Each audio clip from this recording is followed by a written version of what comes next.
afternoon, everyone. It's Sparks here, back for more Final Fantasy. I'm really looking forward to this, as we'll be getting into more of the Endwalker content with the role quests, is how we're going to start things. Then we're going to continue with the main scenario. We'll be traveling back in time. So, without further ado, let's get to it. Just gonna... Nah, that file's not open right now, so it's fine. And we're using game capture. Good, good. Alright, so we're starting off with the... I think this is magical DPS.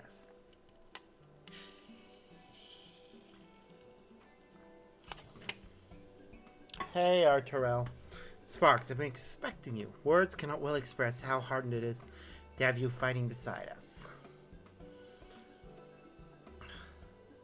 Allow me to echo that sentiment. Hey, Amaric. You're looking well. Greetings, my friend. Lest you wonder, Lord Arturel and I are leading the effort to deal with the Blasphemy. With your capable self in the fold, I have no doubt that we shall succeed. Without further ado, I shall brief you on the situation. It was a handful of days after the first beasts appeared in Rauzat Han.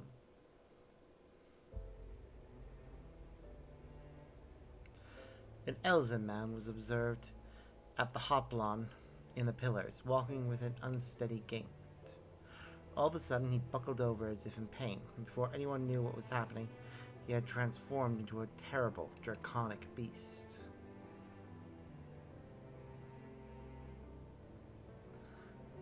At the mere sight of this, many who chanced to be present also turned, and reliably the Temple Knight were forced to put them down. Blasphemy itself, however, took wing and fled. Profane Fafnir, we have chosen to call it, after the dragon man of Ishgardian myth.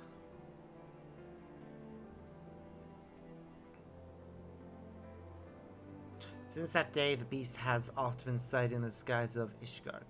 Does not talk, only circles menacingly for a time ere disappearing again. Alas, these brief visitations are enough to cause more people to turn, and for fear and panic to spread further. As part of our investigation, we have sought to identify the man who became the Blasphemy, but thus far we have learned naught. We, however, identify a common thread between those who subsequently turned. All were people of fervent faith, people such as priests and inquisitors. When the truth of our nation's history was laid bare, the legitimacy of the church was called into question. Many guardians struggled to reconcile the revelations with their belief, and none more so than the pious. Such men and women were would be more susceptible to despair, and therefore the transformation. We must find a way to stop it. Ishgard has only just emerged from a 1,000-year war. We cannot suffer another great tragedy, much less so soon.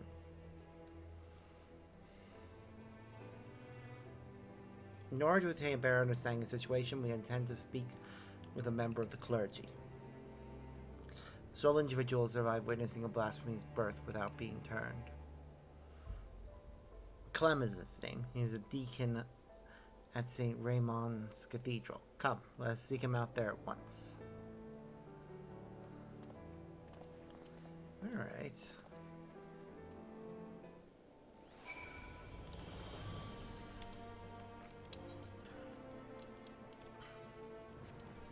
I don't know why I'm walking, though. If we're going to the cathedral, there's a fast travel point right beside it.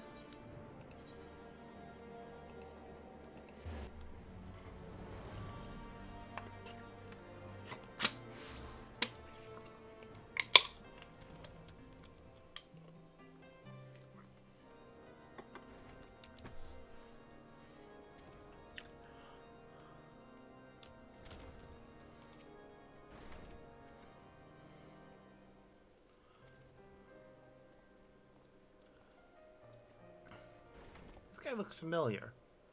Lord Amaric, Lord Arturel, and the savior of Ishgard's Besides, you do me great honor. I am Clem, and I serve as a deacon here at St. Raymond's Cathedral. I understand you were among those at the Hoplon when the incident occurred. Give thanks to the Fury for your merciful preservation. We now seek to prevent the Blasphemy from wreaking further havoc. We appreciate any details you can provide. Though we are to make you recall unpleasant memories, will you not recount to us what you witnessed that day?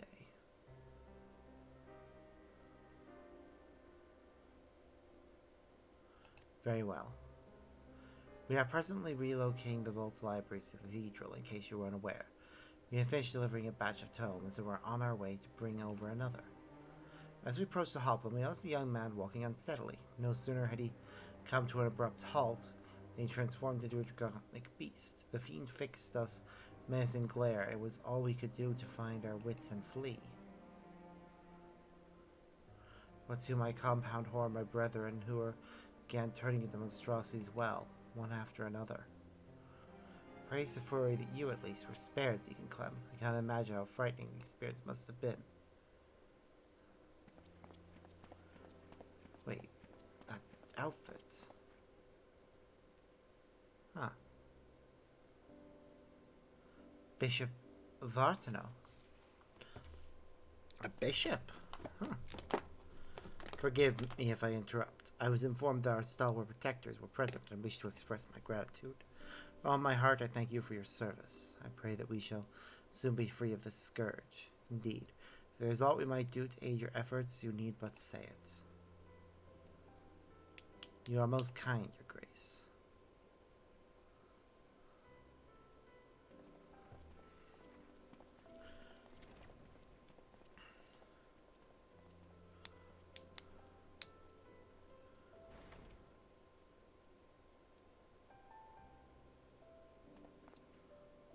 That was Bishop Bartono, the head of St. Raymond's and a member of the Synod.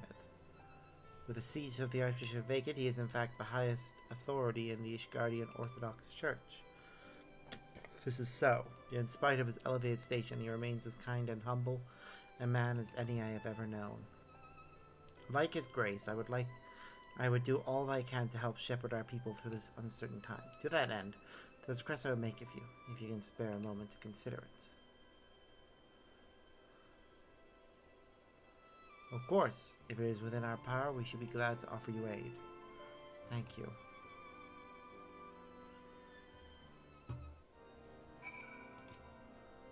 In the wake of the transformation, a group of clergymen fled the city in fear.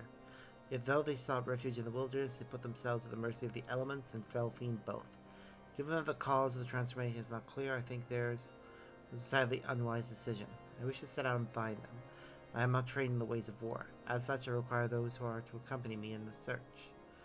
So that is the way of it. Suffice it to say, we will help. Do you know whither your fellows may have headed? The Western Highlands, I believe, between Gorgani Mills and Hemlock. There is no shortage of abandoned dwellings in the area. Very well. Time being of the essence, I propose we split up and scour separate areas. Sparks, if you would escort the good deacon to the Gorgani Mill, Lord Arturel and I will tend to Hemlock.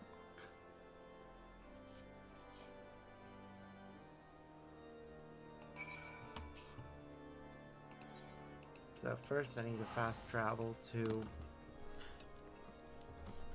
this location.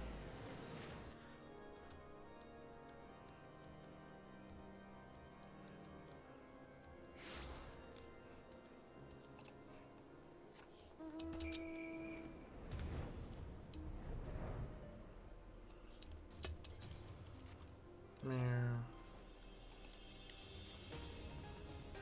Do.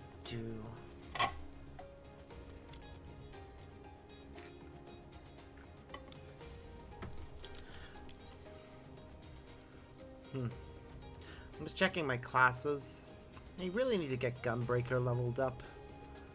It's the closest to being able to unlock another one of these missions.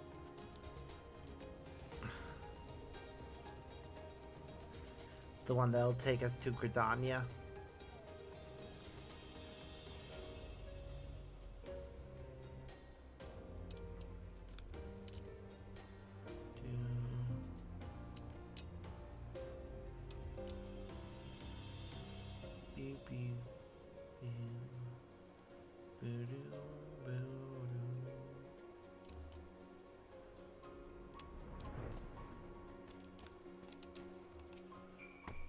Hmm.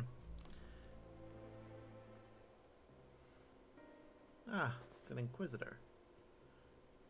You? Ah, I see you found them.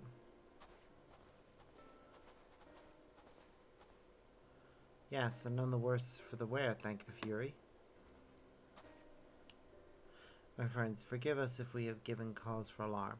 We come out of concern for your well-being. Though we understand why you quit the city, we fear you may have placed yourselves at greater risk by coming here. His Grace Bishop Vartano too worries for your health and prays for your swift return. So please, will you not allow us to escort you to the Holy See? I assure you, you will be much safer there than in this wretched place.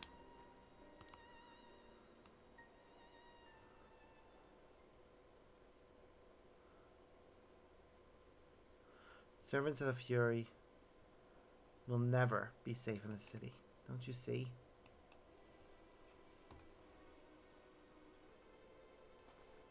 This is your fault. You and your accursed revolution. The people disdain us, mock us behind our backs, and spit in our faces.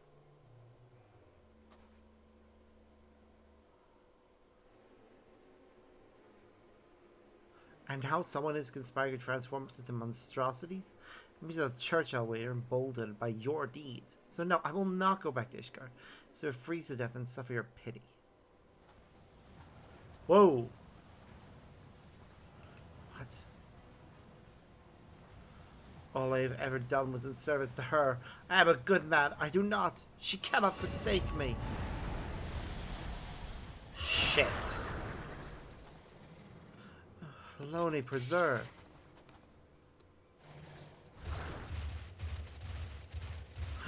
I love how Arturel had a chance to go change his outfit, apparently.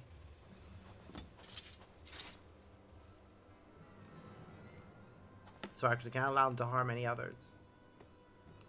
Give chase and do what you must, but we will remain here and keep the others calm.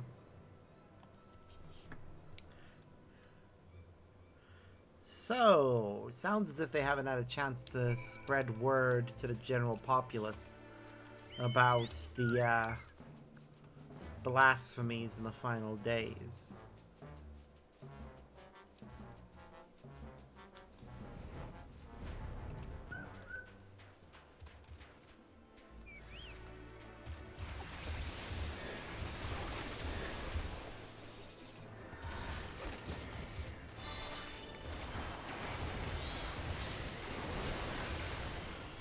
Come on. Finish. Yay.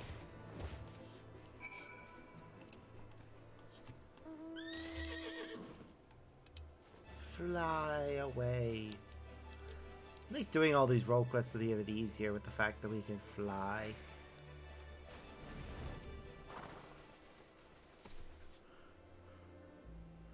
Is it done, Sparks? My thanks. What happened is most regrettable. We must be grateful that no one else came to harm. While you were gone, the deacon was able to convince the others to return to the city. Let us escort them back at once and then reconvene at the congregation as their next course of action. For our purposes, we have the use of the strategy room. Announce yourself to the guard without, and he will show you in.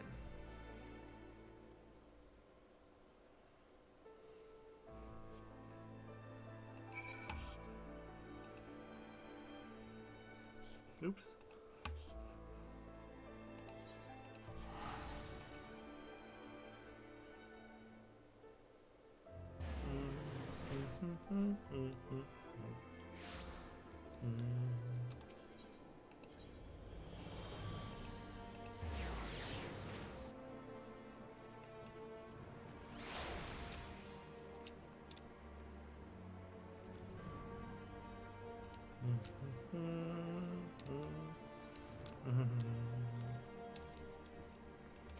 Okay. Lord Emmerich and Artur will await you within the strategy room. Will you joining them now? Yes.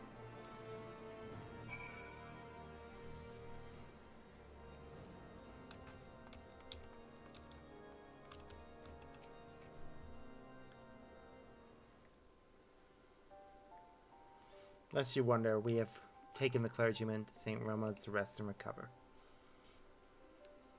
If truth be told, the thought that they may still succumb to despair in turn remains at the forefront of my mind. Yes, with greater still, were we to keep at arm's length and deny them the comfort of the church. Indeed, from the words he spoke, the Inquisitor yearned for the days of old. And yet others like him can scarcely be blamed. Since the truth of the nation's founding and the Archbishop's machinations made public knowledge, the church has been in turmoil.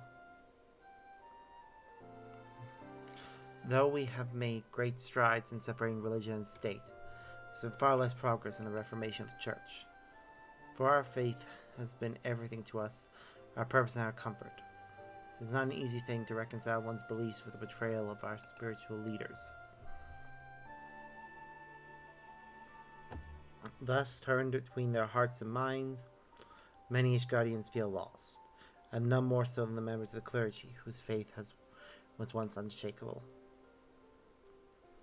Little wonder, then, the most dedicated and devout are like to turn.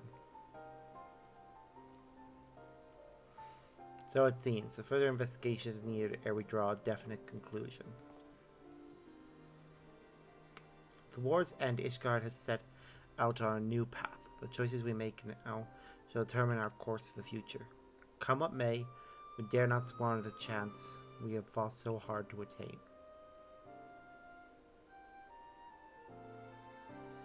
Once the returned clergymen have sufficiently calmed down, I shall have the deacon speak with them, that we might gain insight into their individual plights. Good. Meanwhile, I shall take the opportunity to brief my men on recent developments. Pray, take a moment's rest, my friend. You have earned it. When you are ready to continue our work, you may seek us out there.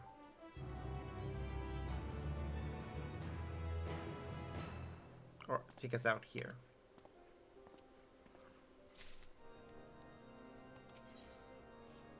Okay, so it's going to be every level. Ah, Spark, your timing could not have to be better. Deacon Clem has finished speaking rescue clergyman and will be here shortly to share his findings. Lord Amric, too, is on his way. Let us wait for them.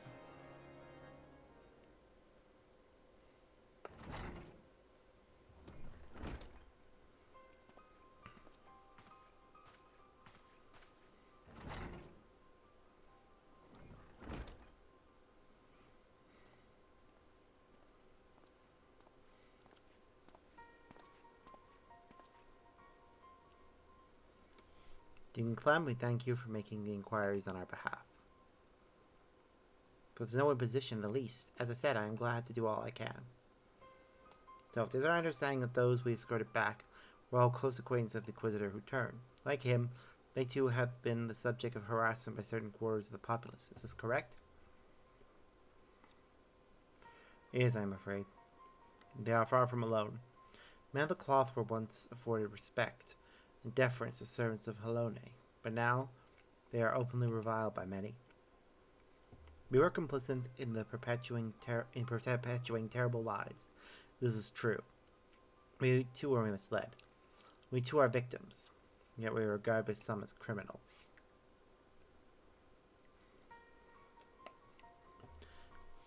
Well do I understand the people's anger, but it saddens me to think that they would thus lash out at their fellow man, especially when we need solidarity most of all.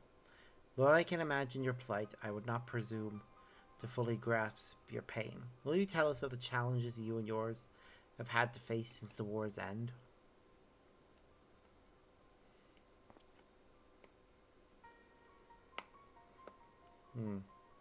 Like all sons and daughters of Ishgard, we dreamed of peace in our lifetime. But now that it has come, we find we have little cause to rejoice. Our faith has long been the foundation of our lives, and overnight that foundation has been crippled by fractures, beyond repair for some. To learn that we had been deceived, and that we had unwittingly deceived others in turn, was devastating. We, who had once been shepherds to men, found ourselves lost lambs, bereft of surety and wanting for guidance. We have languished in darkness, all of us.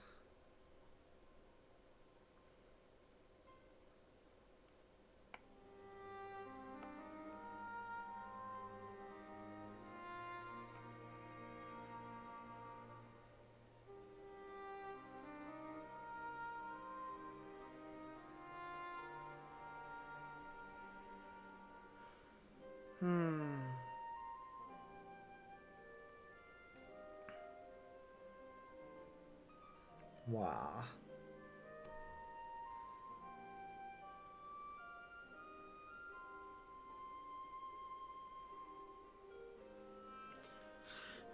Yet I have faith that the church will redeem itself. They'll find a new path again, become a beacon of hope for the people. Sorry I was quiet there, I was checking something. I see. Thank you for sharing this with us. Your testimony has confirmed our suspicions. Also, I'm sitting in the dark for some reason. Hey Google, light on.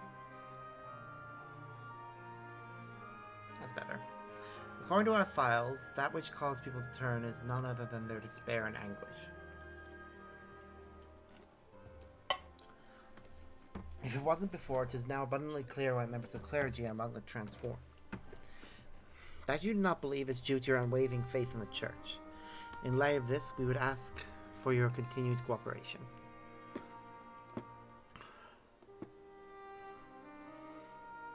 Of course, anything to help my brethren.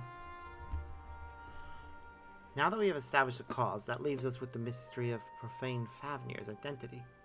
The progenitor of these troubles, could he too have been a man of the cloth?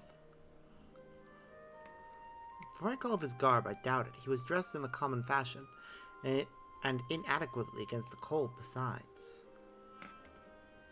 It says that something of the individual may remain in the blasphemy, influencing its behavior. If we determine what instincts drive profane Fafnir, we may learn who it once was. And this knowledge, I believe, will violate our efforts to stop it. Deacon Clem, we ask that you reach out to your fellow clergymen. Please do what you can to ease their anxieties. Understood. As I've ever done, I shall provide what comfort I can to those in need. Meanwhile, we must make it a priority to identify the blasphemy. To that end, I would seek out more eyewitnesses. The hotline is a busy place at any given time. Sonori citizens are bound to have been present as that tragic event unfold. I propose making inquiries at the pillars. If you could attend to the hotline, Loretta and I will look in the surrounding areas. Of course we get sent to the central area. I have to make sure we're the one to find everything. Also earlier, I know they said they were going somewhere else, so it's surprising they showed up with us so quickly. Okay.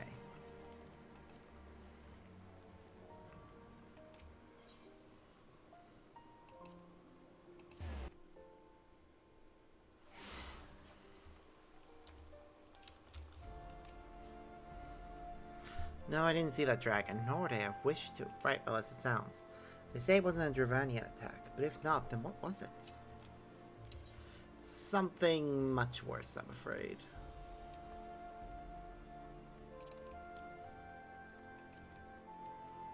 Ba ba ba.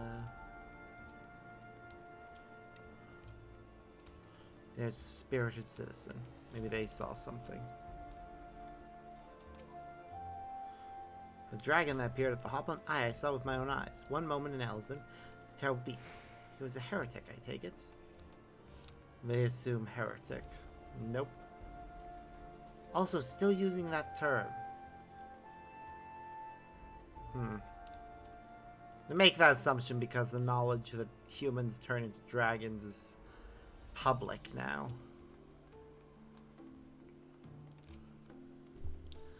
I wasn't present for the incident at the Hopland, but a young man poorly dressed for the cold, that I did see. I recall him well because an aide from St. Vandras was searching for him. He was a patient at the infirmary, and by coincidence, had the same name. Ah. A patient at the infirmary. That is interesting. Very useful intel, actually. Yes, did your search yield any fruit?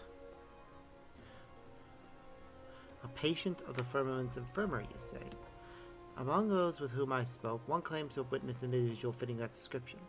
A man walking in a stupor, who did not seem to feel the cold. If he had wandered straight out of the infirmary, it would explain his state of attire. Yes, I dare say we have found our blasphemy, but to think that his name should be Vaindrau. 'Tis the same as that of former Heavensward commander, Sir Vaindrau de Rochemont, for whom the infirmary is named. Sir Vaindrau, however, retired from his station at a ripe old age some years ago. 'Tis not like to have been him.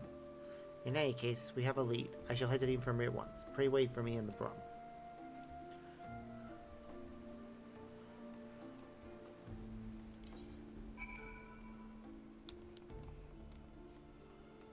Okay, well we can fast travel there.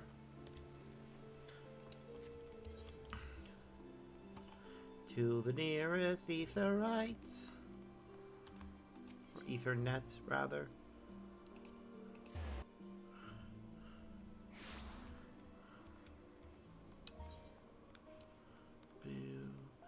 Boo-doo.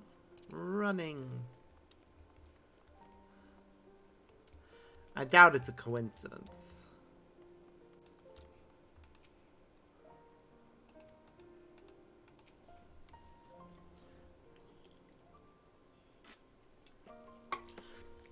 Perhaps a sun?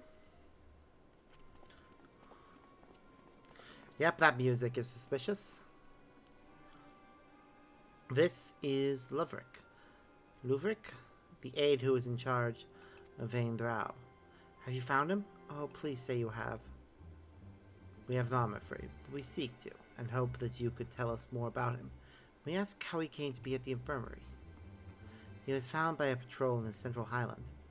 After being treated for his hurts, he was brought to us for convalescence. Being in the prime of his years, he had been doing well, but then... Prime of his years. By all accounts, he is no old man. Seems safe to assume he isn't Sir Vaindrau.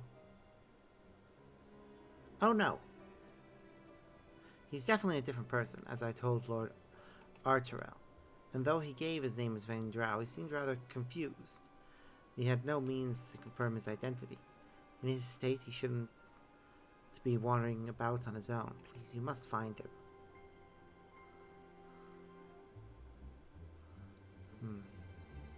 A man who recently turned into a beast at the Hoplon. I regret to say it may have been Vaindrau.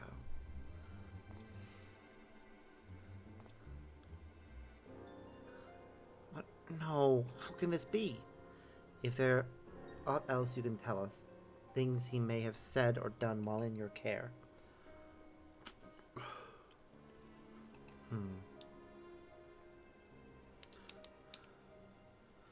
While he was still unconscious, he would often ramble, though most of it was incoherent. He mentioned the Archbishop many times. Oh, and he spoke of a bishop too. Bishop Vartanau. I assume he was a pious man given this. That's interesting. I see. Thank you for your cooperation. We will continue our investigation, and should we confirm what became of Vaindrau, inform you forthwith. Keep your head up until then, dearie. We don't want you turning. Let's return to the congregation for now. Is that really it? These are very short. If we're getting a part to at every level, and that's gonna be it, then this is not gonna... Well, I'm not saying it won't take us long, because it could.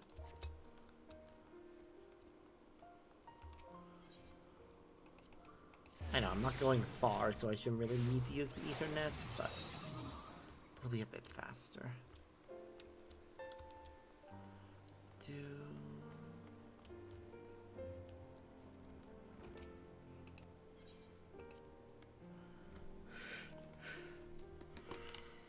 Alright.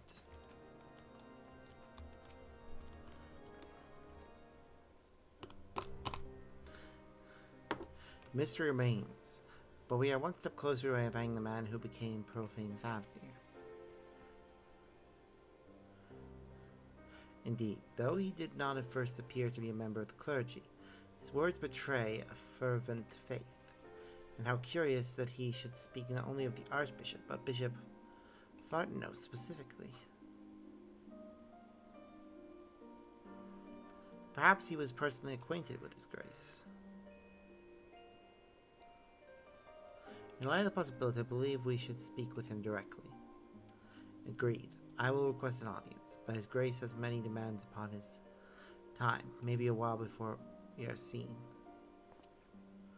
Should you have other business, pray feel free to attend to them in the meantime. Okay.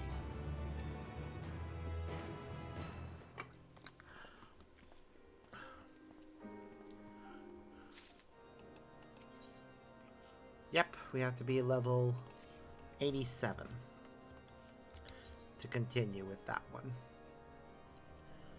So we'll switch to Scholar. And our nearly identical robes. What is the... Oh, it's the pants part, right? No. Just a slightly lighter color. It's barely noticeable difference. Oh well. Huh. Okay. Which one was it again? It's this one? Yeah. The Ildan one. Or Alamegan, rather. One of the ones we actually saw. It's in the Ishgard one, or the two that we actually saw in the cutscene. When people were getting turned.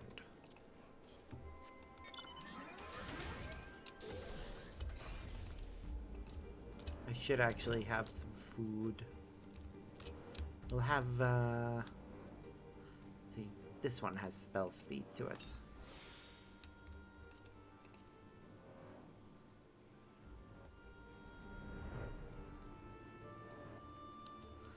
Oh wait, duration is extended. So I should wait until that drops to 29 minutes before we try having anything more. Blasphemy Hunter, hello.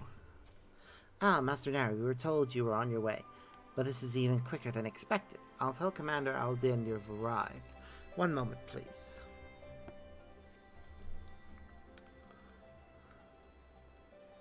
Glad you could join us.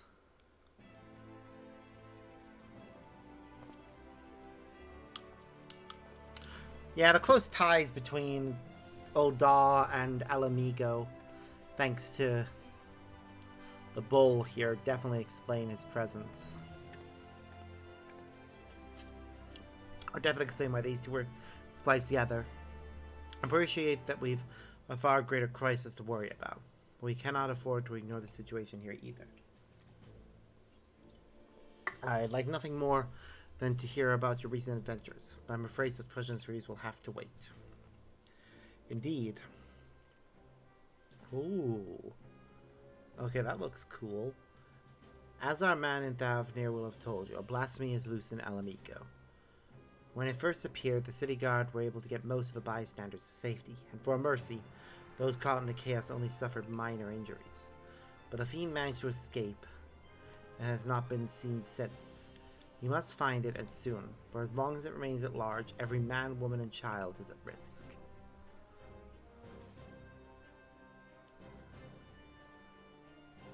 As was the case in Thavnir, the blasphemy's very existence seems to spur the creation of lesser beasts.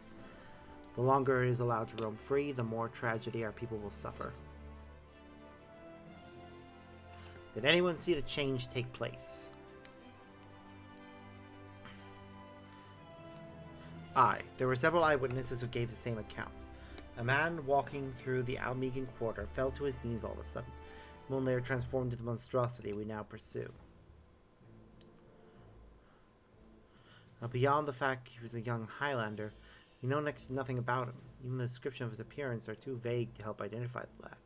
I have no clues as to his name or background. But for all we know, he might not even not have even been born in Alamigo. Might have been the son of refugees come to visit. There are other possibilities we're investigating, though. That said, I doubt his circumstances are unique. Blasphemies and beasts are born when men are overcome by despair. Whatever drove him to turn, likely could have done the same to another. Therefore, if we are to prevent future tragedies, it is imperative that we identify and address the underlying cause. Until we do, we'll have no choice but to deal with the afflicted the only way we know how, by granting them a quick death. For now, I would have you join the hunt and keep my men from falling prey to these creatures. Are you up to it? You have my thanks. As chance would have it, I've just received word that a number of beasts were spawned on the outskirts of Algan-Ha. The troops stationed there have already put them down, but were wounded in the process. First and foremost, they need medical attention. That's where you come in. I'll meet you there.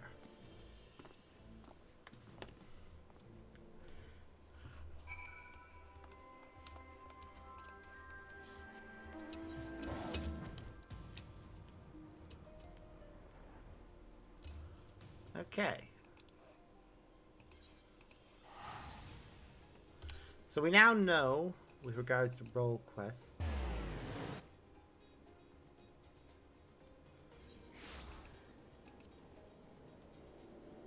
I wonder where they fall under. There, role quests.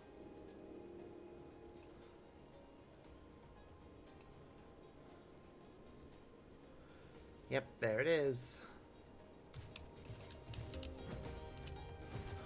So, we know that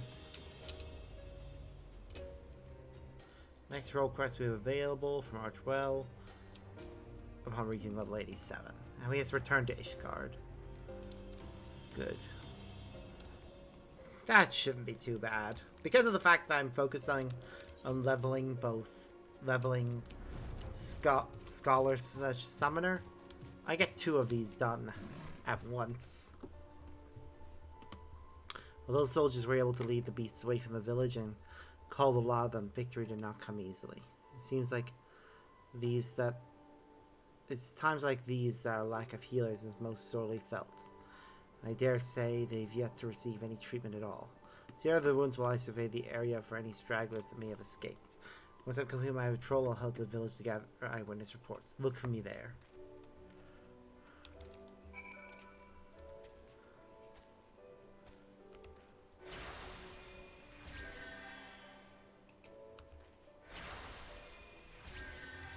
Oh, wait, it's just interact. Yeah, you have to interact because it's...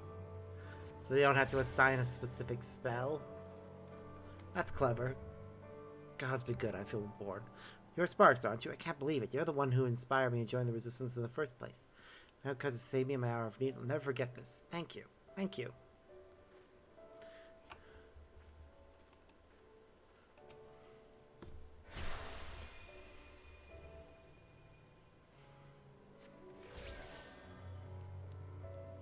I saw them change right before my eyes. Those weren't monsters that killed innocent men. But it had to be done. There were others we had to protect. Thanks to you, I can continue to do just that. Once I've made my way back, I'll give a full account. The families, they'll understand. You have to hope they do. Because if they get pissed off or feel any sort of negative emotion, then... well...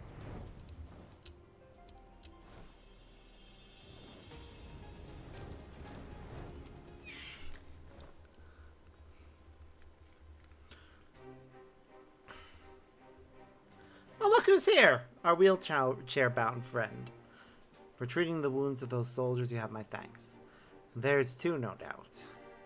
It seems they were indeed successful in slaying all the beasts, if my search is any indication, but we must remain vigilant. I've also spoken with several people who witnessed the moment of the transformation, though the ordeal has understandably left them rather shaken. I hear you've been through a fair few ordeals yourself, Sparks. It's good to see you, old friend. What are you doing here anyways? As for me, I've been kept busy with this and that, like getting the hang of this wheelchair. Obviously, it has its limitations, but it gets me where I need to go. I've been working with this new organization as well, which is what brought me here, but no sooner had I arrived and those locals turned. Ragenford, I heard you were there when it happened. What can you tell us? The ones who underwent the change are the very people you were trying to help. Perhaps I should explain from the beginning. The meeting lies held in the royal palace marked a turning point for all of Girabania. It spurred us to open a dialogue with peoples and communities we otherwise would have shunned.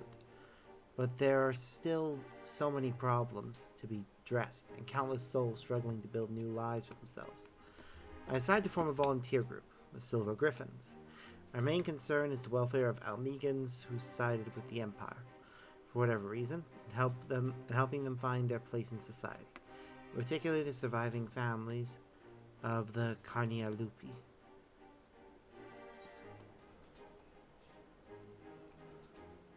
I thought you despised the skulls.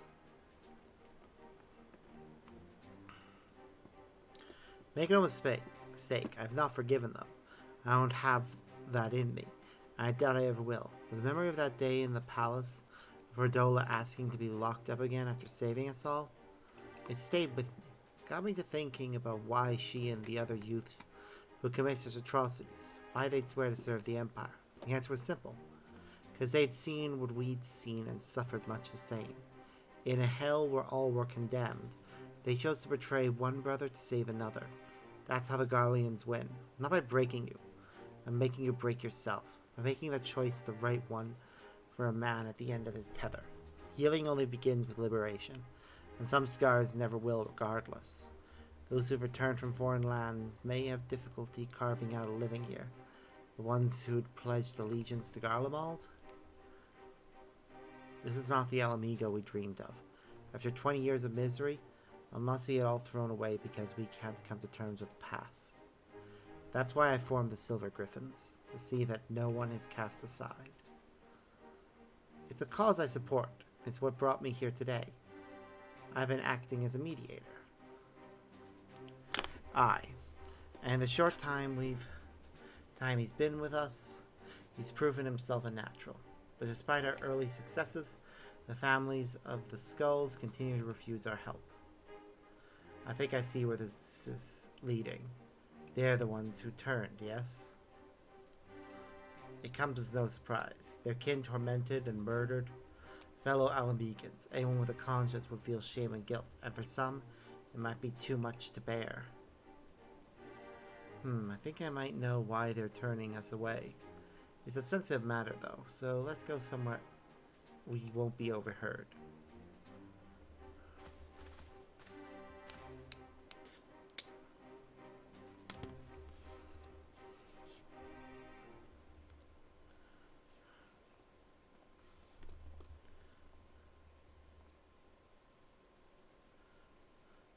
It's about one of the men who turned.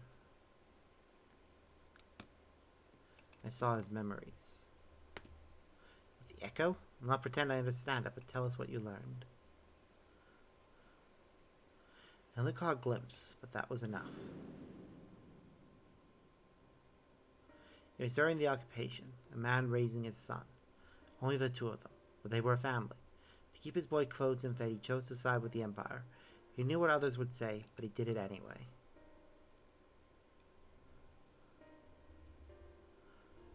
And so he was branded a traitor. Every day his son listened to the jeering, the insults, but there was nothing he could do. When he came of age, he joined the Skulls in the hopes it would make life easier for his father. He never dared to question his orders, no matter how depraved. He died in the revolution, but not before killing his own countrymen. His father wept not for the betrayer and murderer, but for the man he could have been. Blamed it all himself, right up until the change took him.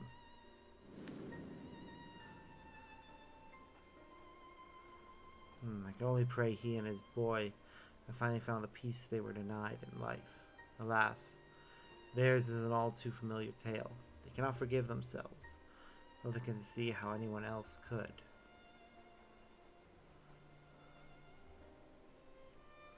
The sins of their kin weigh heavy on them. They think themselves undeserving of our compassion. If they carry on like that, they'll turn into beasts. We've got to help them before it's too late.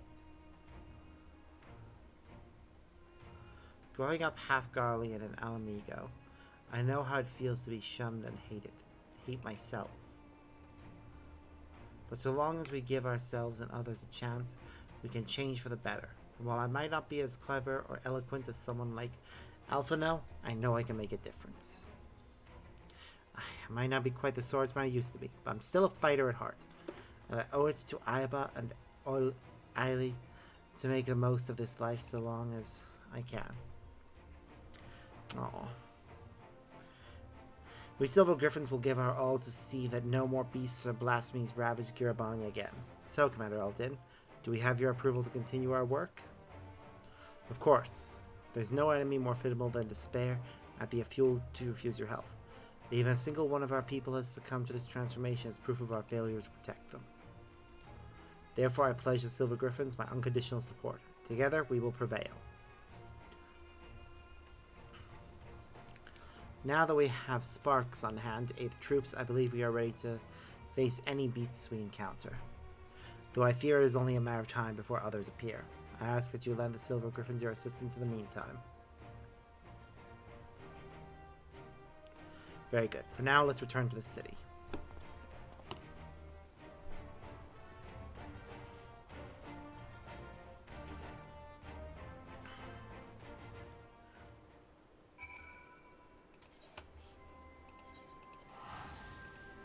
Woo! This is fun so far. Seeing these little stories. I know we're just talking to people right now. We haven't really seen any combat. But still.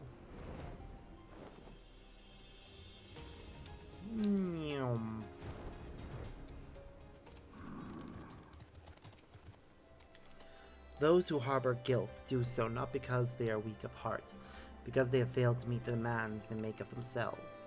It was the same for me when I believed that my failures had led to the Sultana's assassination. Despair and self-loathing were indescribable. I was fortunate that you and the other Scions came to my rescue, that I had friends who convinced me I was more than the sum of my worst mistakes. Now you must do the same for the people of Almigo.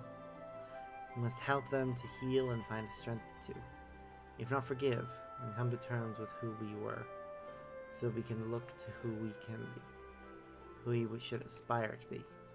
This is precisely why the work of the Silver Griffins is so vital. Though our problems are not new, the emergence of this deadly phenomenon means we cannot afford to delay addressing them any longer, and we will be better for it ultimately. Once you decide a course of action, you'll be the first to know. Until then, may Rhalgr watch over and keep you.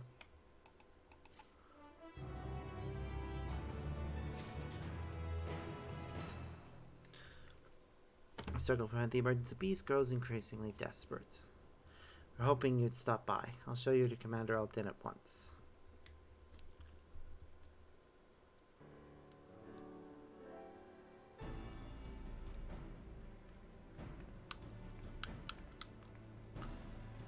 Arnvald's here. Your welcome sight as always, Lieutenant. Aye, and a lot's happened since last we spoke. Silver Griffin's been keeping busy. As have I and my men. I'm afraid we've little to show for our efforts.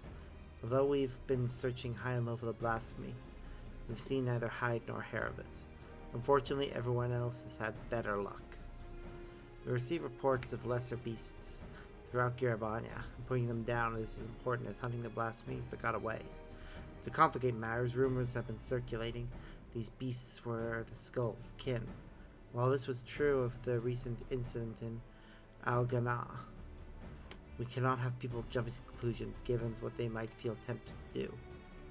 It has been suggested that we take these individuals to custody, for their own protection as much as the safety of others. That would only isolate them even further, give credence to the rumors. The recent unrest has hindered the efforts of the Silver Griffins to no end.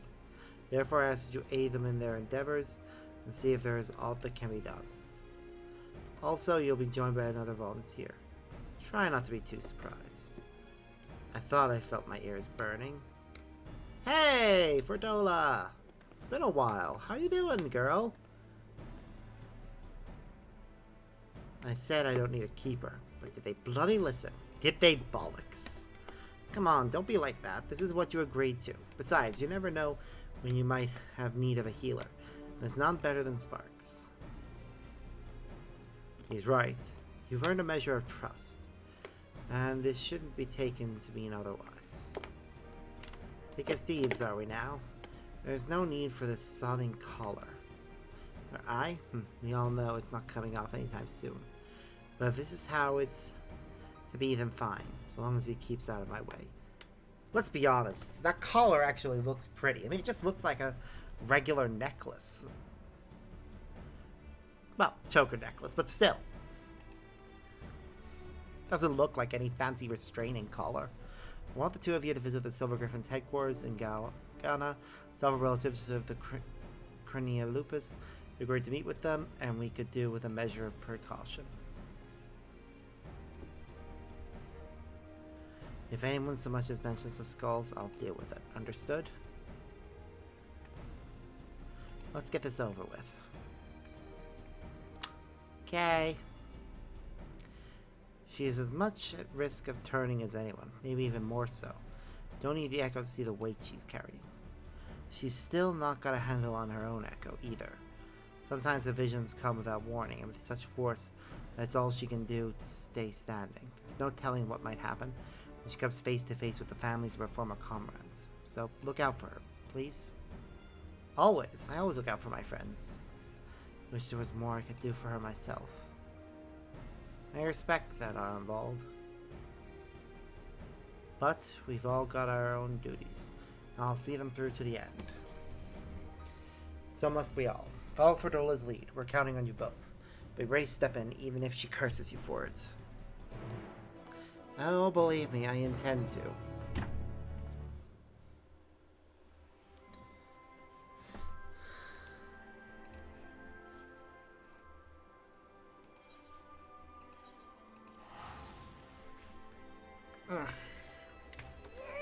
Oof. Well.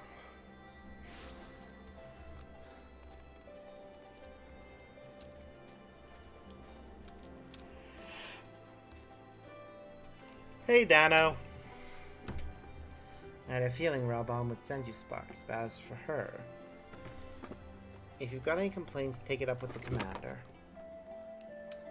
No, it's fine. Truth be told, ever since that day at the Royal Palace, I've been thinking. Oh? Why are you excited? It's fine. Truth be told, ever since that day at the Royal Palace, I've been thinking. Stop. You don't want to say it, and I don't want to hear it. To the matter at hand, then. We Silver Griffins have been working to support the relatives of the Cronai Lupus, but one family has gone missing. A mother and her parents, who lived together under the same roof. One of ours paid them a visit, but they were nowhere to be seen. And when they went inside to check, they found the house had been torn to shreds. Thick gouges in the floor and walls, made by a beast's claws by the look of them. You think they've turned? Aye, that's the most likely explanation. Please, do what you must before anyone else is hurt. There's no time to waste. I'll head west, you east. Fair. Let's play as Amy again.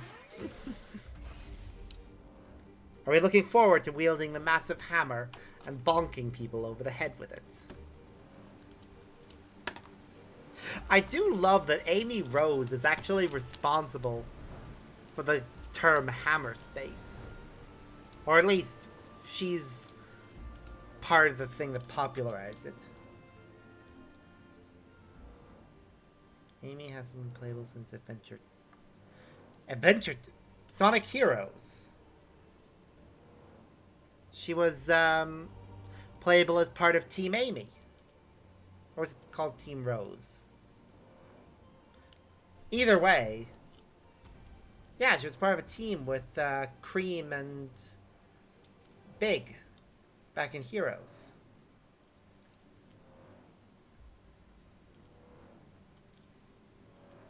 But yeah, it has been a while since she has been a playable character.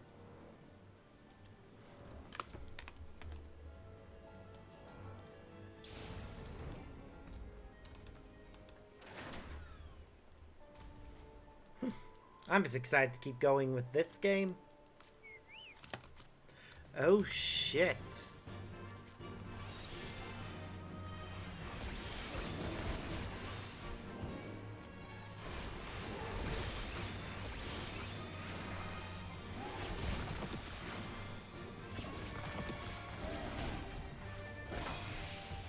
This is not a combat class.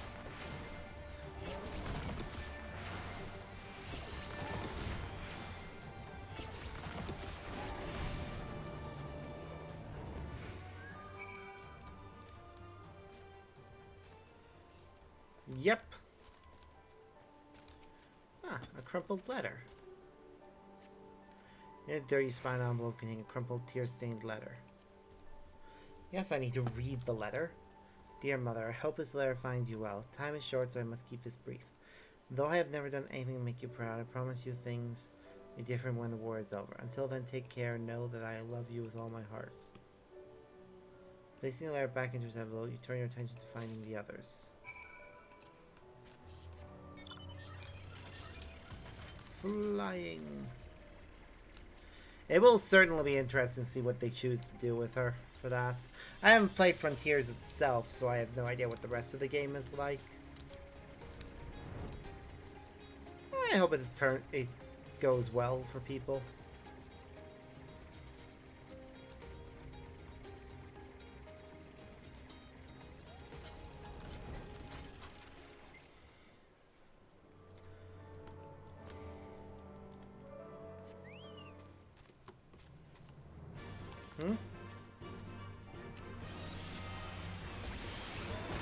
Yeah, I'm all good. It's on the list of games I want to play at some point in the future. It's just, obviously I have way too much on that list. Like, I need to work through the games I already own before I go buying any more. Like, the only game I'm planning to buy anytime soon is Assassin's Creed Mirage, which I need to remember to pre-order. I just got paid and I need to make sure I do that so that that's accounted for. You discover what appears to be a wedding ring with a name and date engraved on the inside. Assuming no more clues to be found, you decide to report to Ragnford. The name and date on the inside is cute. I might do that if I ever get a wedding ring. Get our names and the date we get married engraved on the inside.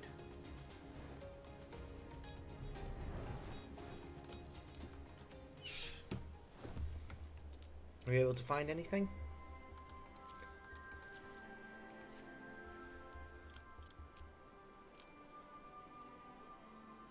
It is as we feared. And I found and killed a third. It was carrying this. A matching ring. Deliver these effects to their next of kin and arrange for a funeral, or as close to one as possible under the circumstances. There is no changing the past. We'll always carry it, and the scars. No matter who we were or what we did, we're Almegans, then and now. The Empire was our enemy then, and now it's despair.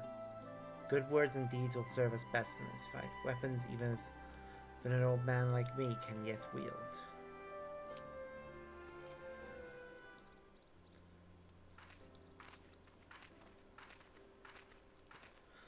People going about their days. Thanks to the two of you, the missing villagers may finally be laid to rest. The other Silver Griffins will do our efforts to prevent any further tragedies. I am looking forward to it. It is possible that during the next episode we'll be able to finish off 358 over 2 days, but we'll see. We shall see. I've finished checking the wares, sir. Everything's in order. Good work. Take a rest, lad. You've more than earned it. Keep us to yourselves. But Effort's younger brother was a member of the Cornea Lupus. He's exactly the sort of person we're trying to help. Like many of the others, he was reluctant to talk to us at first. But after we gained his trust, we were able to help him find work. He's taken to it well. Did you get the final limit? I'm only at day, what was it, 170 something? Oh shit. Yep, it's her. The butcher. No. Don't transform. Traitors, all of us. Kinslayers deserving of hate and death. Hate and death. No, no, no, not here. Oh, come on. Not the echo.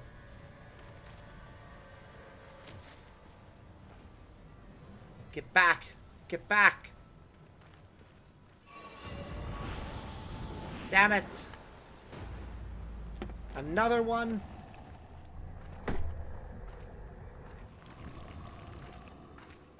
halfway.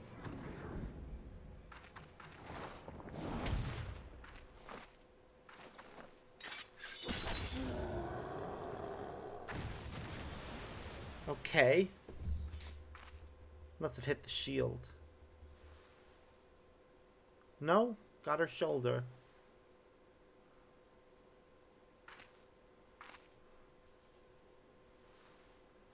Stay away from her.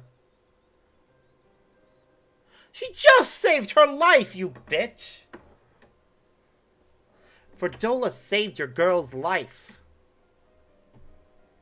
I know, but she's trying to change and be a better person.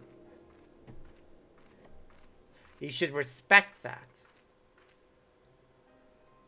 It happened in an instant. That poor lad. But it had to be done and without hesitation. But much worse otherwise. Would you go after Fordola and see to her wounds? I'll do what I can here.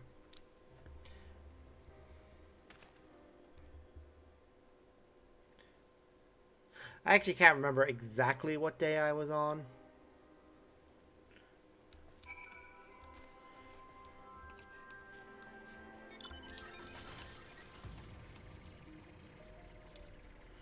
But I'm sure we'll find out when I get back to things.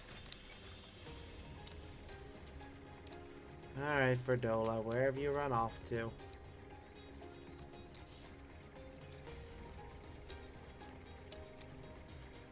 There you are. And fine, leave me be. Not a chance. I said I don't need your help.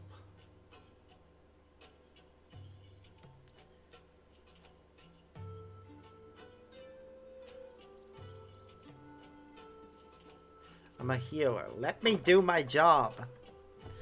Gosh, you're like a dog of bone. Go on then and make it quick. Magic book, do your thing. Heal this woman.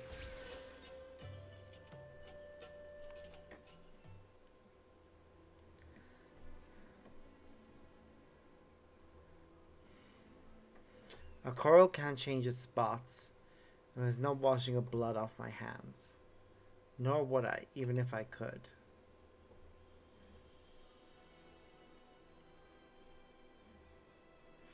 Taking up Garlean's steel was the first choice, but not the last. Like the first kill, the hardest. Every choice after that came easier and easier until I stopped counting, stopped caring. You tell yourself it's right, it's for the greater good. You give the order, feel the ground tremble as the cannon fires, and when the dust settles and your own men are buried beneath the rubble, you tell yourself. No, Fordola! Me too? God damn. I won't let it take you.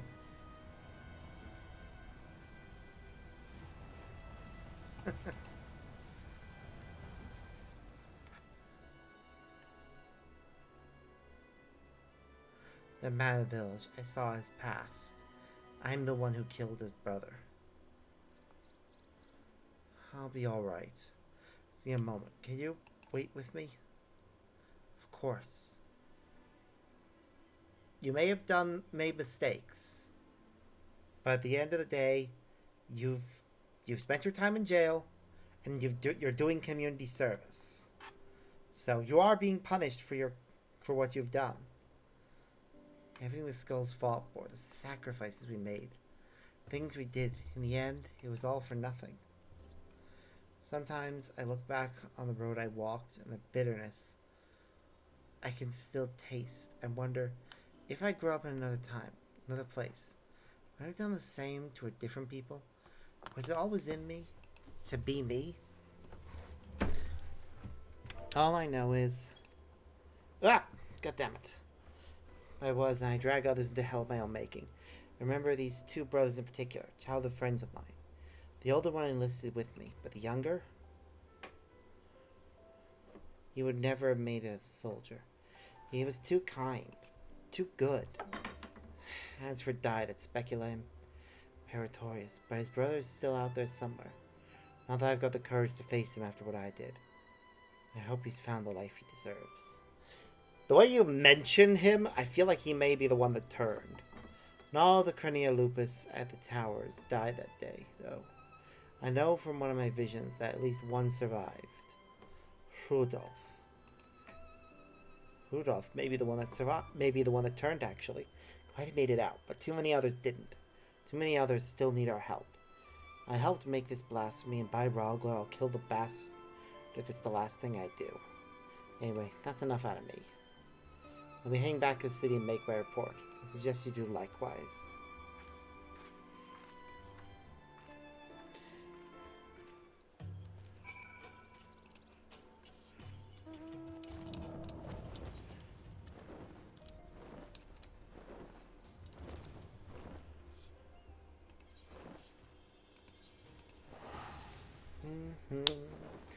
Ba-da-ba-ba-da-ba.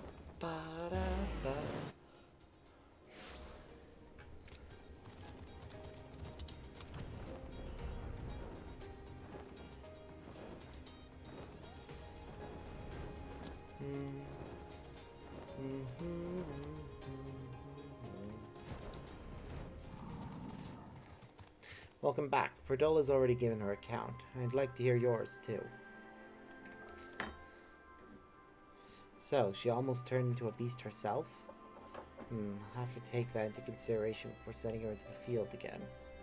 As far as the events in Algadahana are concerned, the two of you did well. Despite the appearance of several beasts, we were able to prevent any further casualties. However, the service confirmed that those with connections to the Crania lupus should have considered at risk of turning. Over the years, many of them have drifted away from the larger settlements and have taken to living in secret. Others made their way to Ul'dah as refugees, including some individuals of interest. As such, we're working closely with the Immortal Flames to locate and offer support to those refugees in particular. In fact, I plan to make a journey there for an audience with the Sultana. Once our preparations are complete, perhaps you might accompany me. I'm sure she'll be glad to see you. Yeah, I'm sure she would be, and it'd be nice to see her too. Alright, well, that's it for healer and magical DPS. So next...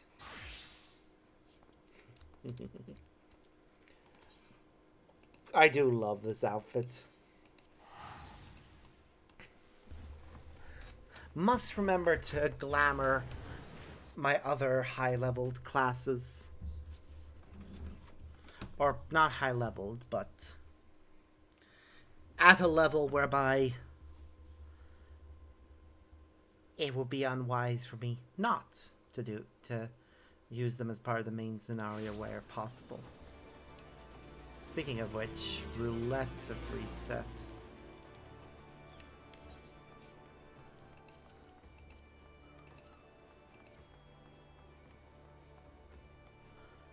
I should keep that in mind.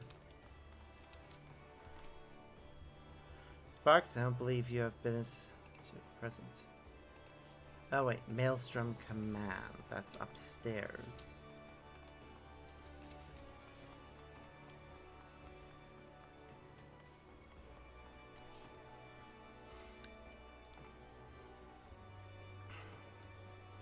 Yeah, it's near the aft castle, which I could have teleported to. And our food bonus nearly ran out there without me noticing. I like this scythe that we have right now. With this outfit, it gives us a certain menace. And I kind of love that.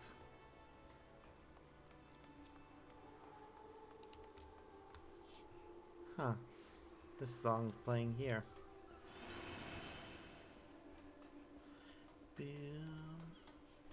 Hello, Maelstrom Secretariat.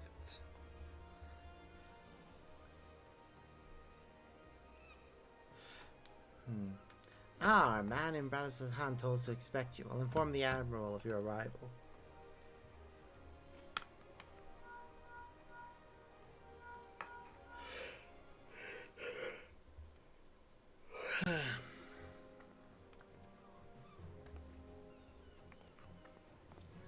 Glad you could join us, Sparks. I only wish it were under better circumstances. The grave news from the bounty has not escaped our ears. I can scarce begin to imagine the horrors you have witnessed there. It pains me to say the self-same hell has come to Vilbrand. Fell beasts born of deepest despair have been sighted all throughout our island. Tell him we know. The first report came a few days ago from one of our men patrolling Skull Valley. He spoke of a fearsome creature unlike any native to our shores. While we had our suspicions, but later that a connection to the final days was confirmed, most unlikely source, the Sahagin. We have been treating their tempered for some time now, and many have made a full recovery. Owing to this, some factions are eager to improve diplomatic relations with Limsa. It is one such faction that has provided the most comprehensive reports in all their alarming detail. They speak of a most dreadful sight. Their spawn brothers, transformed to horrific beasts before their very eyes. Indeed, it is far too similar to the incidents in Razatan to be a mere coincidence. If our assumptions are correct, the first and most familiar of the beasts, of Blasphemy, as it was society would call them, prowls our waters as we speak. Fortunately, there have been no sightings of Blasphemy within the city. Nevertheless, if we are to spare our people the horrors of Behel Razatan, the fiend must be dealt with, and quickly. Despite our investigative efforts, we remain very much in the dark as to the precise nature of the threat we face. Were we to recklessly dispatch large numbers of troops, we'd run the risk of having our own men corrupted. You can well imagine the carnage that would ensue. As such, Admiral Blueswin has decided to keep those involved to a minimum and lead the investigation herself. And I would have you at my side. What say you? Obviously, I'm helping. You have my thanks. We will depart at once to meet with our Sahagin allies and gather what knowledge we can. They might devise a proper plan of attack. They are due to arrive at South Tideside soon. I will go on ahead and wait for you there.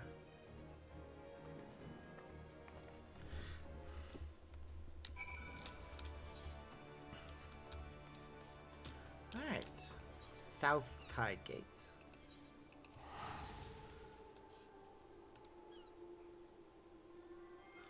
Yeah, the anniversary thing. I must remember to do something.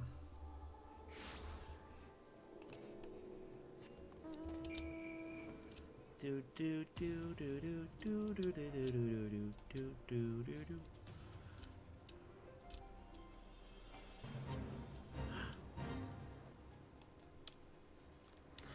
We're already nearly at level 87 with this class. It's well past our agreed upon meeting time, but the Sahagin are nowhere to be seen. Do not seem the sorts to break their words. This bodes ill. Let us leave this place to the guards and search Half Stone for any signs of them.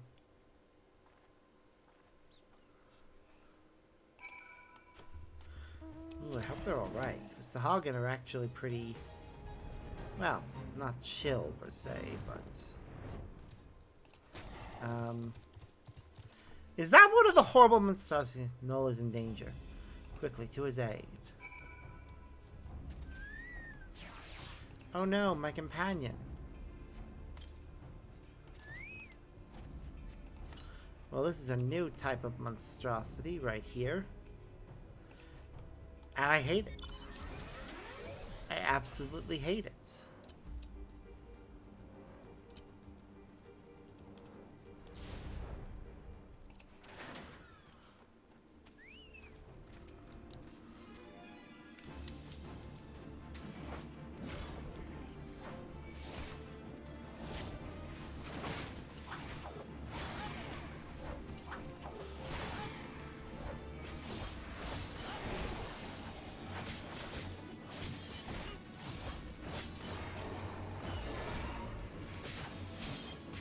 And nope, it's dead.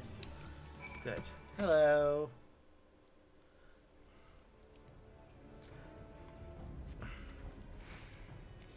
Many thanks, Shorewalker. Pray tell, is my companion safe? The Admiral herself comes to our aid. Glad tidings indeed. You too have my boundless gratitude for saving my life. Let us quit this place before those beasts return. Yeah, let's.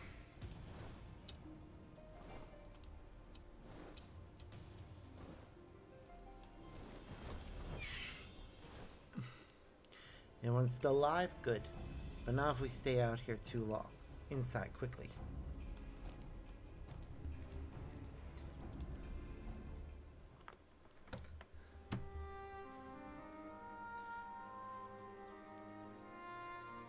Thank you, my friends. Those ghastly beasts would have made short work of us had you not intervened. And yet it brought me no joy to watch them die. For unbelievable as it may sound, until a short time ago, they were none of our very own spawn brothers. At first we thought them merely cursed, but our talismans and magics availed us not. Aye, 'twas not cursed, 'twas an evil like no other, an innocent soul transforming against their will into unholy beasts called blasphemies. Blasphemies, pray tell us more. That would be your area of expertise. Yep. Unfortunately, it is.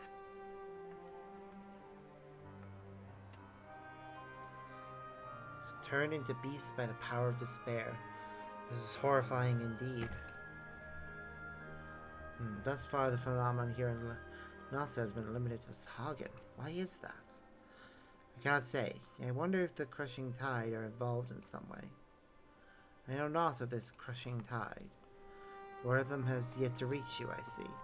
It all began when the Indigo Matriarch, the queen of our kind, was stricken with a grave malady.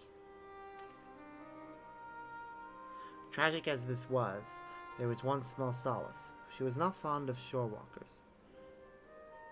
So apprised of her leadership, more of my kind came to see the wisdom in making peace with Limsa Laminsa. There remain, of course, those who would oppose our cause. They formed a group they call the Crushing Tide. Even now they seek to summon the Lord of the World anew, and consign all finless ones unto the briny deep. However, they lack the crystals necessary to do so. Denied the power they crave, they cannot but gnash their teeth in desperation. I do suspect these feelings of helplessness are the cause of their transformations. Just so, those of our spawn brothers who turned into those beasts have been fraternizing with the Crushing Tide. Despite our differences, we cannot abandon our kin to such a cruel fate. Yet we must be careful not to drive them to still deeper despair. Yes, we must consider the situation carefully, lest we bring destruction upon all our kind. Tell me this, are the Crushing Tide even now under Leviathan's thrall? If freed from their drowned state, might they not listen to reason? Were it only so simple. All but a few are long since cured. They walk the path of their own free will. In that case, they may yet be dissuaded from their present course. For the sake of our nascent alliance, you will do all we can to save your brethren. Fortunately, a most capable ally stands with us, for this man has bested many a formidable foe, including Leviathan. The great sparks narrowed in the flesh? Honored am I to stand in your presence. Together, we will weather this storm and usher in a new age of harmony. This I swear. There is much to be done, however. Let us return to our homes and prepare as best we can for the trials ahead. Should we discover aught of value, we'll be sure to share it with you. I ask that you do the same. Indeed we shall. Until such time, I watch over my spawn brothers and pray that no more succumb to the change.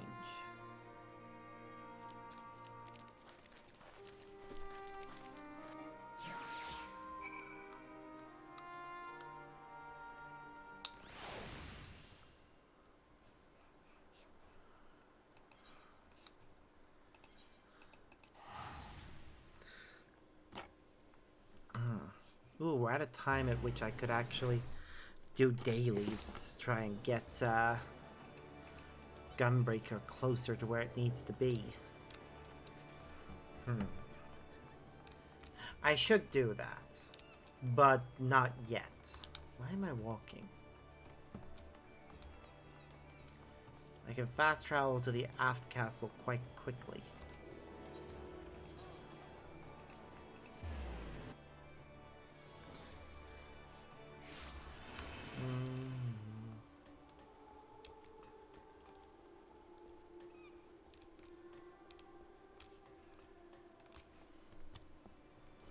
Welcome back. Thanks to you and Null, I now possess a proper understanding of the challenge we face. It is a daunting task that lies before us. We'll continue to cooperate with Sahagin to learn all we can. Once we've located the Blasphemy, I will have need of your strength. Till then, I ask that you remain at the ready. Clearly, the storm clouds have only begun to gather.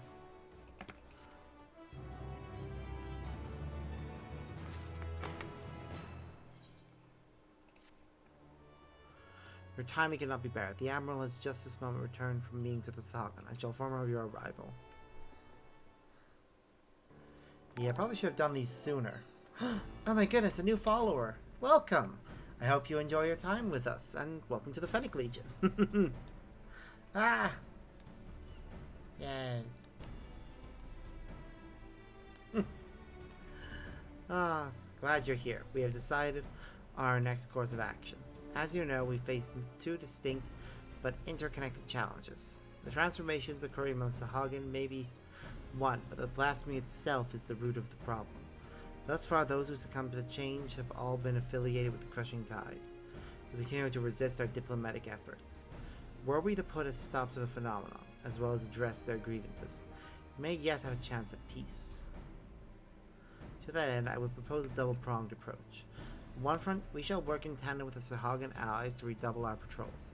Should the blasphemy surface, we will share this knowledge and move immediately to dispatch the threat. At the same time, we will pursue a dialogue with the Crushing Tide. We need to bring them back to the negotiation table, and then see what can be done to convince them to stand down. A key point will no doubt be the lingering issue of securing land for their spawning grounds. Such I intend to approach with an open mind. It will be no easy task, but we succeed with the kobolds, and I have faith that we will succeed with the Sahagin as well, so long as we parley in good faith.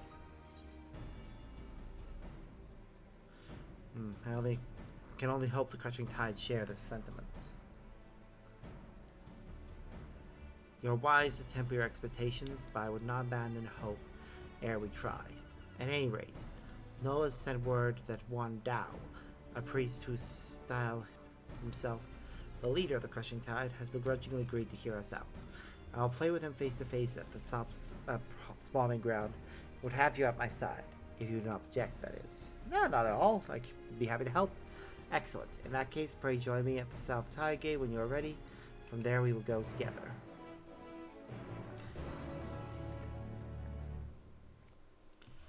Alright. To Ale Port.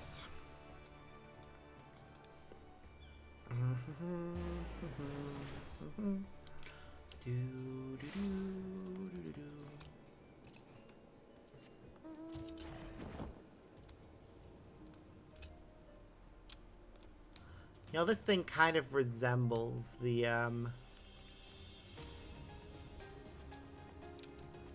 monstrosities.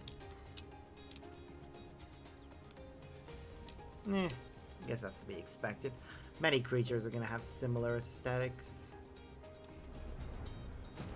Hello. All prepared, are you? Dao is not known for his patience. We must take care not to incur his ire. I was told to be at the spawning ground upon arrival, but it appears he has been delayed. Let us speak with the Sahagin here. Mayhap one of them will be able to shed light on what may be keeping him. One more thing. I come here as a representative of Linsa on a diplomatic mission. Should the talks deteriorate and things go to blows, I cannot be seen to bloody my hands. I trust that you understand. With that, let us be off. Oh, she's now accompanying us. Okay.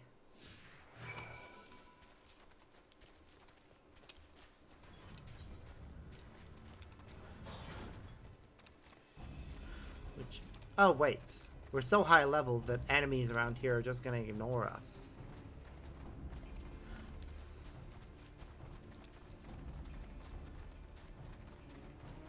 So glad for that, actually.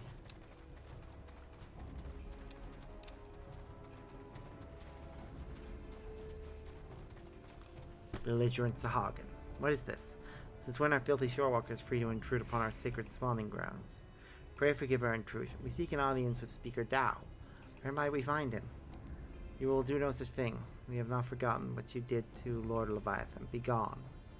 We'll get much out of this one. Let's try elsewhere. Well, there's only 2 to talk to, so this one will probably help us. Looks bigger than the others. Why do you trespass in our domain, thou shorewalkers?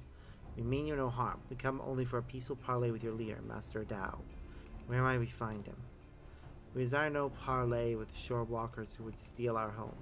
Were it not for your insatiable selfishness, we Sagan would grow and flourish. Your grins are justified. That is why I would speak with Master Dao and work towards a peaceful solution. Empty words from a thieving shorewalker. But so be it. Soon you shall learn the futility of your efforts. Speaker Dao is currently overseeing security of the spawning grounds. Find him by the entrance. Don't mark my words. You will wish you hadn't. You shall see. Thank you for your aid. Running. Dude, why is that in 2 spots? Weird.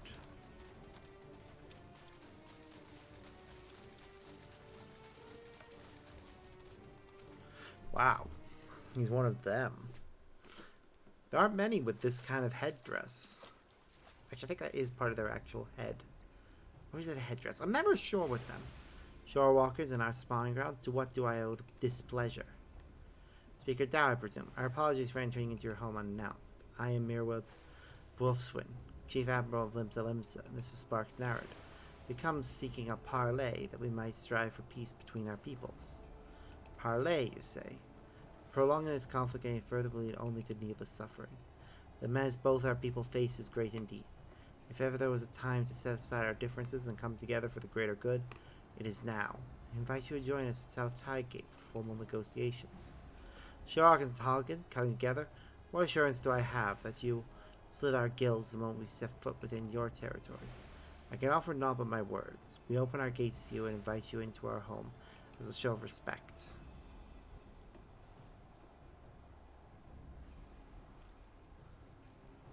I do not trust you, Shorewalker. It will never be said that Dao of the Crushing Tide was a coward. I accept your offer, but attempt any treachery or subterfuge, and people will drown in their own blood. Very well, Master Dao. I look forward to a productive discussion. Let us return, then. I shall send word to Null as well, and have our Sahagan allies join us at the parley.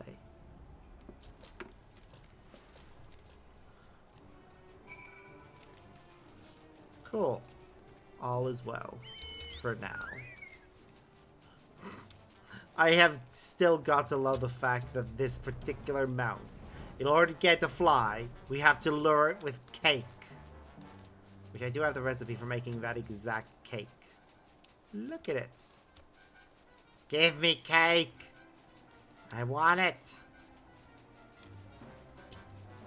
Feed me the tasty cake. Nom nom nom nom nom nom nom. Then the moment we're on the ground, he's like, nah, I don't need cake to fly. I'll just be happy with these delicious lettuce.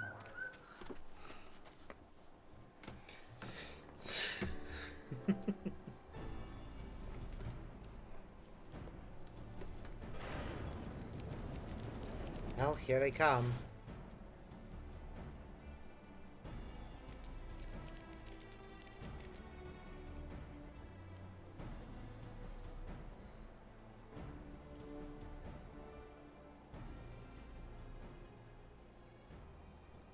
Thank you for joining us here, Master Dao.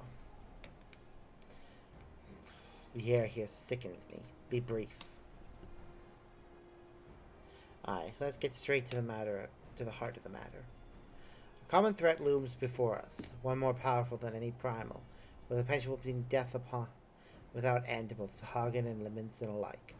These circumstances call for swift and united action.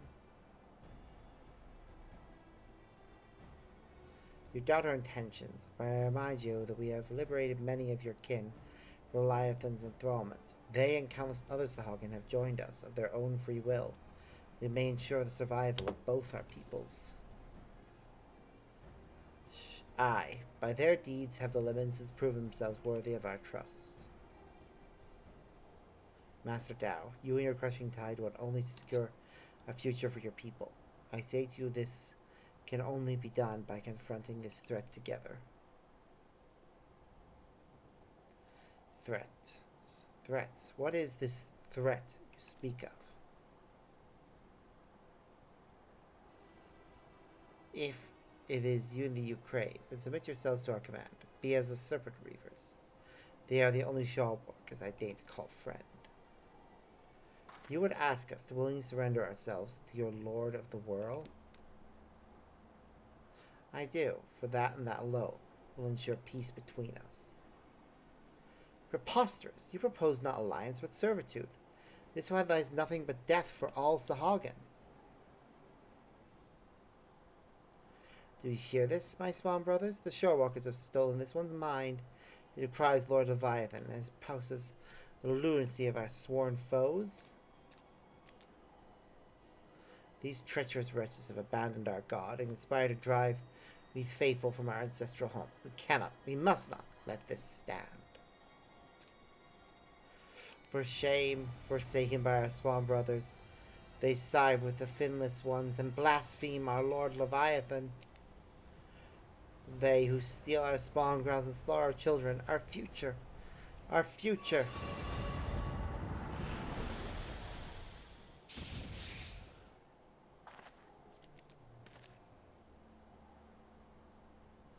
Behold, behold this blessing. Lord Leviathan grants us greater and greater strength. You would call this a blessing? Such horrors. Flee, flee for your lives.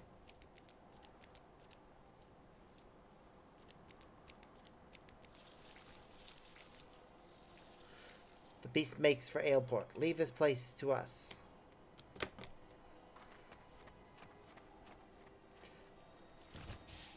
Or I leave this place to you. Whatever. She's going off to deal with that one. Splendid, splendid. Let all our spawn brothers be blessed with such power. Wow. Okay! So, they are actually provoking the conversion of people into blasphemies. That is interesting.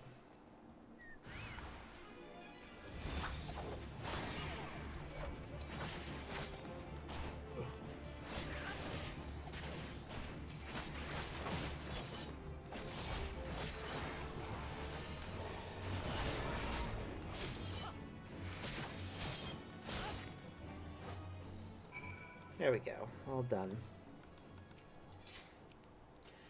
This is the second time you saved my life, Shorewalker. My gratitude is boundless as the sea.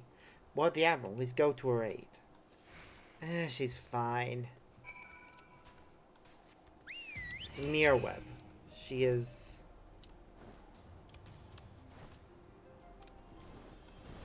Yep, as I thought. I was too late. I am sorry. There is no need for apologies. You are not responsible for my people's plight. But what I cannot fathom is Dao's response. How pleased he was to see his brothers become slavering beasts. The fool believes it is a blessing from Leviathan himself. Any hope for a peaceful solution will be lost should Dao and his crushing tide manage to wield these transformations as a weapon against us. I shudder at the very thought. And yet the truth here, the blasphemy, is still out there, yes? Just so. The first ones to transform are those who have fallen to the deepest depths of despair. The more painful their anguish, the more fierce... oh dear. And formidable they become in their bestial form, and the greater their influence over others. We can scarcely hope to stand against a legion of such foes. What that there was more my people could do to help. I have the Maelstrom patrol the seas for the blasphemy, that we might slay it with all due haste. But this may well amount to naught. The blasphemy, too, was born from a Sahagin. It could be sheltering in the depths, beyond the reach of our ships. In that case, pray allow my spawn brothers and I to serve as your eyes beneath the sea. Thank you, Noel. Though our efforts combined, you might yet weather this threat. As for your brother who gave I sake for a cause, I shall see that they are returned home to be laid to rest as they deserve. You have my gratitude, Admiral. And with that, we should return as well. There is much work to be done, and I would see it done quickly.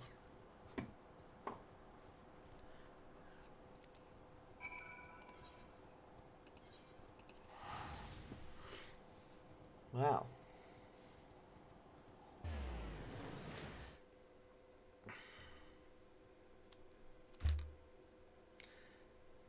should certainly be interesting to see what happens next. I am definitely horrified by the whole person getting turned in a weaponized form. Yeah, weaponizing the final days is not something I'm looking forward to having to fight, but... eh. So it's just sharing our findings. You see, the danger is exactly as Hagen described. While Dow and his ilk have no means of forcibly triggering the phenomenon at present, it's plainly intent to seek one out. We double our patrols offshore and inform me at the first sign of anything out of the ordinary. It shall be done, Admiral. I worry that we may be stretching ourselves too thin. Should the situation take a turn for the worse, I will recall our forces from Garlemald, yet I would reserve that as a last resort. For now, I must get to work securing reinforcements. I ask that you remain close by. We may have need of your strength all too soon. Well, I can't stay close by, but I won't go too far. Just backwards through time. That's really all we can do right now. So, onwards.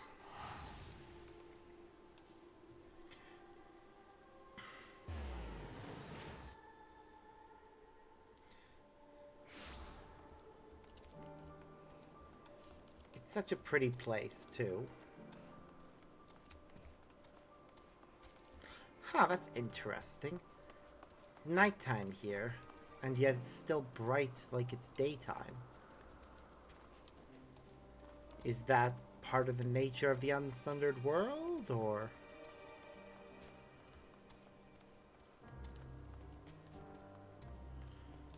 just something that's present here? I guess we can find out. It might just be that they kept things bright for the purpose of making sure you could see everything that happened.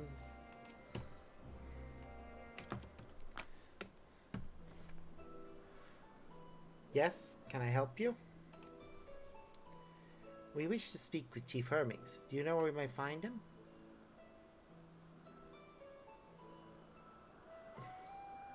Well now, by your mask, I assume you are one of the 14. I wasn't aware there was to be a visitation. Between you and us, it's something of a surprise. Your discretion in the matter would be appreciated. I see. My lips are sealed. The chief should be out conducting observations as usual.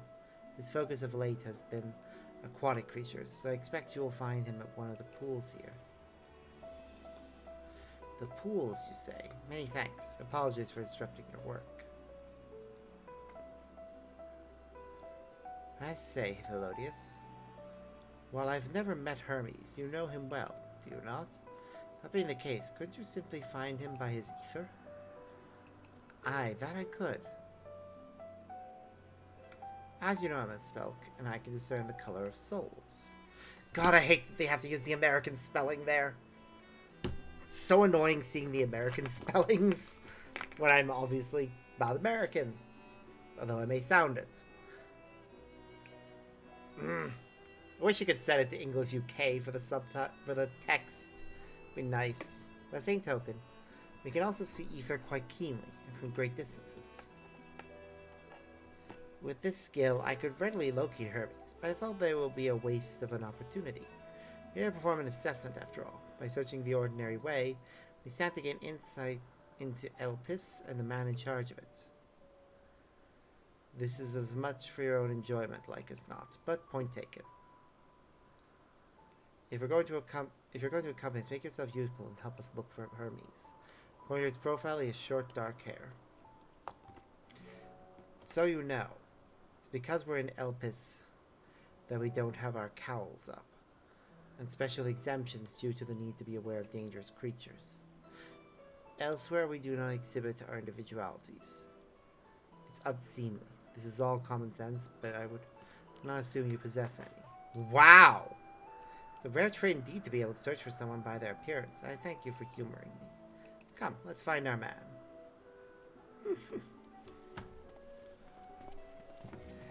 Okay. I will, but first... Okay, there's an ether... I could just get a map right now, I'm pretty sure I actually do have a map of ether currents saved somewhere. Give me a moment to see. Yep, Endwalker, ether currents, got it saved. Thought so. And we're in Elpis. So... Right. Yeah. There's one just to the north of the Aetheryte Plaza. And there are loads others elsewhere. We'll find them all. Eventually.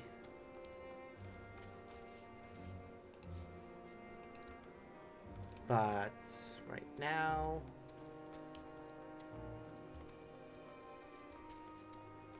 Oop, there we go. We found him. It's time to meet Van Daniel's original incarnation.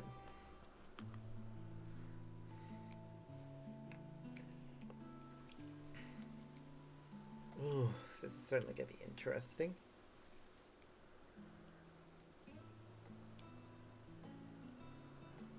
Oh, he's got his mask on.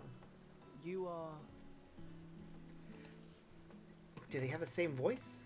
Slightly different inflection, but it is similar.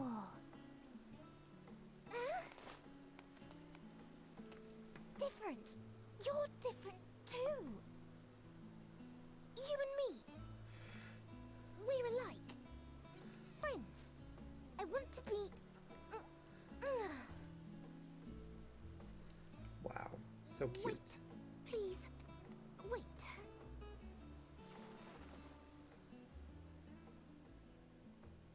Greetings and salutations. Can you hear me? Okay. Do not be alarmed. I mean you no harm. I wish only to hear your words, share your feelings, and know your thoughts. May we please be friends? Sure. May we please be friends? Yeah. Ah, I see you found him. Yep. Hythlodaeus.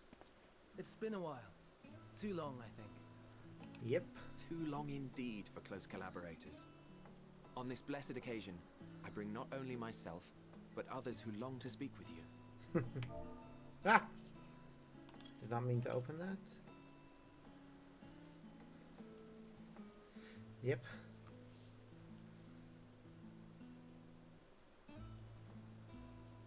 You are of the convocation. Yep. He sure is. Emmett Selk at your service.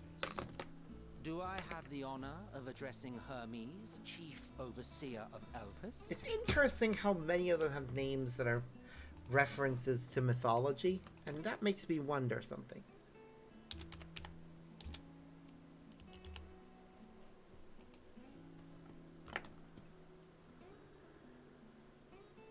I feel like Hythlodaeus is a reference.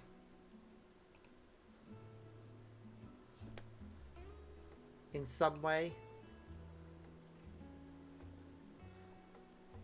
There, the etymology.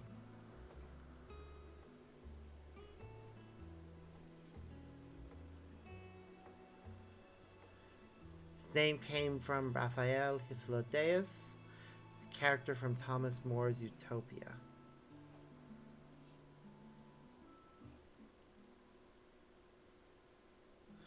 So it's a Greek sounding name. Hythlodaeus meaning speaker of nonsense. Pfft, wow. That's what he's named? Wow. You do. You have traveled far for it. Mm-hmm. Given your facility's purpose, its remote location is something of a necessity. Would that I didn't have to rely upon a guide. Oh, you wound me. Have I not ever been an attentive and helpful friend? But moving along to more agreeable company, this one we chance to...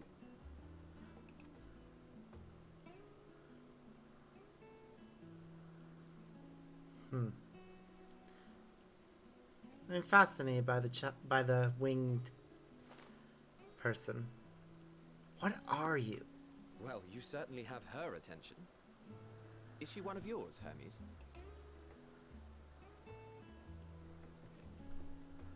Her name is Meteon. It means shooting star. Huh. Meteon. Why does that sound familiar? I feel like that is familiar to me. Why though?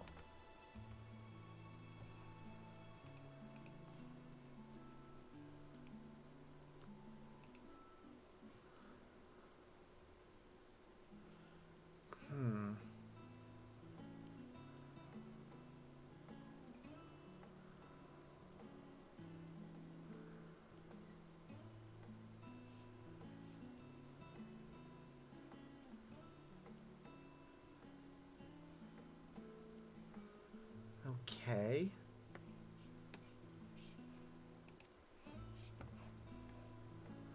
Seriously, why does that name sound familiar to me?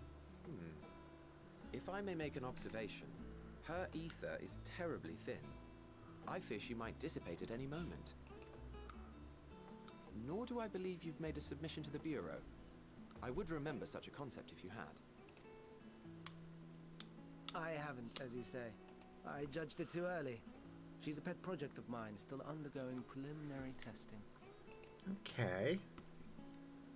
But rest assured that I will attend in person ere long.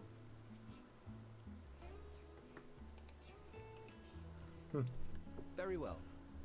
Being an authority on flying life forms, I appreciate that you are exacting in your work. I shall look forward to your submission. Yay. If we have finished with the perfunctory chit-chat, I would discuss official matters.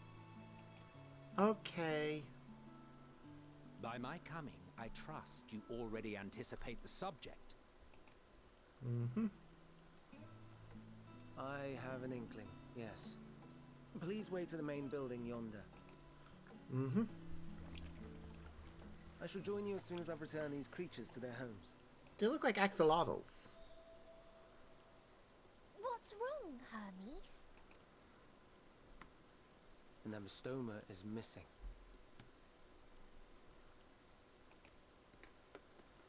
They look like axolotls.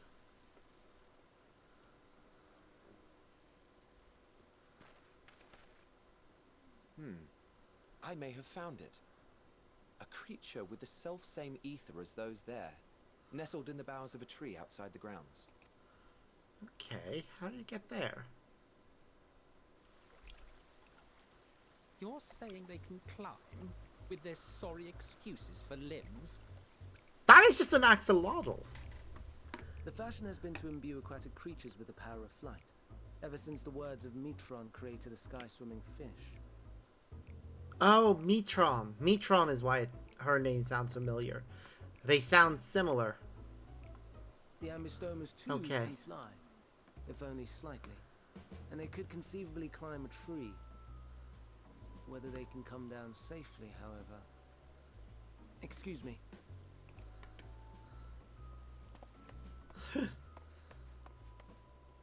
I'll help too.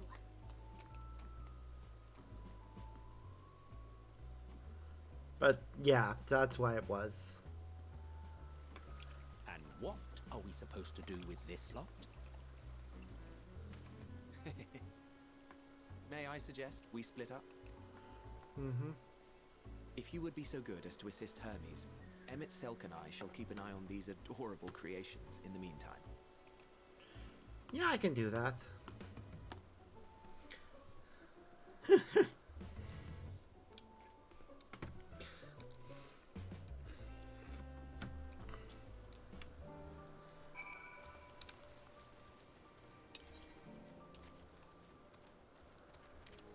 What does this mission get us anyways in terms of, I thought it'd give us a outfit piece. Must be a later quest.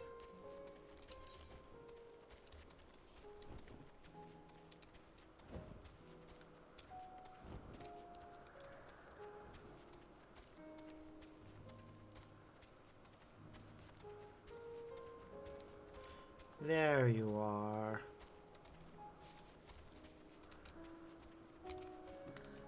It seems Hermes and Etiana found their quarry, a creature known in this age as an abyssoma.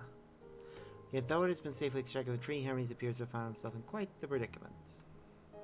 What? Ha! Hermes saw it high up in the tree. He climbed up to get it, but it jumped on and he slipped. Do you need a hand? No, I'm fine if a little embarrassed. Now, for your own safety, please stand back. Oh, what are you gonna do? Did he just jump or fall? He fell.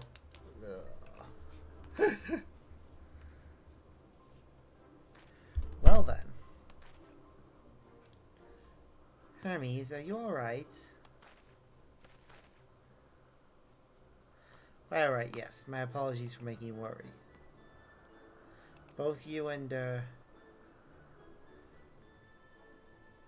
Sparks Narrator are called. An intriguing name, somehow reminiscent of a new creation. Thank you for coming after me.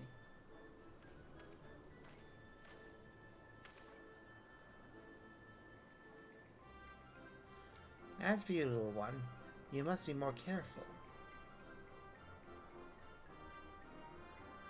You may be able to fly, but it doesn't mean you cannot fall and hurt yourself.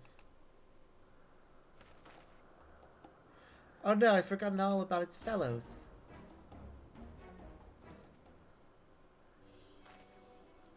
Truly what a relief. I must thank Emmett, Silk, and Hippolytus when I return to them. But first, with this distraction out of the way. As Chief Overseer, please permit me to welcome you to our facility. I hope you will enjoy your time here.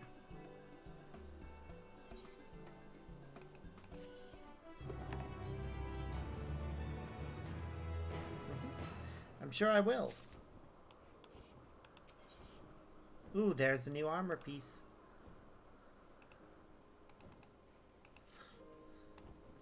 Well, we mustn't keep the others waiting. Let's return to the Endwalker. Yes, you do that. I want to go looking for something quickly. I think according to that map I was looking at, one of the things I'm after is over here. Ooh, it looks like we got something similar to a chocobo. Oh no. Gemstone trader. Different thing entirely.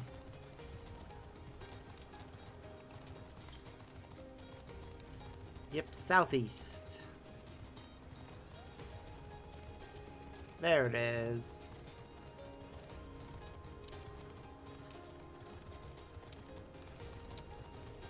And once we collect it, we'll be able to start keeping track of ether currents for this region. And after that, there'll only be one more region left to explore, actually. I'm looking forward to that.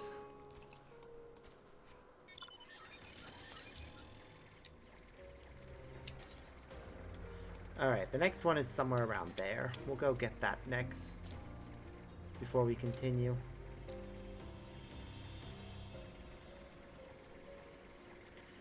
Ooh. Is that meant to be like a lighthouse or something similar? Would certainly make sense to have structures like that dotted around this place, as it appears to be a floating island. Which again, no surprises. Floating islands seem to just be a thing that Final Fantasy loves to do.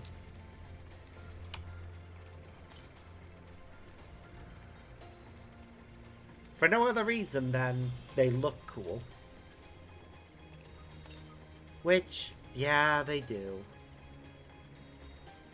Okay, it's to the northwest now.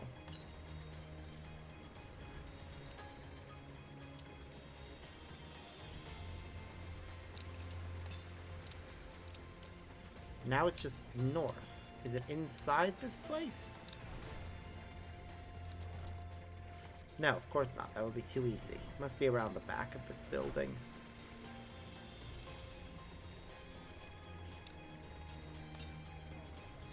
Yep, northeast.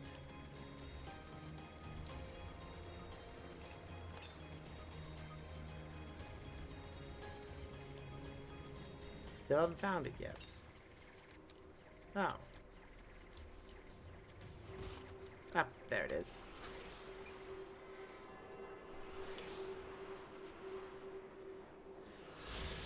And we have it. That's 2 out of 10.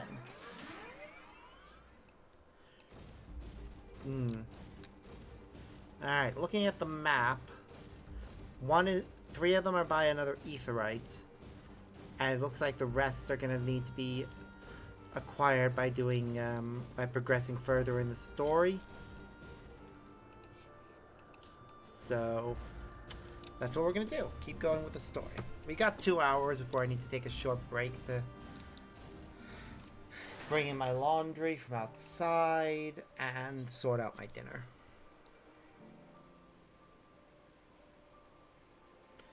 Huh. Yeah, most of these gemstone traders do not sell stuff that's actually worth my interest. Or that piques my interest. Rather. Anyways. Oh, look, it's telling its friends about its adventures.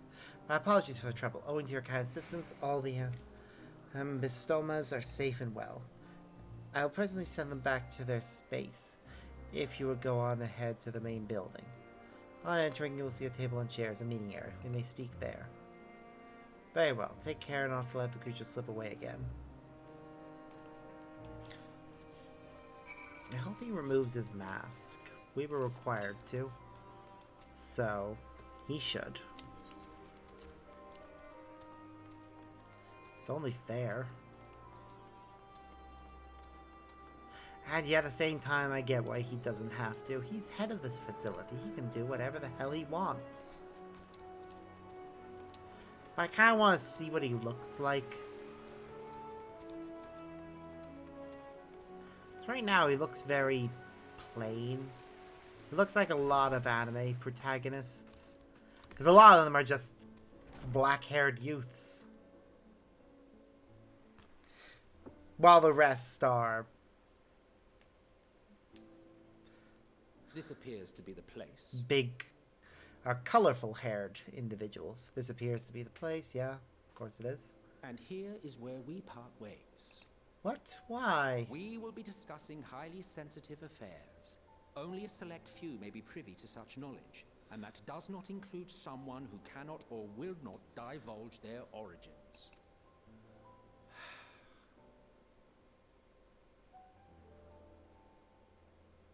What? Will I have to remove you by force? No.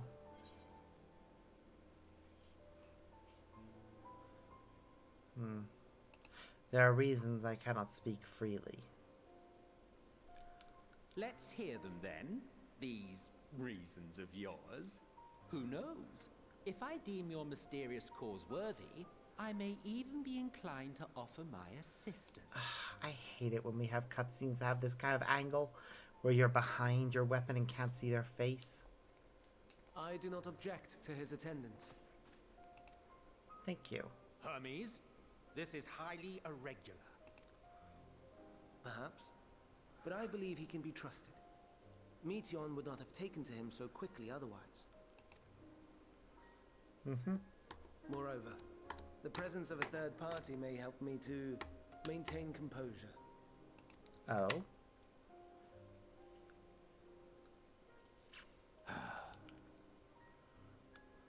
As you wish then. Behave yourself, do you hear? I always do! Jeez.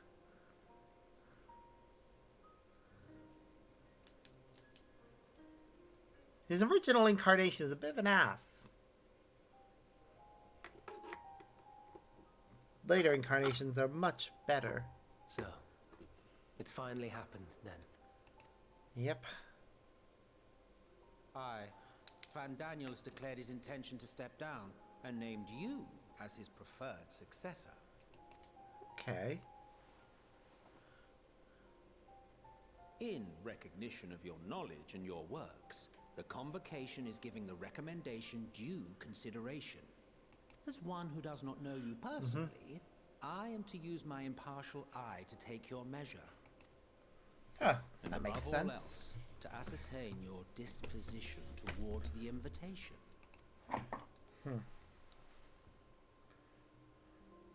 I understand that you and Fandaniel are close. He himself was once chief overseer of Elpis after all. Huh, so it makes sense why they... So what? He named Hermes his successor as chief overseer of Elpis, and now he wants to name him his successor as Fandaniel too. I guess that makes sense. Whoever Hermes makes his successor as the chief overseer will likely be the next Fandaniel as well. I should not be surprised if you knew before anyone else that he wished to relinquish his office. I did. He told me that when he fulfilled his purpose, he wished to pass the torch to me. Interesting. A torch you seem none too pleased to accept. Are you so averse to serving on the convocation? I think he's got a work finish here. No, it's not that. For a humble researcher like myself to even be considered is an honor beyond words. No. What troubles me, what I struggle to come to terms with, is the very fact that Fandaniel is stepping down. Does this not mean that he will return to the Star?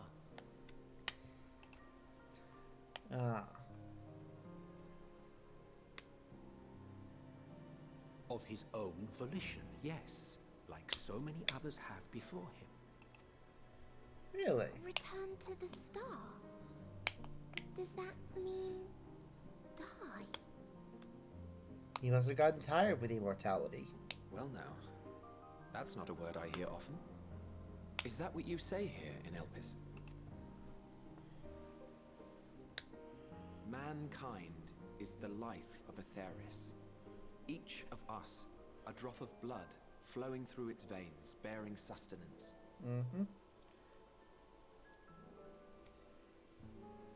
Okay. In our finite time upon it, 'tis our duty to make it a better place, that all who call it home, now and in future, may abide in happiness. To that end, we have dedicated ourselves to the pursuit of enlightened creation. And by our efforts did we transform this once untamed wilderness into the peaceful paradise you enjoy today. Wow. To return to the star whence we came is a privilege afforded to we who have so loved and nurtured it. A choice embraced by those who have lived their lives to the fullest, in service to our world. Basically, they feel they've lived long enough, done everything they wanted to do, and now just want to rest. Honestly, functional immortality like that sounds pretty good. And when they depart upon this journey, it is beautiful, always. The 14 are no exception. 'Tis believed no occasion is more felicitous than the fulfillment of one's duty. Our office becomes our lives, and to retire is to return, or so the majority of us hold. Some few have elected to eschew custom. Okay. Mayhap you feel Fandaniel's deeds do not warrant his return. Yet you should know his accomplishments as well as any. During his time, he conceived of countless outstanding concepts. And channeling the wealth of experience he attained here in Elpis, he brought forth many new specimens. Yep. I know of all this. I do. It's just... I cannot fathom why someone so great and wise, who could still do so much good, would want to end it all. A good question.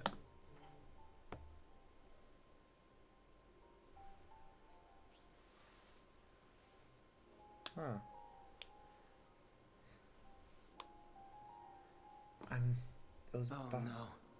I've made her upset. Forgive me. I know I requested your presence. might I trouble you to take Meteon outside? A change of scenery would do her good. Yeah, okay.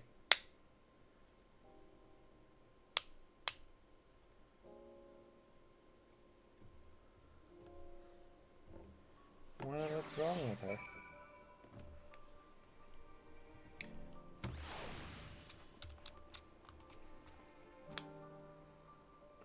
I'm sorry, Sparks. Didn't mean walk. Perhaps we can go for a walk. Poor girl. The concept of death is not something that anyone can really deal with. Hermes gets sad when he thinks about death. When others are sad, I'm sad too. That's how I am. How he made me.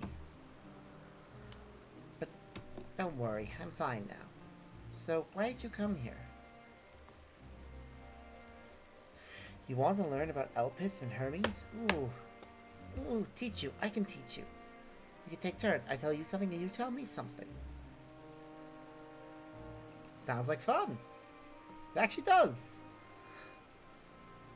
It will be. It will be. Where's that? Ah, yes. Let's talk to Memnon. He should be near the Aetheryte. I'm not going to explain, but Memnon is, so I'll have him explain instead.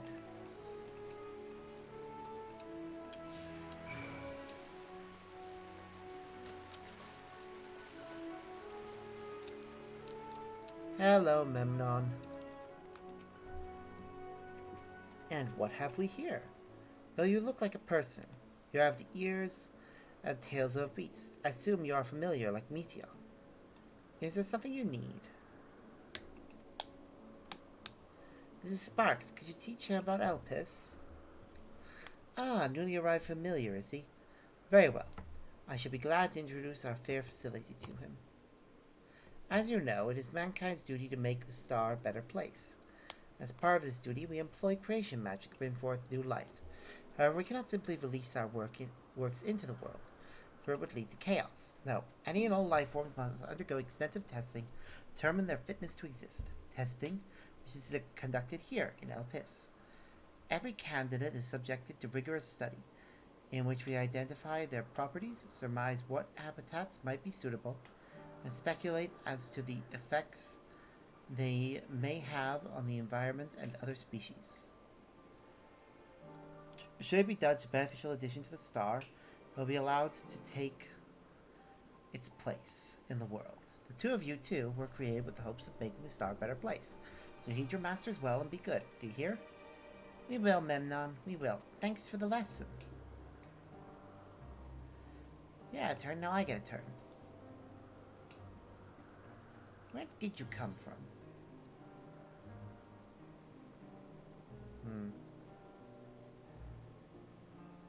From a place facing a great threat.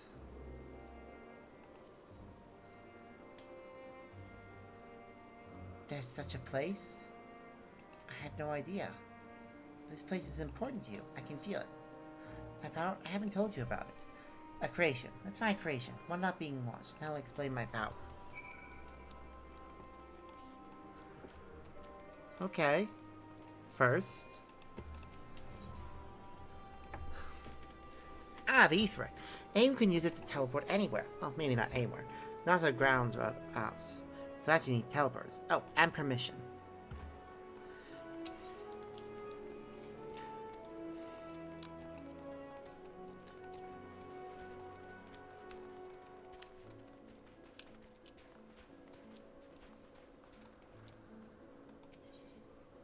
Discuss the Spriggans. Spriggans? What are Spriggans? Oh, no, we call them Aura. If there's many. If it's just one, it's Aureas. Though they're cute, they can be naughty. Sometimes they run off with concept crystals. It needs us to run after them. So multiple creatures are going to have different names in this time period.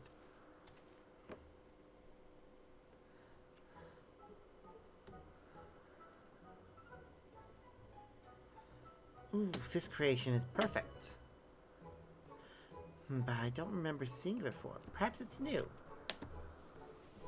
Anyway, I'll try reading its mind. That's my power.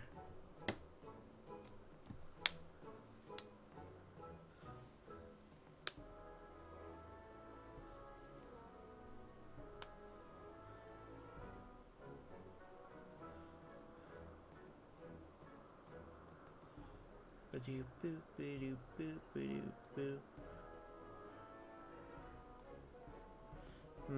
can't read it. Or maybe there's nothing to read. Wait, please wait. I'll try again with you this time. You really shouldn't allow people to read your mind. They can learn horrible things. Greetings. Can you hear me? That was what she did earlier. So we already know this is my power. I can read the emotions of those around me and project my emotions to others in return. I am not actually speaking to you in your mind. Rather, you are converting my emotions into words and intentions. A process performed subconsciously by intelligent life forms. This ability is vital to my mission, for it allows me to interact with intelligent beings, even should they communicate via unknown languages or other nonverbal means. As a consequence, I am clumsy at speaking. Yet though I struggle to express myself in this fashion, Hermes wants me to speak as much as possible, for everyone has thoughts and feelings that they may wish to hide. I harbor an affection for you, one that is difficult to define. Aside from the fact that you share common traits with us, your thoughts are complex, prismatic. They draw me in and leave me wanting to know more. I respect your privacy. I will refrain from using my power when speaking with you. Nevertheless, I want you to know that I wish to be your friend. Aww. She's so cute. Did you hear me? Yep. Good. Now it's my turn again. So, what are you good at?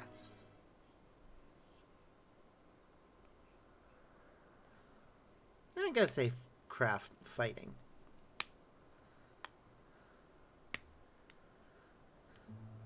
Ooh, fighting. That must mean you're strong. Hermes is strong too, but he doesn't like to fight, even when creations fight him. Burp.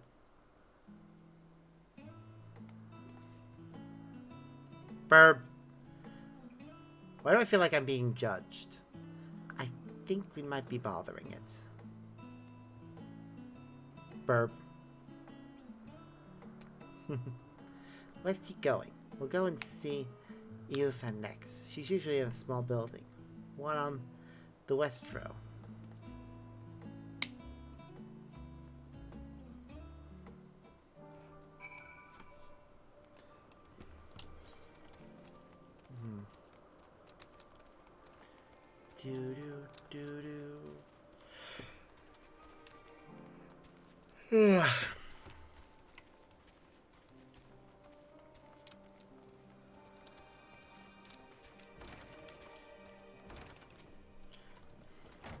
Oh well, if it isn't Meteon, I see you've brought a friend today. Greetings, Xanth. An apple. Could you make me an apple? Can't Hermes likes, covered in syrup. I want to share it with Sparks. Oh, candied apple. Hermes is certainly partial to them, but you know you can't eat Meteon. You weren't made to do so. But I like to. It may seem that way, but it's due to your ability to share others' feelings. You're taking Hermes' likes for your own.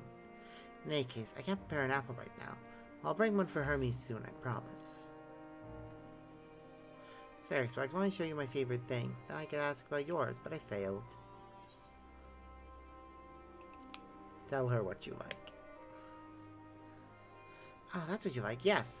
Yes, I can feel it. Your joy and happiness. It makes me happy too. Thanks for sharing it with me, Sparks. Well, we've talked and talked and talked a lot. Maybe Hermes has finished talking too. Shall we go and see? Yes, we should go and see. And we'll get an item piece.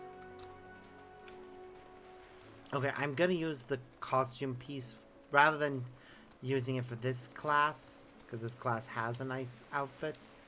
I'm gonna use it for Summoner instead.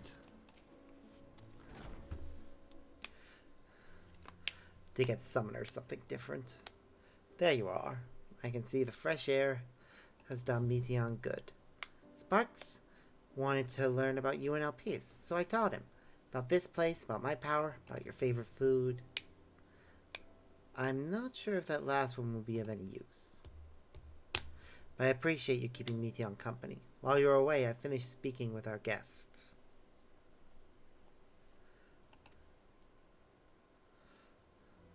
Finished, hardly. You requested time to consider the invitation, so we have no choice but to occupy ourselves with an inspection of your work.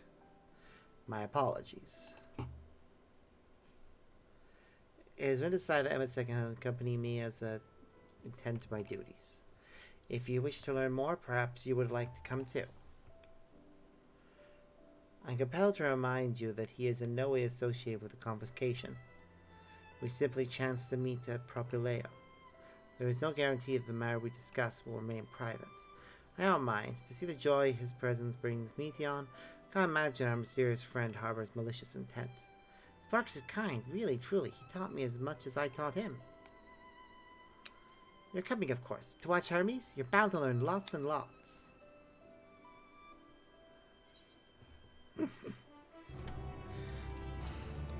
Also, it'll allow me to give Summoner a more unique outfit if I do this, so... Before I accept, let me just quickly change into Summoner. Pull out that chest, equip it.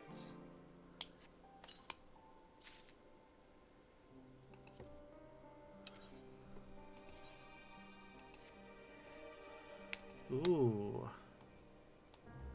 That looks really nice. Like really, really nice.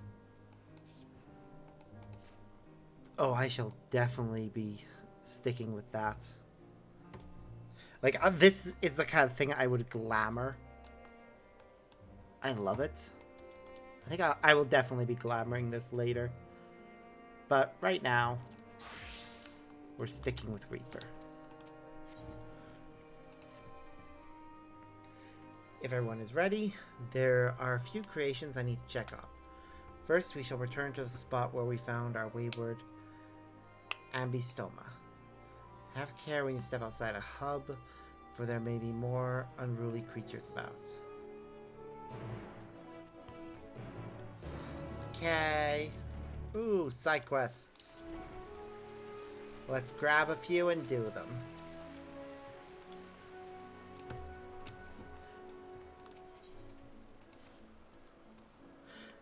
You, my dear familiar, are precisely what I need. Pray, help me with my research.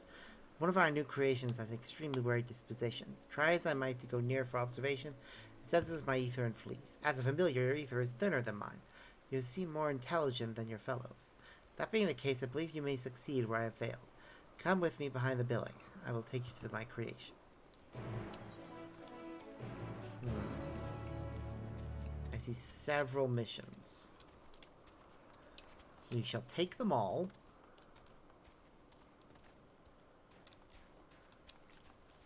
Hello. You give me a ring. A visitor touring our facility, are you? If you wish, you can assist us with one of our latest arrivals, the Aureas. The creatures are identifiable by their long ears, which they use to detect danger. They're also keenly attuned to minerals, and can find deposits even in pitch darkness. Now, we were just testing the effect of minerals on them when they reacted acutely to Mana Stone. They became visibly agitated, each grabbed a stone and scurried off. We need to round them up again and could use a helping hand. If you are up for it, please seek out my colleague who is out searching. She should be somewhere between Kira and First Bloom. I can give you instructions. Okay.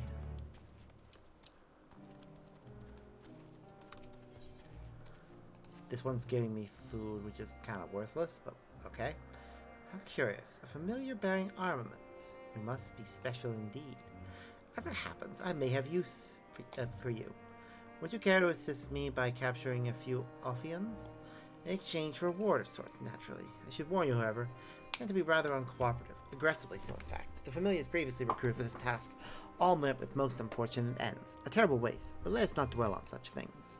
Here, take this etherically imbued rope and use it to restrain the Ophions. Remember, I require living examples. They are extremely valuable, so if you must choose between their lives and your own, do the honorable thing and let them. Wow! No wonder the other ones died.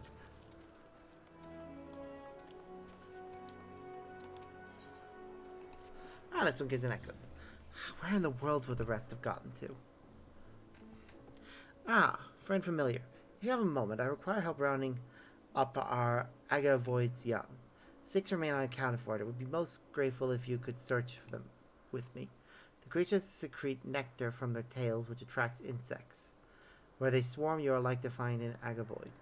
And when you do, use this etheric rope to catch it. Small as they are, I don't believe they'll be too far away. Let's endeavor to find 3 each and reconvene here.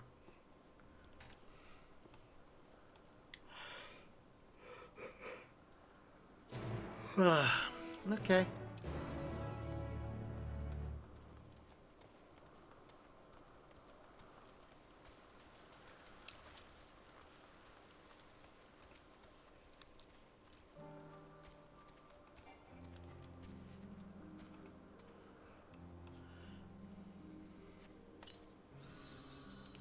One down, 2 to go. Aw, they're kind of cute.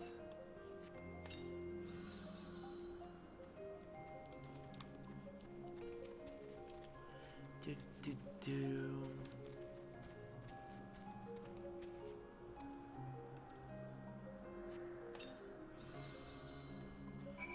Okay, we'll turn in that quest in a moment. Just wanna get these other ones done. It is certainly interesting seeing some of the creatures we know in the present back here. The impatient observer appears to be waiting for someone.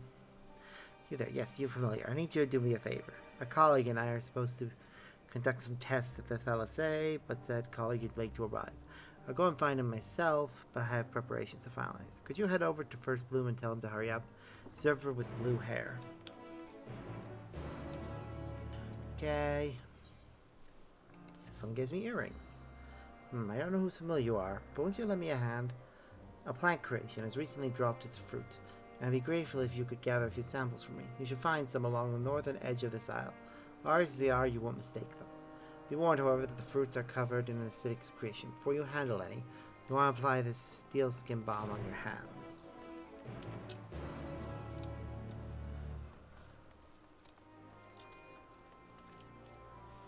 Okay.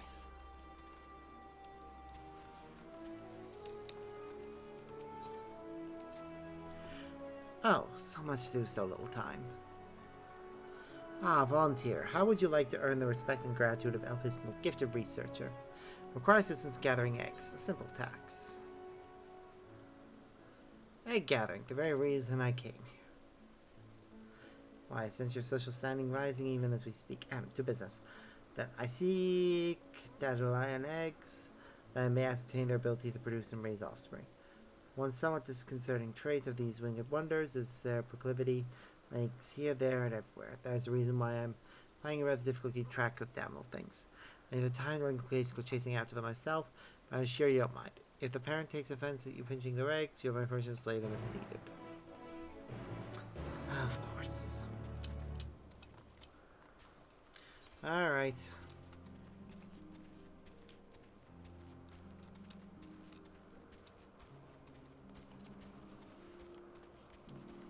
Well, first things first. Well, one of the ones over there is gonna... Somewhere over here is actually where the ether current I need is, so I can collect that while I'm doing that mission.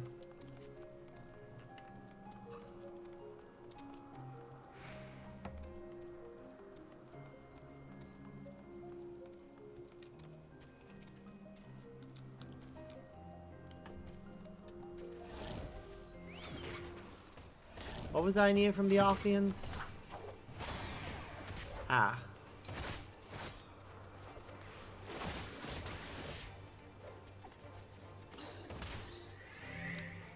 Just weaken them. Something coming after me? I thought something was there a moment.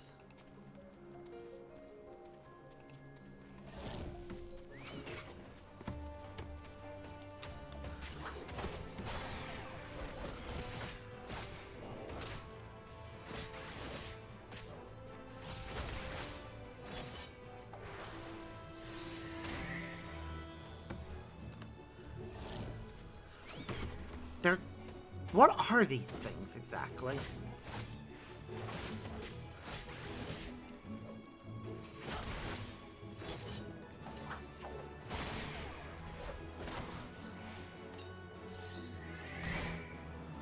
Sorry, I was trying to work out what they were in terms of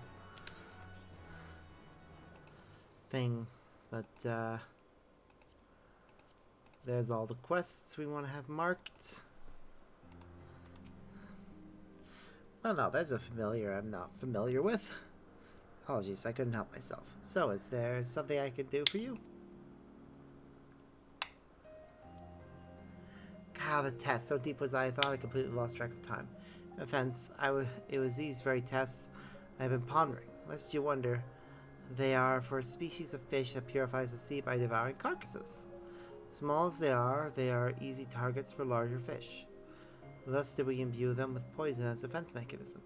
Not wanting the poison to outright kill, we kept it weak. Even so, it gradually accumulates within the predator's body, and testing has determined that it will lead to mass death. Though we wish to avoid this outcome, the concept of this fish is truly marvelous.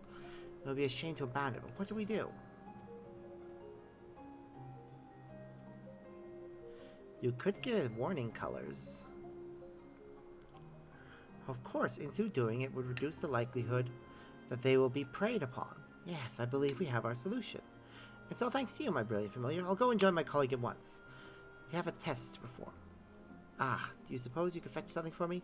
For a test I have in mind, we'll be needing some bird of Elpis feathers. These can be had from a colleague of ours who specializes in avians. The man should be somewhere back on the main aisle. My thanks again, and see you shortly. Okay. The ore, the mirror, the colorful concept.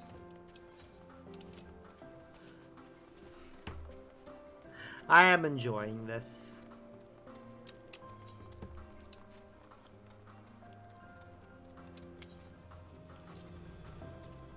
It'll be interesting to see if for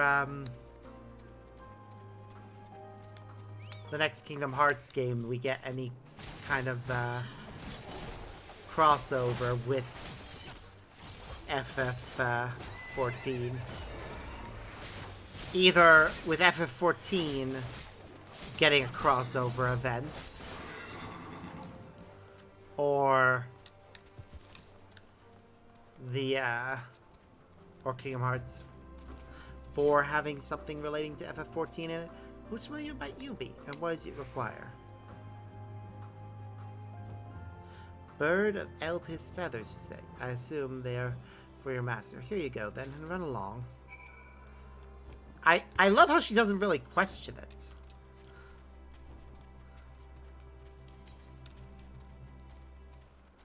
She's just like, oh, they must be for your master. Here you go.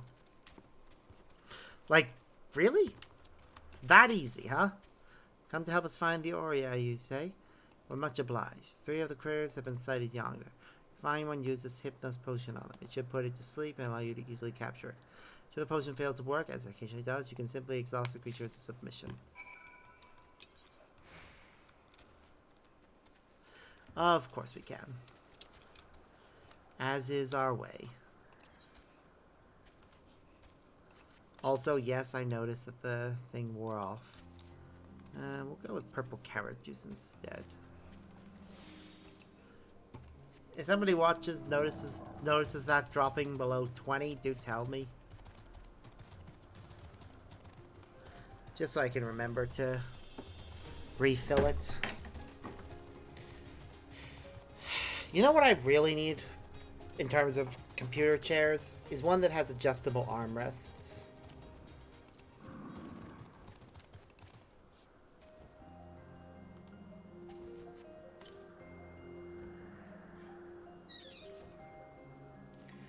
Come along, little friend.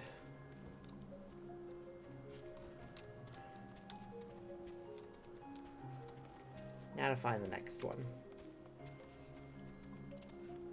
Should get a ride out, just in case.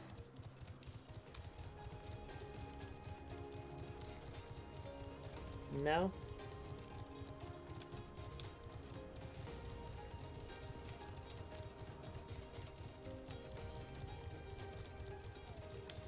Again, people, you're welcome to point out if I go past something important relating to the quest.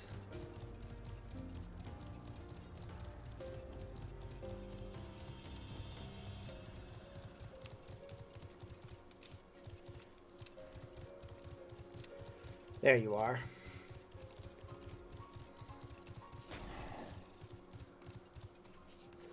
Take this. Okay, that one was fine. Which means this last one is gonna be resistant. Makes sense with them being off on their own.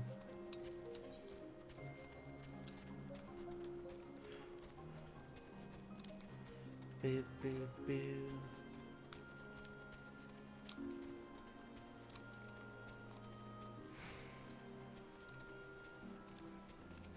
Yep, this one's agitated.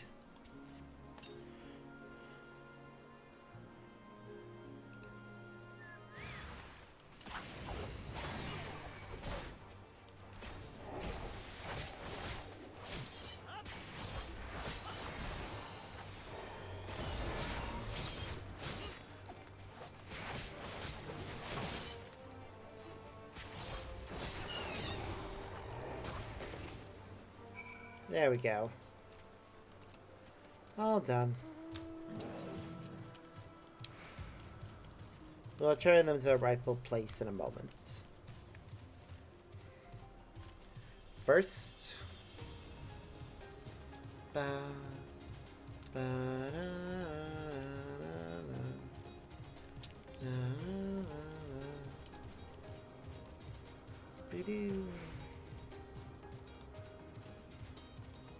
Here we go. There it is. Notice 666. New as it is to Elpis, the creature has yet to be given a proper name.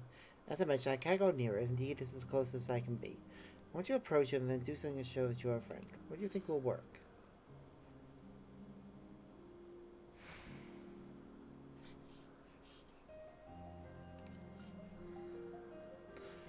Form a dance for it? If it sees you moving in a whimsical fashion, it may well lower its guard. So go on, try and form a dance. I shall watch from here. Best of luck to you.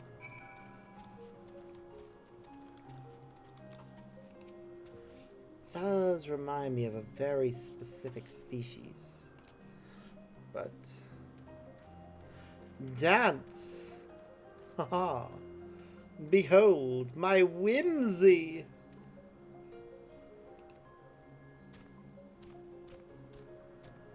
Scurries off, leaving behind a bowl of fruit. I went to stall. You did very well, my dear familiar. It's designed to facilitate the proliferation of fruiting trees and bearing their seeds to faraway places, while their young are still unable to forage for themselves, so you have male creatures to bring them food. In leaving you the fruit, it appears to have taken you for one of its own. I wasn't sure how it would respond to your overtures, but I wasn't expecting that. Go on, take your gift and let us return to Nugrinorius. You deserve a reward for your troubles. Okay. Bowl of fruit.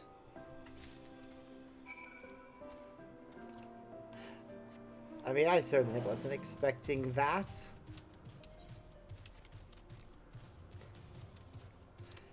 I dance for you and now you give me fruit. Why not?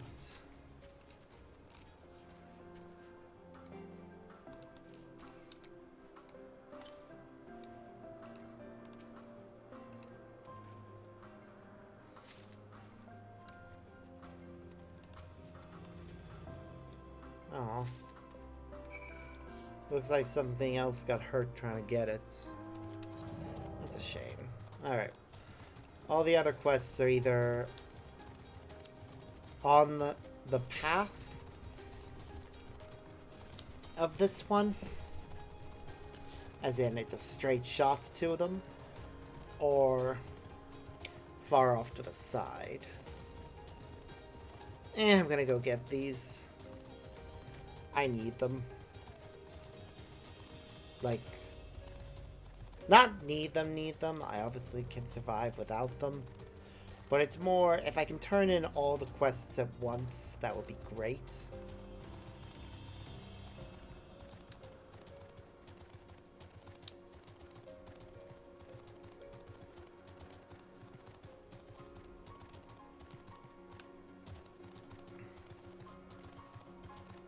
I do find it weird that there are a lot of people out there that choose to wait to do all the side quests until after the main scenario?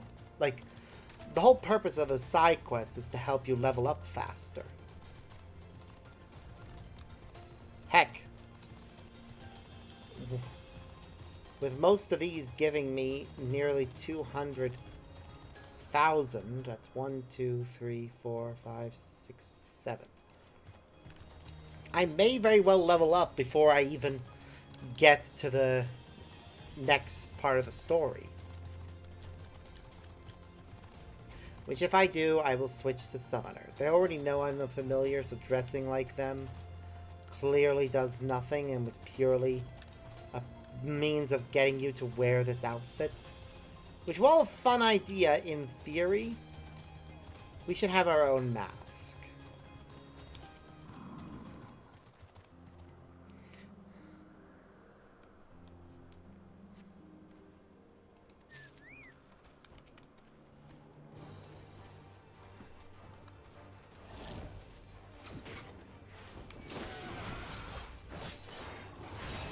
God damn it.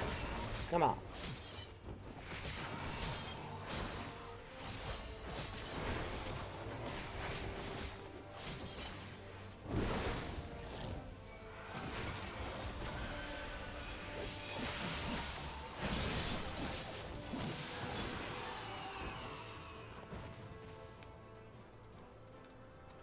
We now need to get the other egg.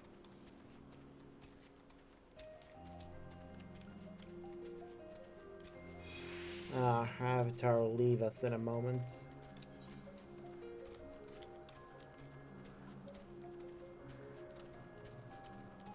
Two seconds. Yeah. This is a shame. But oh well. Died a lion.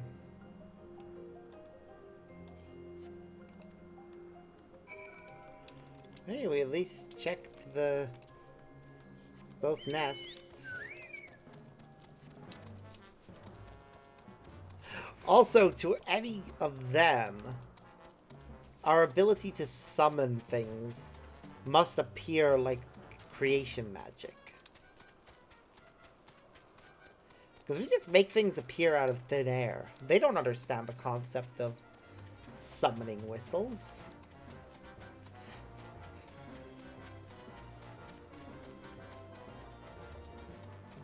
I don't think so anyways. Hello, graceful observer. Are we able to catch them? Yes. Thank you. Now only 2 of the crews remain at large. I've received word they've been sighted in another area, so I will hurry there at once. I'd be grateful if you would take the 3 fellows you caught back to... I feel like that quest should continue, but... we'll see, I guess. Oh wait, there was a current down there. I'll grab it later. I assume you haven't returned empty-handed. Splendid. I now have an ample evidence of the bringing as expected. All we need to do is wait for the to be officially approved. But wait, if even the mediocre familiar just you could steal their eggs, how are they supposed to propagate in the wild? No, this will never do. We shall have to find a way to improve their natural defenses against such threats. 2 heads, perhaps? Fire breath? Cover their eggs in spikes? That might make them rather tricky to lay. Well, it's certainly given me food for thought. I shall have to discuss this with the others. Oh, you're still here. I suppose the word thanks is in order. Thanks. There. Satisfied? Mean.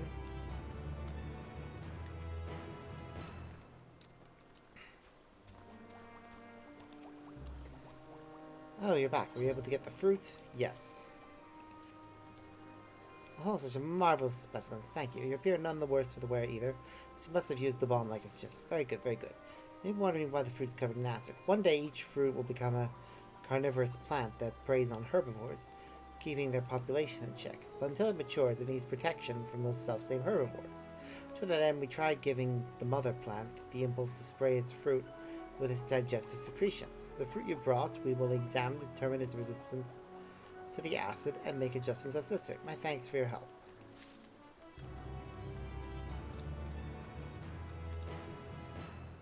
There you are, my clever familiar. You have the feathers, I trust. Yes, these colors are pearly. We shall grant our fish the same to warn would-be predators of its poison. Say, was it familiar who conceived of this idea? It was. Thanks to him, we won't need to revert our fish to ether. So not only did you find my colleague, you've thought of a solution to our problem and fetched the feathers. You've been very busy on our behalf and we're grateful. Here is a little something for your troubles.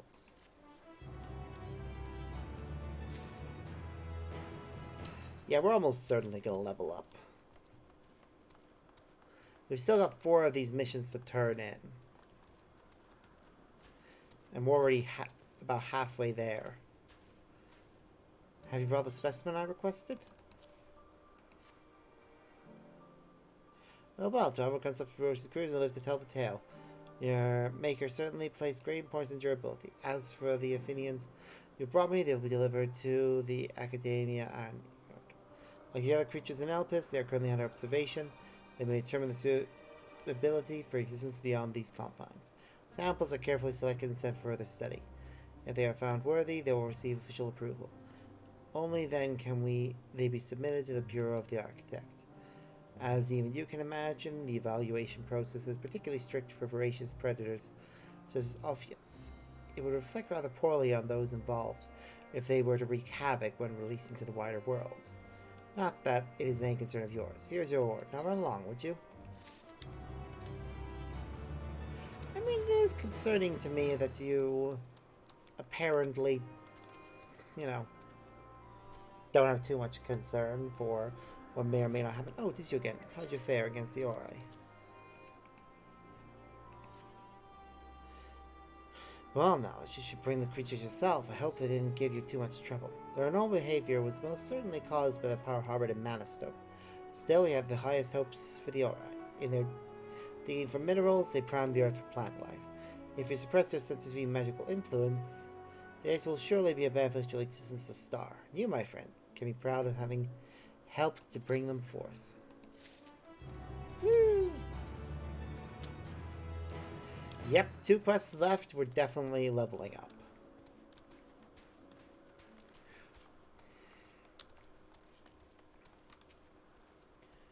Ah, you are returned as well. I managed to find 3. How about you? Wonderful. This accounts for all of them. You can finally release the creatures. Lest you wonder, we're created to curb the insect population. They have passed the first phase of determination, and thus will be provisionally sent out into the wider world. Though a few steps remain before they can fully take their place in nature, I have no doubt but that they will make our star a better place. This isn't much, but please accept it by way of gratitude for your assistance. You've given me something that I will very much appreciate. Yep, we only need about 100,000 and we're going to get 180 off of this next mission. So, hello. Thank you for your invaluable cooperation. I was able to acquire some very insightful data. Oh, the fruit. They are rightfully yours to enjoy, so go on, enjoy them. The fruit look good, but it tastes even better. Each bite is a small piece of heaven in your mouth. Judging by your expression, it would seem saves the choicest fruit for its young. Though it has but come to us, a good feeling for the creature. When the time comes, we shall have to think of a suitable name for it. Here's your warrant promise. Thank you again, my dear familiar. Woo! Level up. Okay. Switch back to Summoner. Go through the items we've just acquired.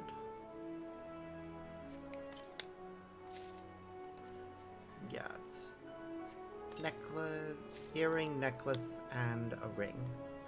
So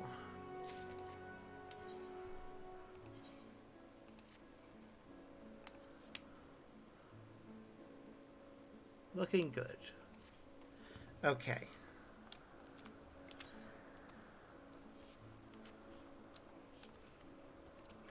I do want to quickly go and get the nearest ether current, though. Let's double check where it is. Okay, there are There's one to the southwest. Way to the southwest. But also there's ones over here where the 12 Wonders is.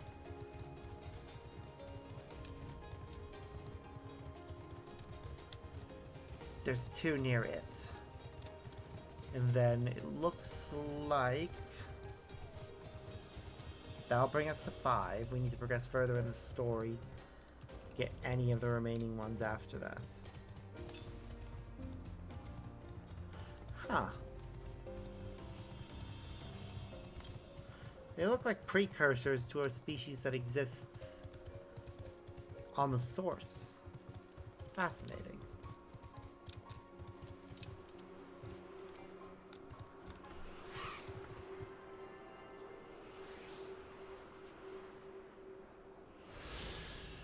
There we go.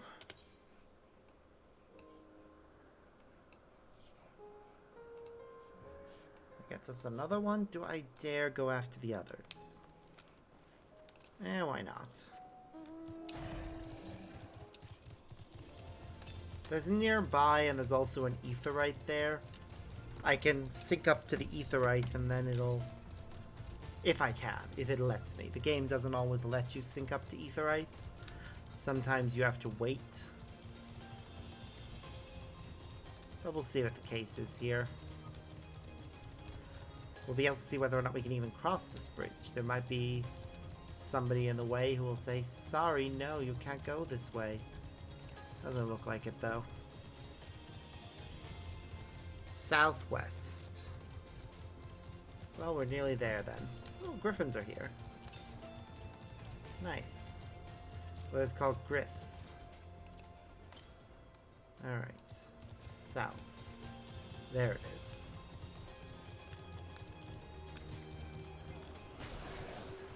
I mean, it'll get us halfway to having all of them, which will be nice. We're so away from having all the others. Huh. Also, the outfit that we're wearing right now. If it was created by Hermes... Oh my goodness, Pegasi. Yeah, if it was created by Hermes, he decided, I'm gonna let you have something a little bit more unique.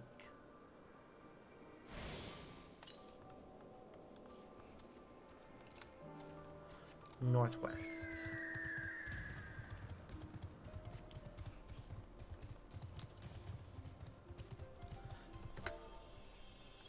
There doesn't appear to be anyone around here. I'm gonna keep that window open. There.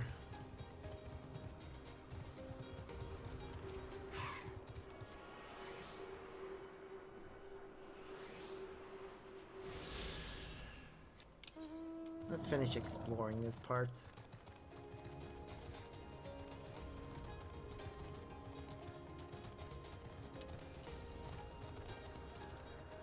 And there we go. Now we go over here. Because let's see. Island floating, and only accessible via a teleporter.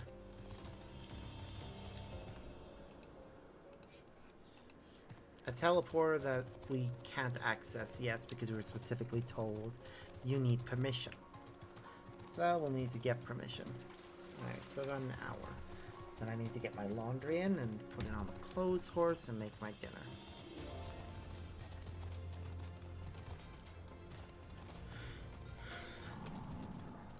This here is a new species of Peteloida we recently set loose. It has been doing very well, managing to maintain a stable existence thus far. If it can see its observation period to the end without issue, we shall release it unto the world. Tell me, do you know the difference between living beings and arcane entities?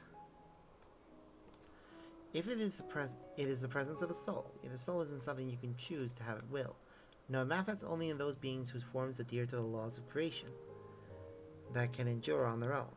Beings that do not fulfill this requirement, such as those spontaneously born of magic or natural phenomena, do not have souls. No matter how much it might resemble flora or fauna, if it lacks a soul, then it's considered an arcane entity. So you see, if it is not for mankind to decide what is living, that main light is beyond our manipulation, and it's hubris to assume otherwise. But come, let us head to a nearby beacon. I've received a report that arcane entities have gathered there.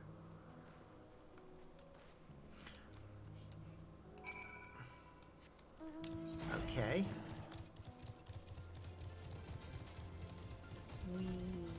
What's that anyways? It's called the Morning Dew. Okay. And that's a beacon. Okay. What way it exists? What the purpose of it is? I'm sure it serves some purpose.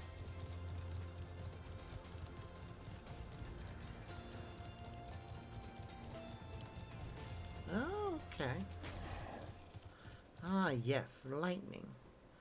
Neuma, just as the report said. Although we call this structure a beacon due to its form, it is in fact a magical device. Manipulating the balance of elements keeps the isle airborne and maintains the climate thereupon. In the course of its operation, it often sees an internal shift towards a given element. Right now, that element is lightning, which draws them in here to replenish their ether. It appears Meteon is busy. Would you guys assist me in a set and feed them? By using this lightning converge, you can harness ambient lightning and focus into a ball. Feast for dazzling friends. Go on, give it a try.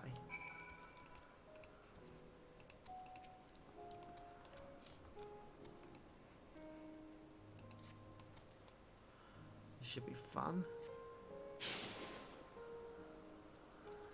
Ooh. Hello.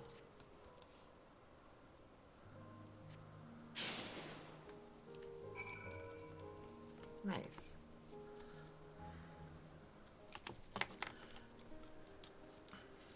Perfectly done, Sparks. Look.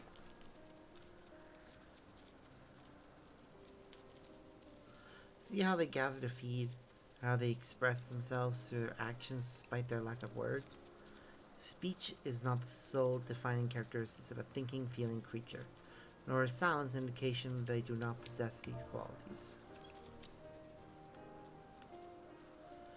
Be it a soulless arcane entity such as Namua or an ephemeral life form such as the Petaloida, all seek to perpetuate their existence, to survive. Is Meteon a living being?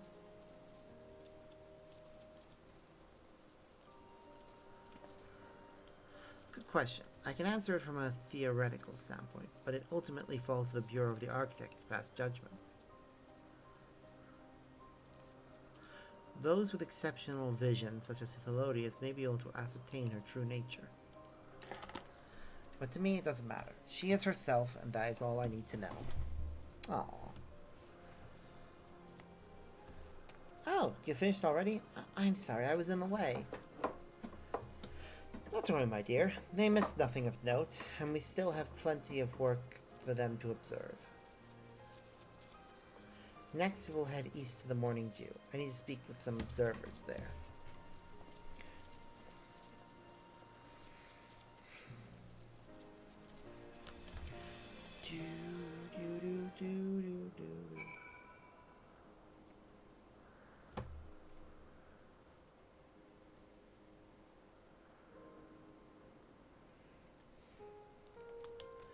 Ba, ba, ba.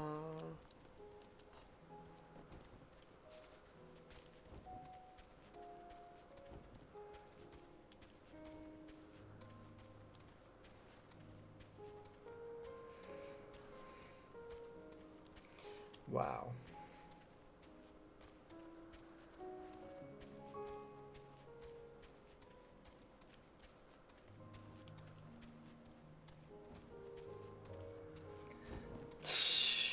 Wow.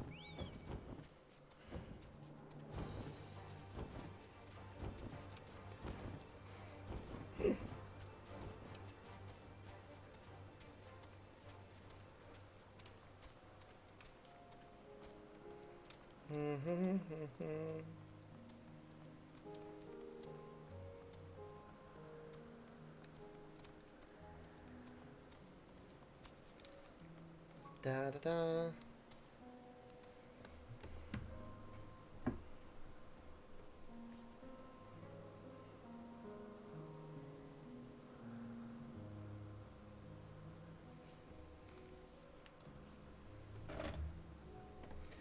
Okay. Hermes.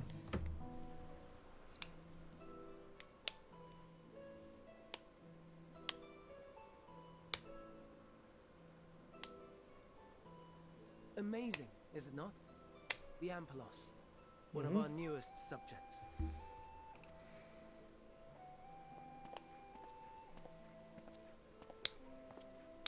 So, how are we coming along?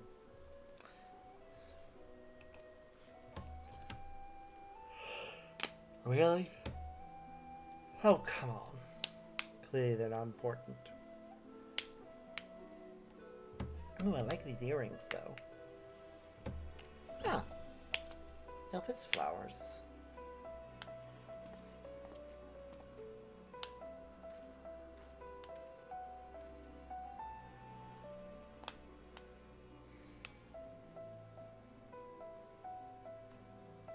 This place is Elpis. Those flowers. Elpis. Yep. Entelekis. Like me. Entelekis?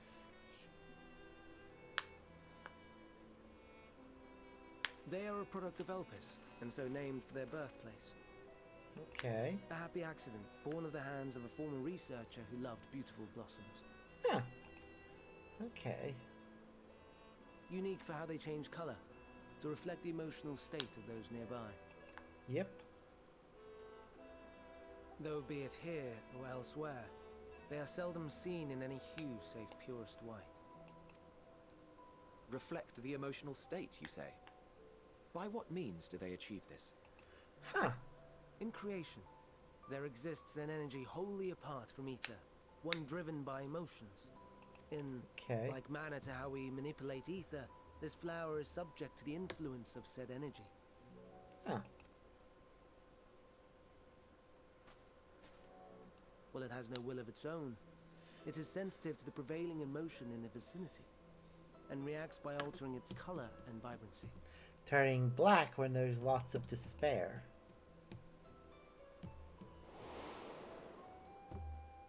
Akasha? It is one of the unseen energies defined by Harnish alchemical theory. Though a gross oversimplification, some describe it as an essence influenced by feeling. You know, it's a good thing we didn't see that scene in the same part. Because it always feels weird to have flashbacks to things that you could have seen on the same day. Which you probably could have.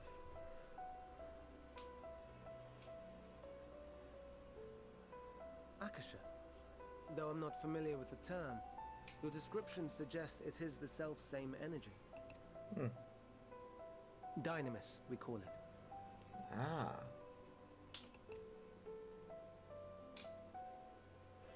And Dynamis. those entities like the Elpis flower that have the ability to interact with this energy, converting emotions into tangible phenomena, are Entelekis. That's me! That's me! An Enteleki! That you are, my dear. And no ordinary one at that, but the first possessed of free will. Interesting. Wait. A form of energy other than ether?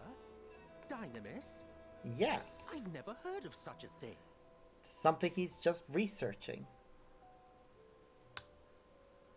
Hardly surprising. Dynamis cannot be seen, much less felt. And though its existence has long been theorized, we had no proof until the flower's serendipitous creation. Okay. What's more, Dynamis is far weaker than ether. Under normal circumstances, its effects are drowned out by the latter. On account of which, beings comprised of and reliant upon the ether, like you and I, are unable to make practical use of dynamis. Ah. 'Tis a truly esoteric thing, known to but a select few scholars. Yeah, that sounds about right. Intriguing.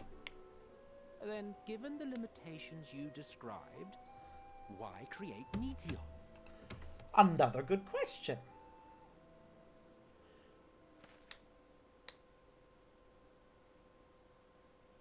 Our star, Aetheris, is especially rich in ether, so much so that its name is derived from it. Yes. However, when we consider all energy in existence here and in the vast space beyond, dynamis may account for as much as 68.3%. That's over 2/3. More abundant form by far. Were we able to control it, we could open the door to limitless possibilities. Huh. 'Tis not unlike a gently flowing stream, unable to break through the dam of ether barring its path. But if we Okay. could imbue the stream with the vigor of a raging river...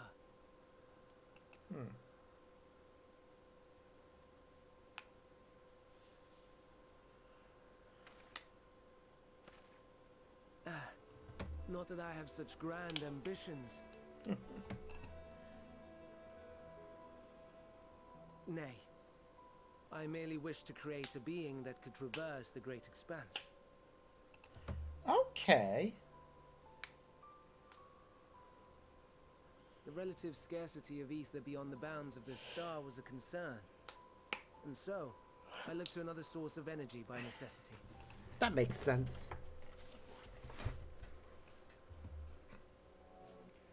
That being dynamis. No wonder her ether is so thin. Mm-hmm. Precisely.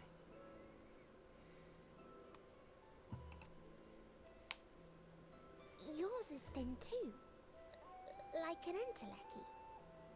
Like me. Mm-hmm. So, are we the same? Intelekis. In essence.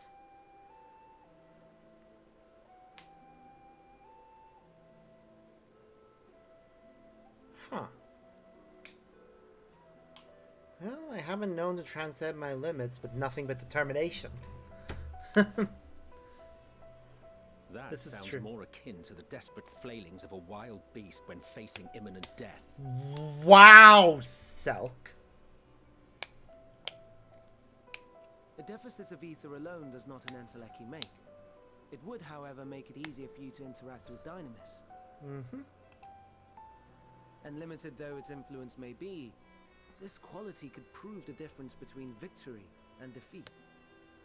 You do well not to underestimate it. Mm-hmm. I won't.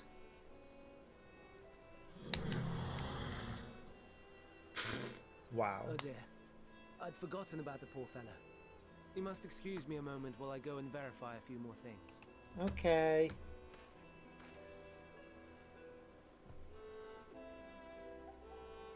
Do.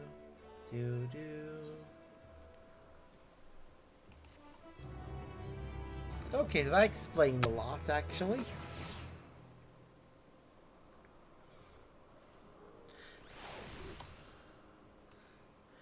Dynamis being a form of power,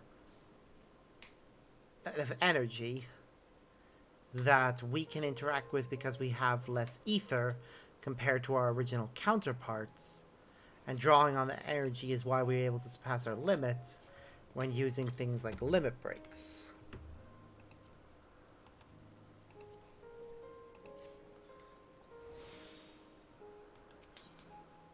Ooh, new transistors.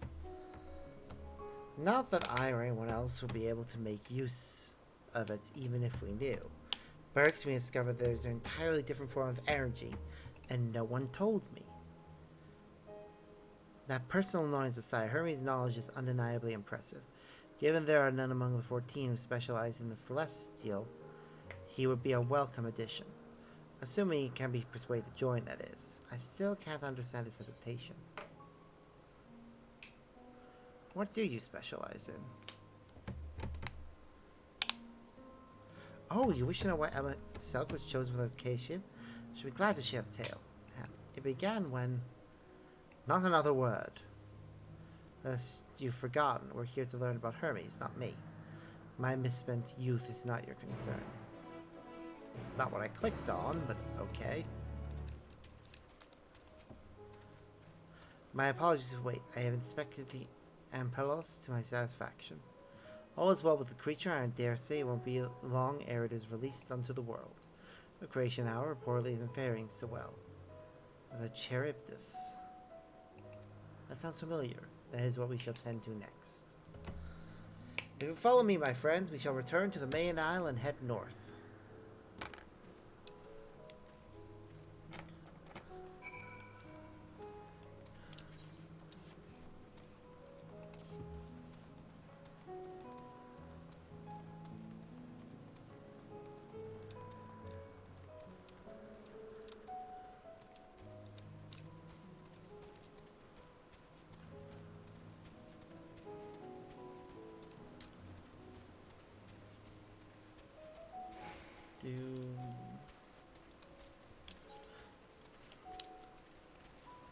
Ah, those things.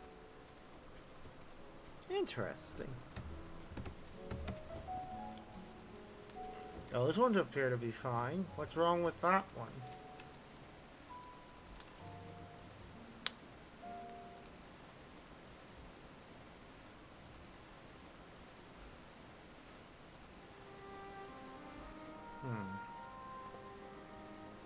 I said there's a problem with one of the Charybdis? Yes, that's right. As you know, the Charybdis is based on a sea creature. Owing to adjustments to enhance its affinity to wind, it is capable of flight. The specimens created from the concept could all fly without issue, but a problem arose in subsequent generations. This third generation creature was born with an etheric balance leaning strongly towards water. Its aquatic origin reasserting itself, it would seem. The result being its affinity to wind is diminished and it cannot fly. What we try, we can't get it to rise even the slightest bit.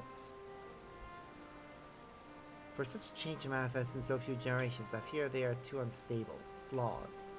With your permission, I will revert the creatures and recommend to the Bureau the concept be revised. With its experience balancing towards water, the Charybdis would indeed struggle to manipulate wind. Yet it's too early to conclude that it cannot fly. Having failed at first, it may simply have developed a fear. I shall transform and fly with it, helping it to manipulate wind until it finds its wings. What? You needn't go to such lengths.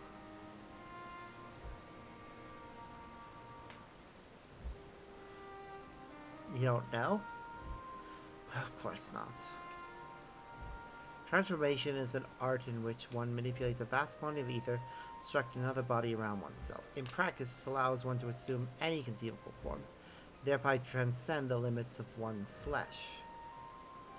Yet, convenient though it may be, transforming in the presence of others is considered vainglorious in the extreme. As uncouth and unseemly as running about robeless. Shameful. I understand you make a habit of this. Nothing of the sort. It's just that when transformed, I can wield the wind and fly. It may seem excessive, but what is our shame next to the lives of these creatures? They deserve a chance, and we owe it to them to do all in our power. Be that as it may.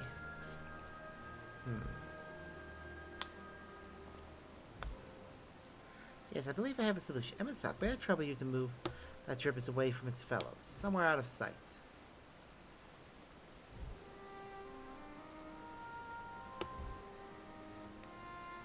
Meanwhile, I'd like the rest of you to help me prepare here. What mischief are you scheming now? No mischief, I assure you. It would but spare you the need to report to your colleagues that Hermes committed an indiscretion. So have a little faith and run along.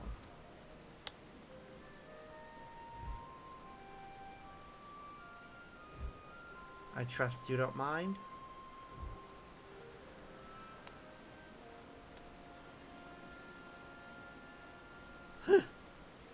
How?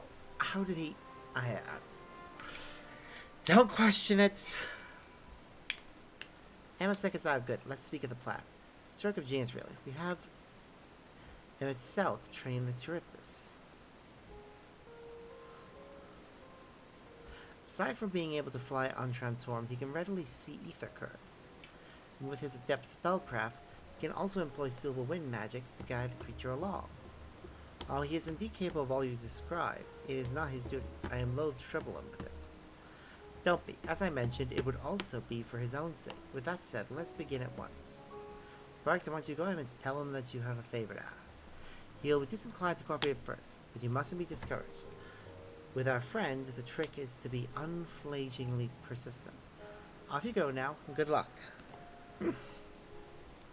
Say...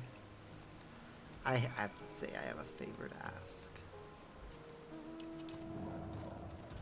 Okay.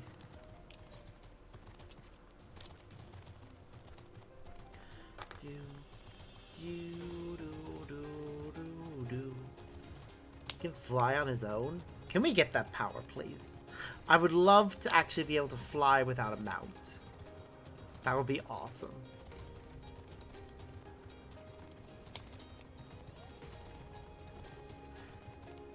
Oh, look at it. I love that it's blue. It's so cute.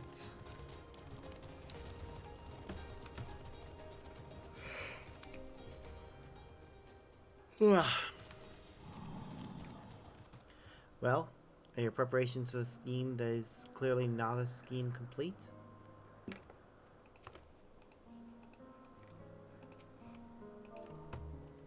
I have a favor to ask. Again, the American spelling. Oh, no, you don't. I'm not lifting a finger. I don't know what Hithelodius is up to, and I will not be made to know. I refuse.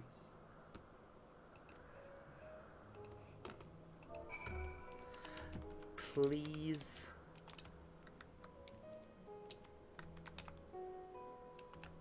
Emmett Selk. Oops. Oops. Wah. Please, Emmett Selk. What? Oh, I have to put in the comma. Wah. Please, Emmett Selk.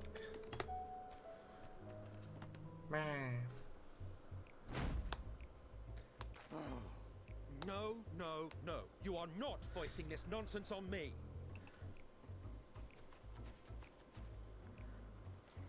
I'm given to understand you have the power to help the Charybdis, and should be quite willing to do so.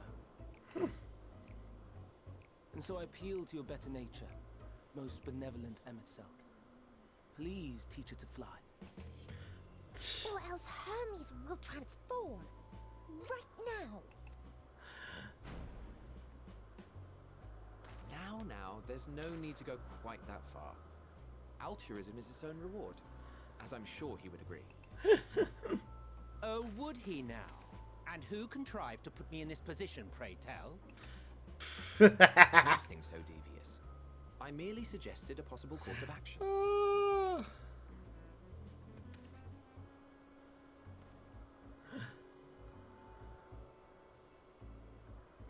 Please, Emmett Selk. Please. Oh, this is cute.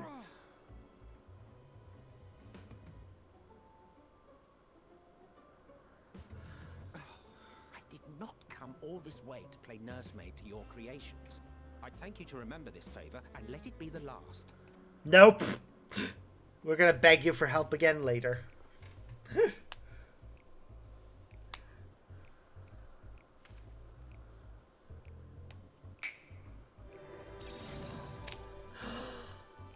I have one.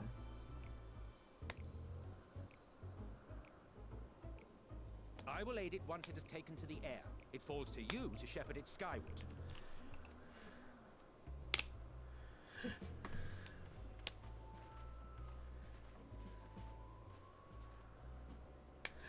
Well, let's relax and enjoy the spectacle, shall we? It is fun seeing creation magic be used. And yeah, we do have one of those things that Emmett Selk is riding around on. You were wondering why Emmett Selk joined the Convocation. Truth be told, he wasn't the first choice for the office. I was. On the strength of my ability to see ether. Huh. But I declined the offer. For though my vision is exceptional, I am pedestrian in all other aspects. Worse even, quite abysmal when it comes to manipulating ether, for example. Couldn't transform even if I had a mind to do so. Huh. It's a shame. What good is the ability to perceive a problem if one cannot act to address it? Okay, that's why you didn't accept the position. Emmett Selk has That's no fair. such shortcomings. He excels in vision and manipulation both, the latter to an extraordinary degree. If there is a mage more powerful, I do not know of them.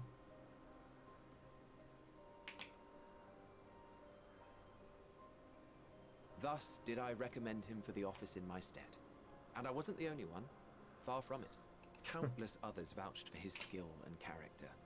People the world over, to whom he had previously lent a helping hand. Doesn't surprise me to learn that he was a good guy. Oh, how surprised he was. Claimed he hadn't done anything remarkable for anyone. Modest to a fault. He deserved every bit of acclaim he received. Yet he may well have gone unappreciated were it not for a mutual friend. A singular soul who can't help but involve himself in the business of others. Where he walks, excitement is certain to follow. His antics irritate Emmett Selk to no end. But much of his grumbling stems from genuine concern. When our friend calls, he never fails to answer and lend his talents.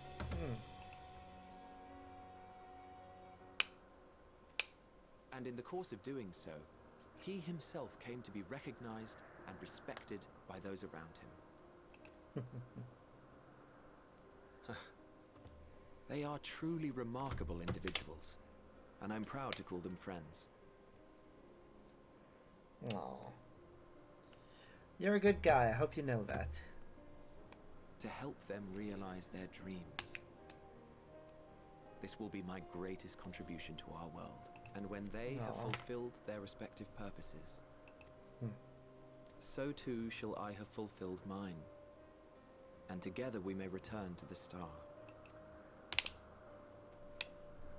Look at me, spilling my innermost secrets. I can't seem to help it with you. I can only assume it is due to the color of your soul. I just don't understand how you can be so alike and yet so different. 'Cause we're the same people. Well done, my pet. Well done. Yay! Ah, yes. I dare say the Charybdis will be fine here on. Charybdis. Yeah, it should be. Why don't you go and signal to Emmett Selk? Let him know that his arduous task is at an end. Sure.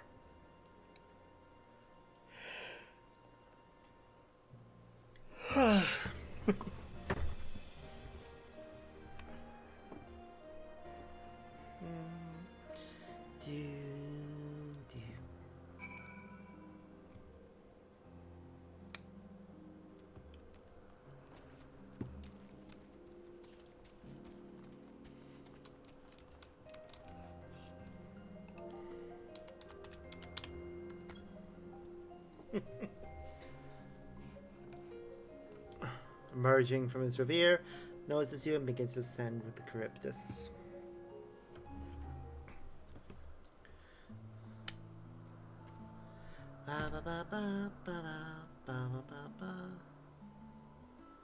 I have no words to express my gratitude. Thanks to you, the Charybdis has learned to fly.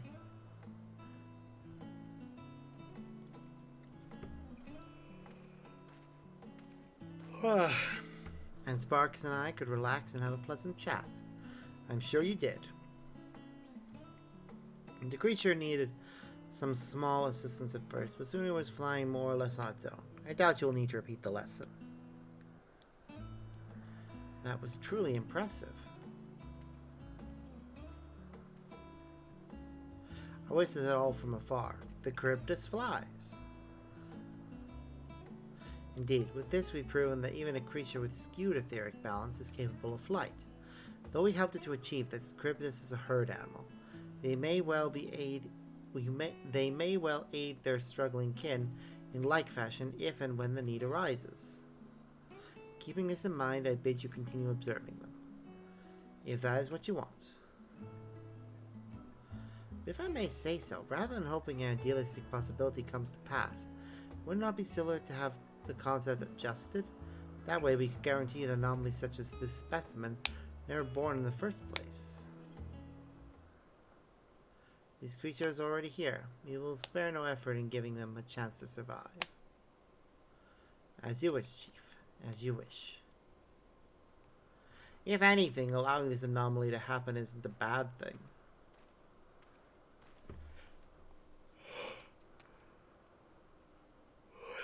Hermes.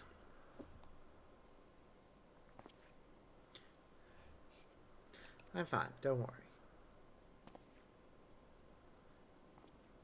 Well, that concludes all of my present tasks. Let's return then Agronorius for now.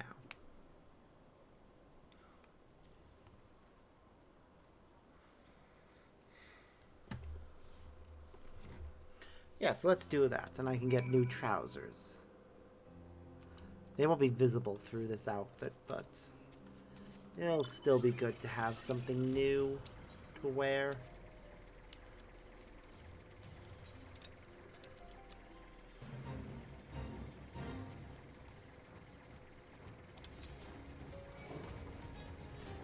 Yup. Flee. Run! Run away!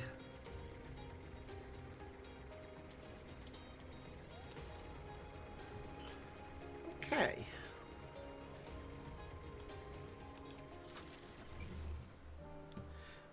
What? Want to apologize for forcing me to help, do you? Save your breath. You didn't force me to do anything. I merely chose the most expeditious way to have done with an impediment to our business. Of course, Hippolodes laughs at it.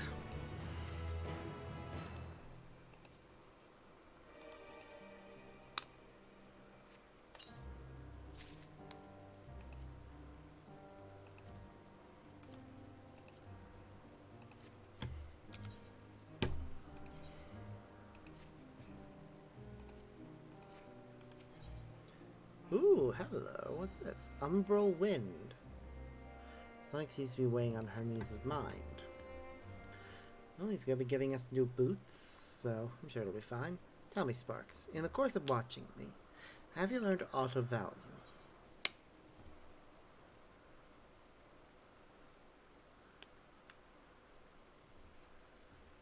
Dynamis.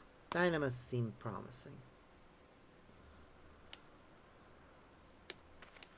Dynamis, you say? Curious that such an obscure phenomenon should be of interest to you.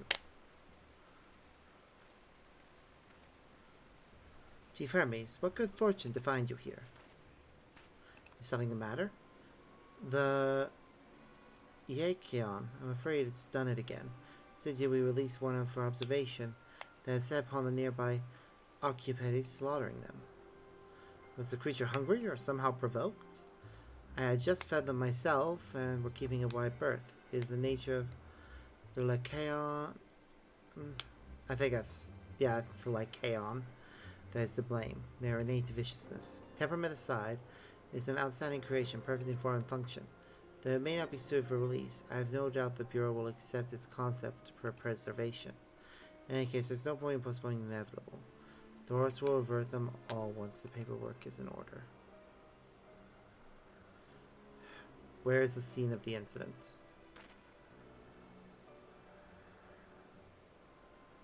Just off the path to the 12 Wonders. As you make your way, you should see it on the left. I don't know if Doris is still there, however. Hermes, wait!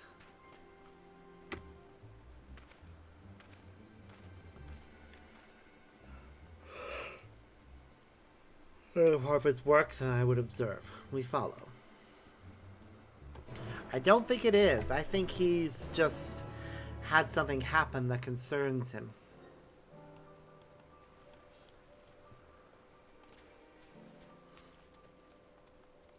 Oops. Hello. I see classes. Okay, just change the sky. Interesting. Which in turn changed the lighting down here, actually.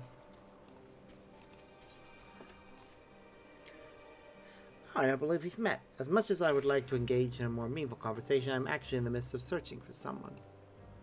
It's my mentor who taught me practically everything I know. Now she has relinquished her role and is ready to make her final journey. Before she does, there's an important matter I must convey to her. Last concept in her care, beautiful winged creature, has been approved for life on Aetheris. Please, will you help me look for her? There's a strong chance you will find her. And notes. Her most distinguishing feature is her chestnut-colored hair tied in a single flowing lock, much like a Monastero's tail. I'm pretty sure they're talking about... Oh. They're talking about unicorns. Aren't they? Oh my, aren't you adorable? Actually, there's something you might be able to help me with. A visitor from the Bureau of the Architect has arrived to deliver a new concept. I'd like you to offer her the warmest of welcomes. Normally, we'd have our own familiars attend to such duties. Most of them are already entertaining our guests. There's been rather a lot lately, you see. On the other hand, this would be the perfect opportunity to show her entirely new, and what's a nice way to put this? Idiosyncratic familiar. That being you, of course. I'm sure she'd be delighted to meet you.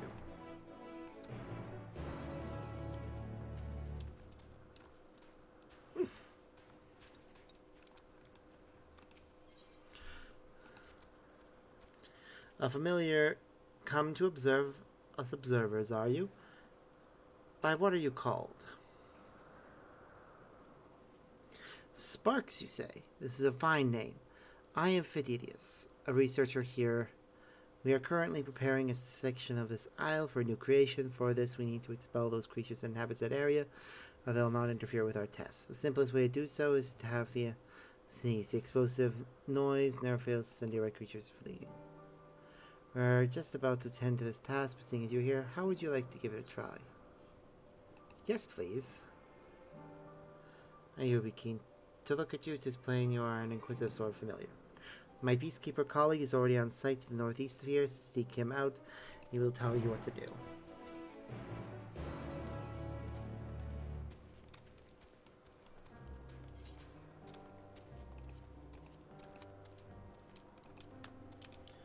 This quest here is going to be the most important one.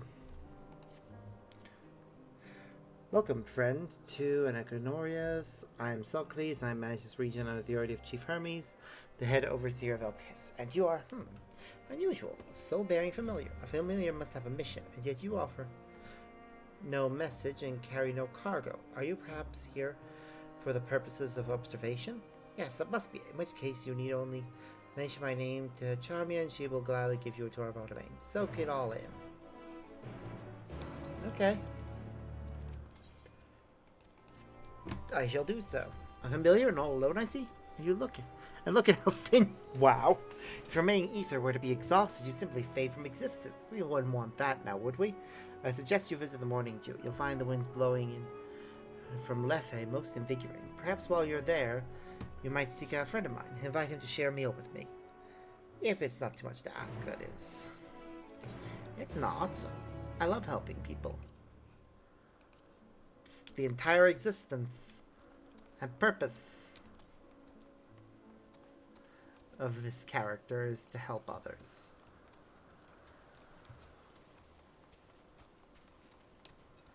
Wow. Right. It's gonna... Really?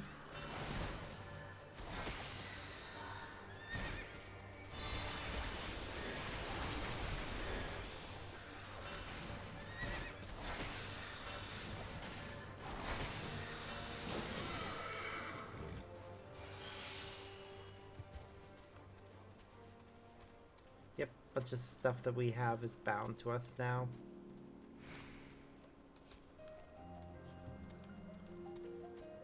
Ah, here we go. Chestnut Hen Researcher.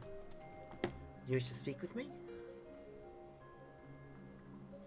Ah, yes, I had a feeling she might say that. As I have told her, my decision has been made. What about that ring creature? I had time to be certain, but my work is done. This news was more than sufficient, and I thank you for it. Nothing can deter me from my chosen course. I must join my predecessors in the hereafter. Tell Blast to name the creature as she pleases, and I wish her every happiness. Now, a brief encounter has reached its end. Farewell. Can't say I didn't try.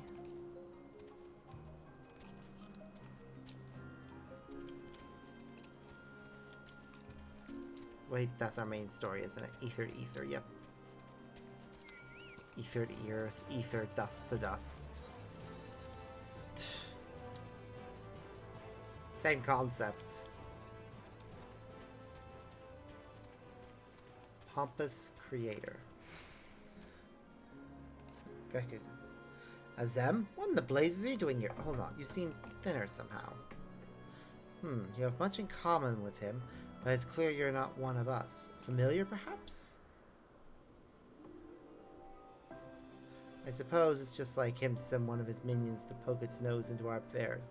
Since you're here, instead of hanging around like a bad smell, why don't you make yourself useful? I want you to take this latest work of mine, a new variety of fruit, to my colleagues. In the meantime, I will be cultivating more specimens like horns. Yes, you heard that correctly. Cultivate, not simply conjuring with creation magic. Aye, the fruit I produce is a labor of love. Now that my newest masterpiece is close to completion, I would have my fellow researchers sample its delights. I wish to hear their impressions before I make the final adjustments. Unfortunately, for all their wisdom, I find them intolerable at the best of times, never mind when they are critiquing my work. For that reason, I would have you go in my stead. Be quick about it, lest the fruit spoil as a result of your dawdling. Wow.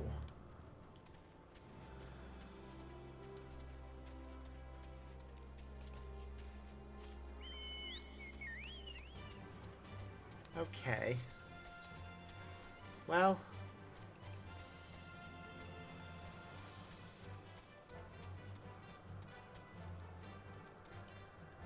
Touring and ignorism part 1.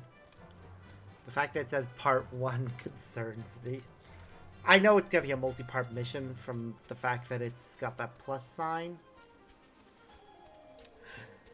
But honestly, part of me is actually dreading that part. It'll be fine. It'll be fine, I'm sure. Nothing bad will happen. Okay. We haven't found the person yet. They must be inside. Hello. What a pleasant surprise. You must be one of the most excessively energetic familiars I've ever seen. Erdemon chose her representative well, it would appear. As a matter of fact, I too have an errand to ask you, namely delivery of these concepts. I have brought them all the way from the Academium Annider. 3 aquatic fauna specimens from the words of Mitron, and 1 floral sample from the words of Hamarat. All very fascinating, as my counterparts here will soon discover. It would also be prudent to remind Eridom not to let their captivating nature distract her from making her observations. Well then, no time like the present.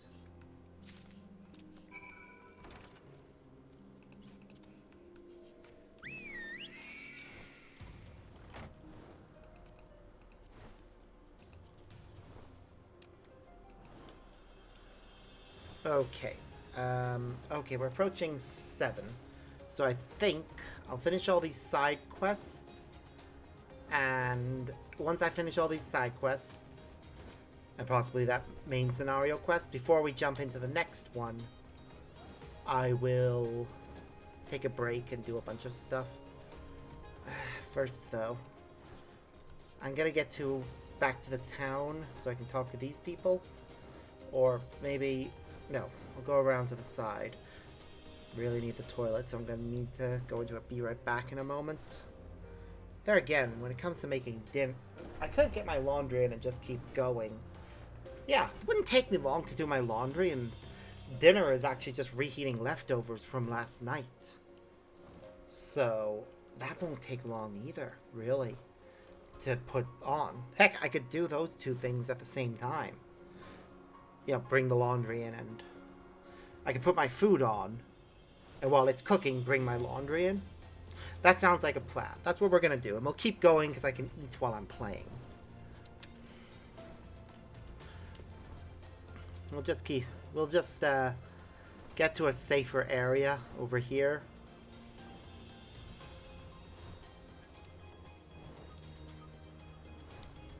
Because I think it's a safer area. We'll soon find out. I do find it interesting how most of this appears like natural, but then the very edges of the platforms have that stone part to them. Probably a safety precaution to make sure people know where the edge is so they don't, you know, get too close. Okay. I'll be right back. I just need to run to the toilet and, well, do the things I said I was going to do. So, see you all in a moment.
And I'm back. Food has been obtained. Chores. The chore that I need to do is dealt with, so... Pretty hero-friendly familiar. Time for melee. Ah, yes, quite right. Thank you for reminding me. Still a few more moments here can't hurt, surely. I dare say you notice how refreshing it is to even stand in this idyllic place. The air itself permeated with rich ether. The fine droplets from that they ease the aches from a hard day's work. Stretch, well... Sure. We can have a stretch.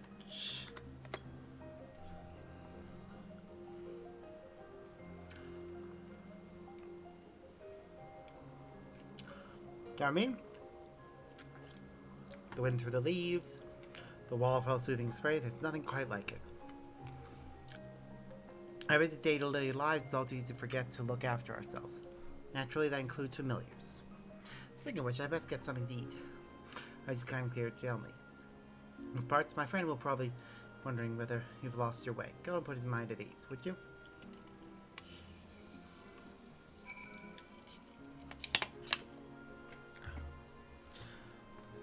Okay.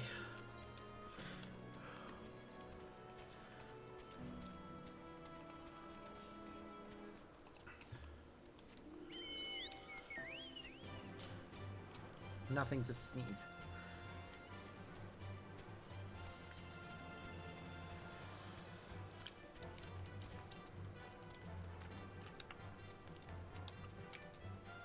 Alright, we can't fly yet, so we can't jump off the edge.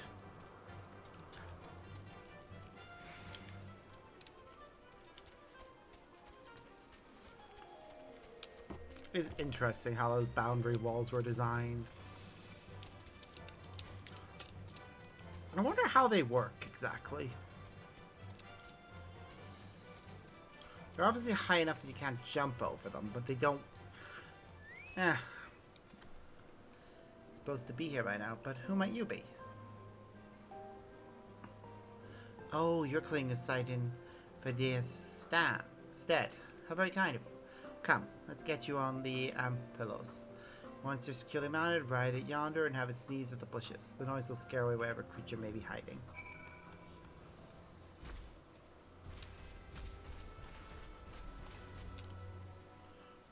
Big sneeze. My sneeze sends the creatures were scurrying in panic.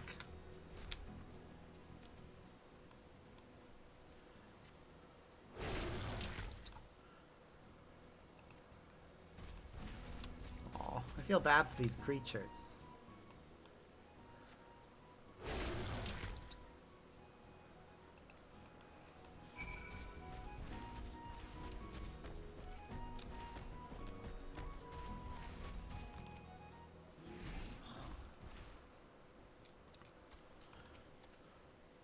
The creature came running all the way here. Frightened as they looked, say they'll keep away from the site for a good while. For its hard work, I shall treat the Ampelos to a spot of sunbathe. Meanwhile, you should return to Phidias. So he'll have a reward for you too.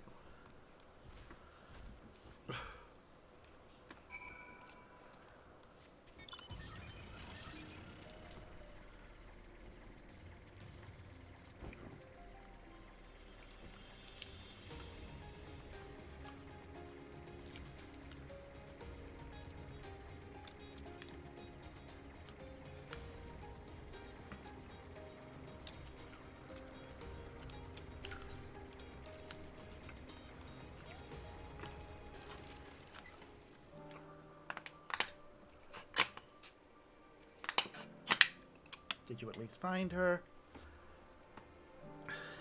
I should have known nothing would sway her. Do us hope she finds blessed respite in the ethereal sea that may one day be reunited in another life. Jesus Christ, so many people going off on phoenixes. Until then, I will carry on her legacy, beginning with the naming of the creature she care for so dearly. I think I shall name it after her. That way she will do her work forever. Aw, that's actually very sweet. I hope the name's stuck. I trust our guest was as enamored with you as I was. New concept for us, and fascinating to the point of being distracting. Nothing to warn me about. Though it does all sound rather intriguing. The Academy and any other always produces concept of the most outstanding quality, and I'm eager to learn what treats in store on this occasion. Let me see. From the words of Metron, we have what seems to be an aquatic mollusk capable of storing ether in its shell. I can only guess as to what purpose that would serve, but I dare say all will become abundantly clear in due course. Pause. I already find myself mesmerized with the concepts, just as our visitor predicted. For your part in bringing me these wonders, you have my thanks.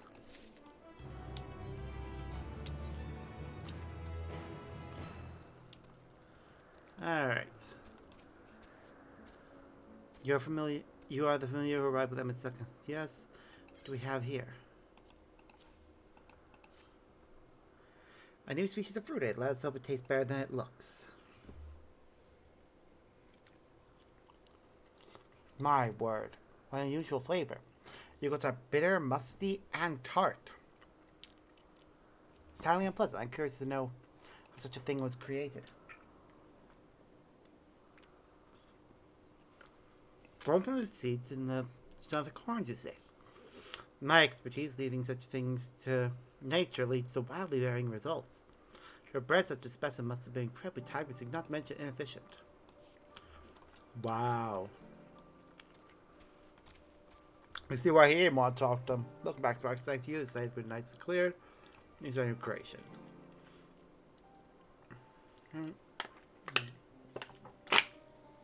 Lay just one door.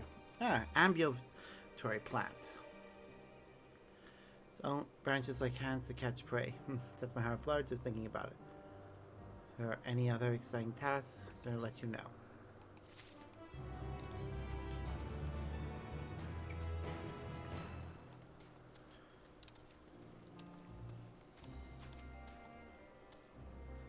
Wish to speak with me?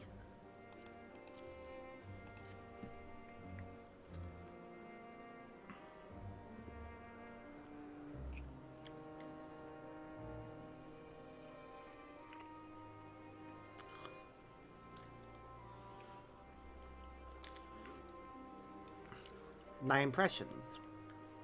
Very well. Gracious, what's this?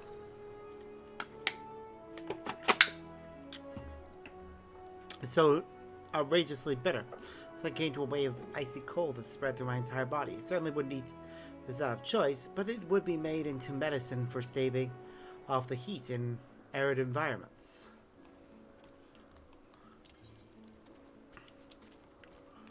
I mean, that sounds useful.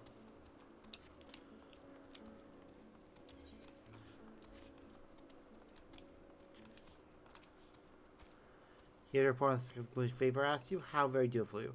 Be correct in guessing your little jaunt has paid dividends? Ha! Tell me I can see your breath bursting with vim and vigor. Why, even I feel better just looking here. I've done nothing but stand here the entire time. Wow.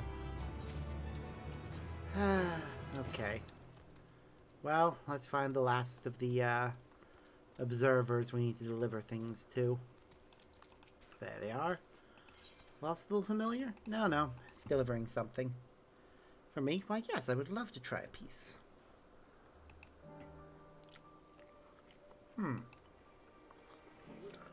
It's somewhere between rather foul and positively worldly. It's so bitter it's practically inedible. More important, however, it's a question of whether this fruit would serve its intended function. Wild animals can't bring themselves to eat it, the seeds will never be spread. Creation being approved in its current state.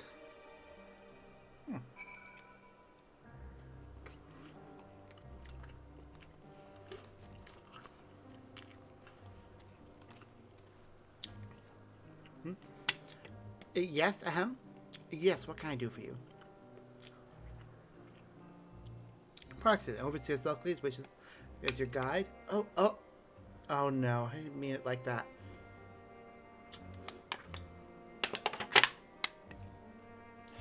I would be more than happy to show you around. I'm simply wondering why the overseer would choose to send me of all people. I haven't been here long myself, truth be told. Quite recently, I was wholly engaged in a prolonged research project of the academia either. Sure, there are other more experienced individuals who provide a more comprehensive... This grumbling is hardly constructed now, is it?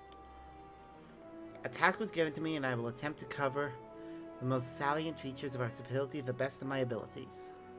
After all, it's not every day that one is asked to indulge the curiosity of such a rare and fascinating visitor. We can commence the tour this moment if you like.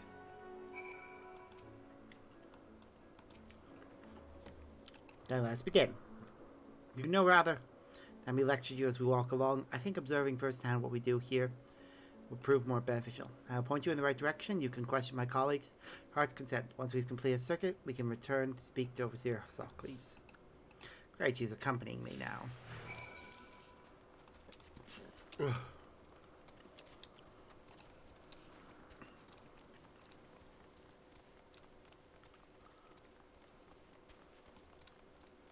What the fuck? Why? It looks so sad to be existing. Come in, and who is your friend? A Zem's familiar? Why you appear so astute and deliberate in your thinking.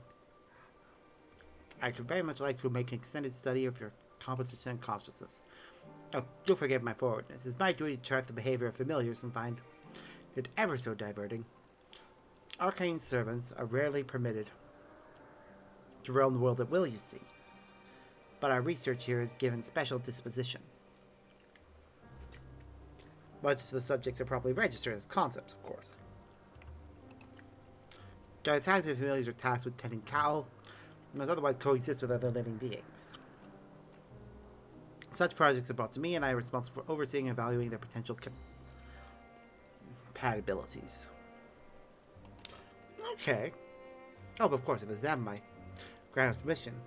You could abide here for a few years while I analyze. I know, we really must be moving along. Step lively, Sparks.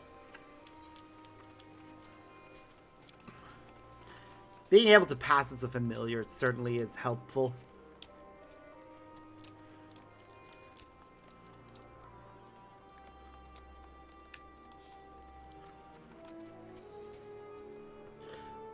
Who do we have here? A familiar of some kind, judging by their ethereal structure. Yes, I am accompanying Sparks here on a tour around at the behest of the Overseer. A tour? Feel free to wander at your as you please, of course, besides keeping a distance from the larger creatures. The fauna I have under observation occupies the top tier of the food chain, not take kindly to intruders in their territory, especially the specimens found on the other isles. They can be exceedingly hostile. I am sure you are quite capable of defending yourself. No one appreciates a surprised tusk to the abdomen, eh? Thank you for the warning. We'll proceed with due caution.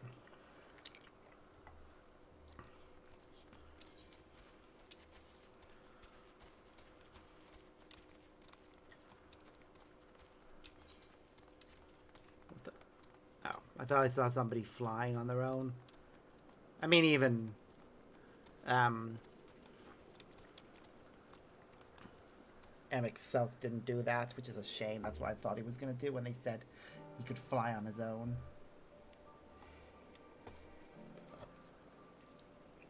But no, it's that he made a flying mount.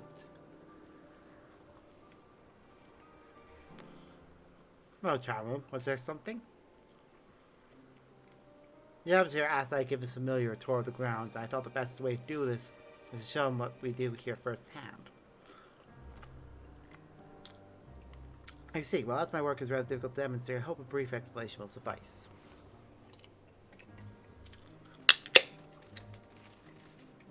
The creations are many and varied, but I mainly preside over the plant life.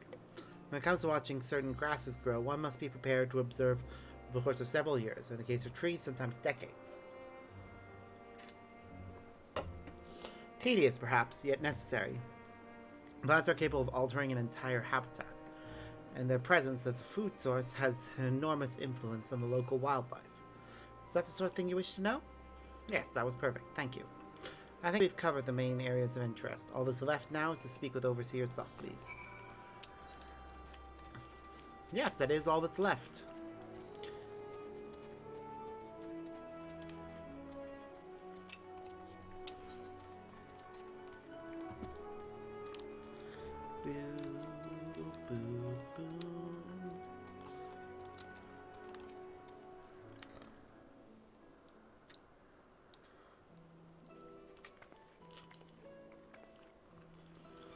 Ah, I see you've completed your tour. Almost. We spoke with those in charge of the various facets of Anagorius, and we thought it would be fitting to end this visit where it began, with you, Overseer Socrates. I see. And what is your impression of the work we do here? It requires equal levels of passion and patience. I'm glad you could further your worldly education. Thank God you enjoyed the experience. At least I hope you did. It's really a masterpiece of creation. Only a soul-bearing familiar could demonstrate such robust cognitive and cognitive faculties. Were you perhaps designed to inspire others? I know something special has been woven into your aura. You have an intriguing presence, to say the least. Please stay a while and share more of your thoughts with us. Yes, I second this invitation. All the long years I have resided here, never have I encountered such a unique entity. One of the Zems, no less.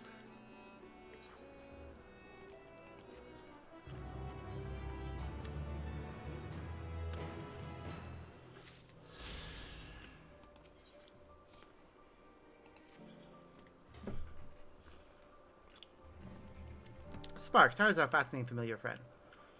What is it about you that ignites my observer's soul? Well, now that we've been properly introduced, as you can tell us more. Yes, I'd very much like to know how you see the world, how everything, large or small, appears to your eyes. As you remember to the idea, you return to Army on another tour, this time to take a wider look at the surrounding facilities.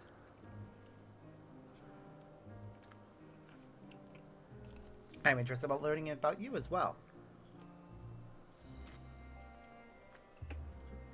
I see, then we shall delight in teaching in each other. Begin. Which facility do you suggest, Overseer? Oh, any place you feel will best elicit a response from our guests. Right, yes, of course. Well then, Sparks, come with me and we'll visit the arcane entity's south side. Okay.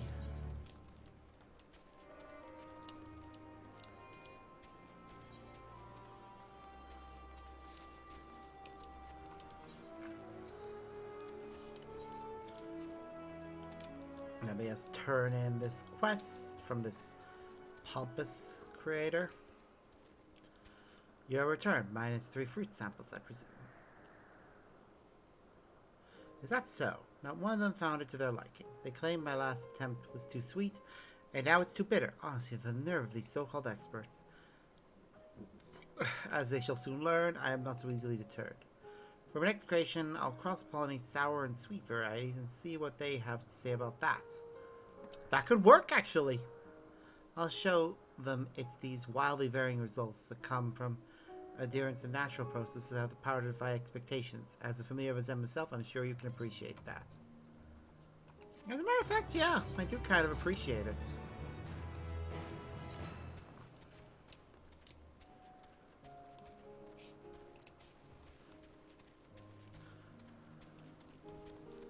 Charmion. We have yet to register an official name for the specimen, so I simply call the Burl de Velpis. What is your first thought on beholding this majestic creature?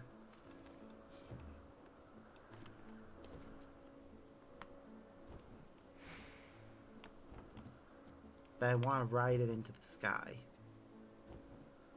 Fascinating. Imagine a familiar which supplements its deficiencies by taking a mount with desired capabilities. In this case, flight. In any case, I am eager to hear more of your responses. You're unlike any construct I have ever met, familiar or otherwise. Let's continue southward, shall we? I'd like to hear your opinion on this next facility. Okay.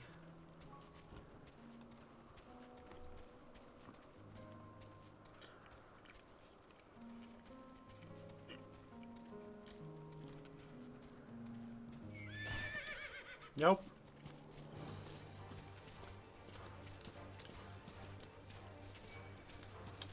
Should have gotten on a mount.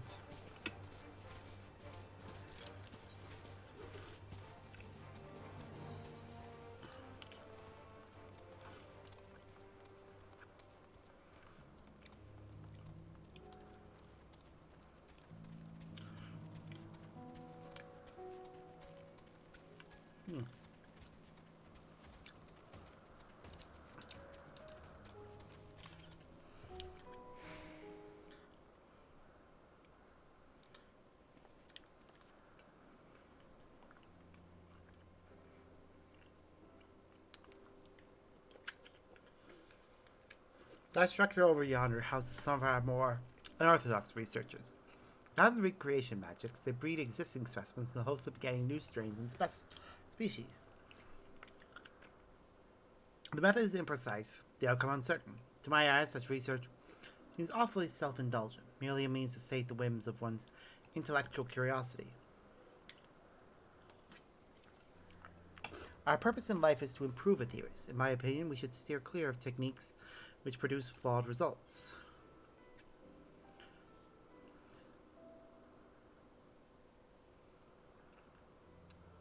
What if the process creates something unexpectedly incredible, beyond what you could imagine? A serendipitous discovery. I suppose it is possible. Thank you. I had thought to broaden your horizons, and here I am realizing how narrow my own views can be. Hardly a desirable quality in an observer. Time for a spot of rest and reflection, I say. Shall we move on to the morning dew? It's favored by many observers for its calming tranquility. Sorry if I've been overly quiet. I am very much focused on the game, but also snacking on my dinner. So I may still be quiet for a bit longer.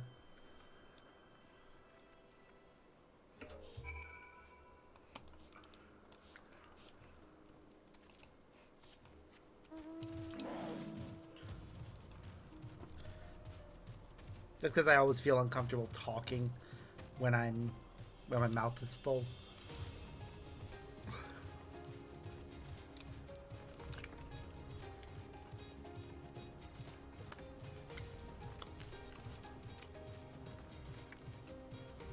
Not that I don't. It's just I like to chew the food a bit so that it's not as gross sounding when I do.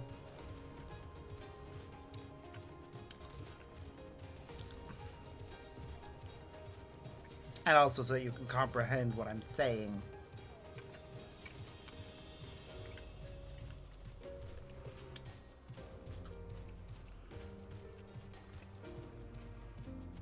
It's actually one of the reasons why I like being a PNG tuber.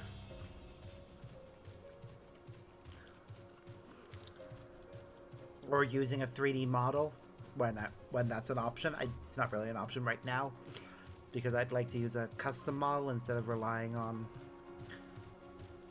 a model that I've seen loads of other people using, but just using one of the base versions instead of a custom colored version. I would love to get my own custom model. That requires a lot of money.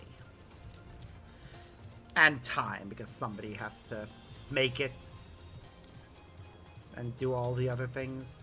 Retexturing a model isn't, from what I hear, isn't too bad.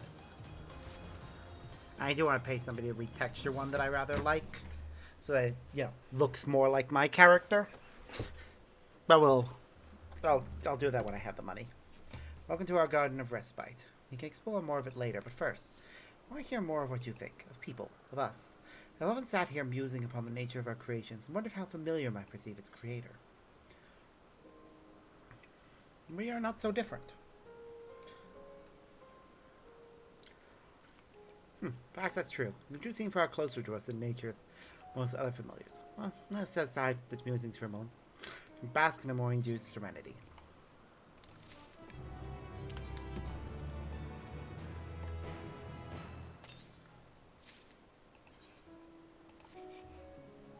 Yay. All it's needed is gloves and boots. I guess boots from the mission I'm on right now.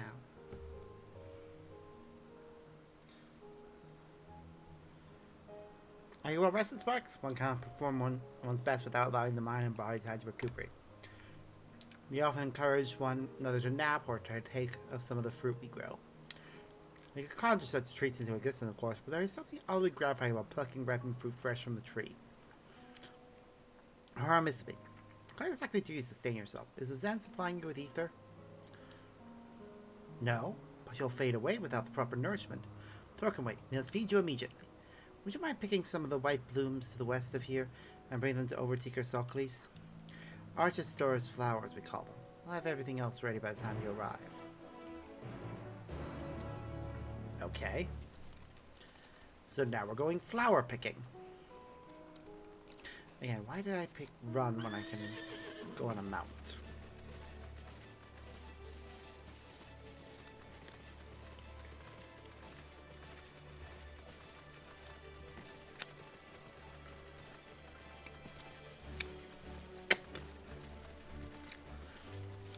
Azam isn't supplying with ether, but I can draw ether out of the air, so it's fine.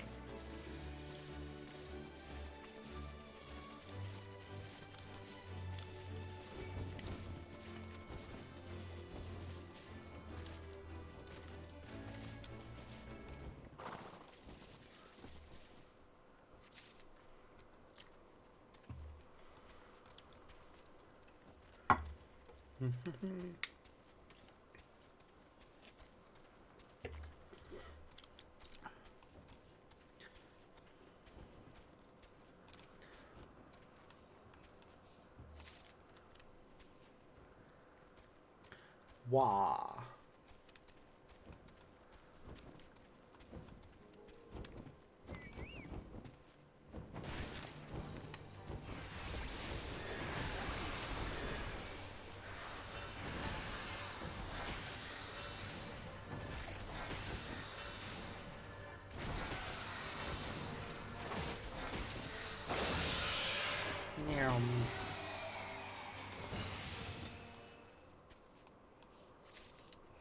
Ooh.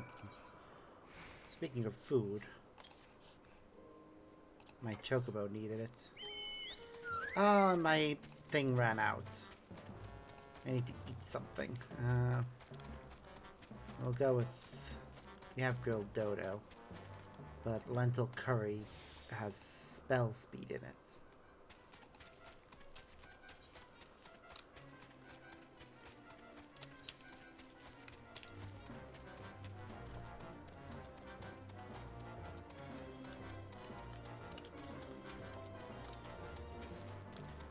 Right.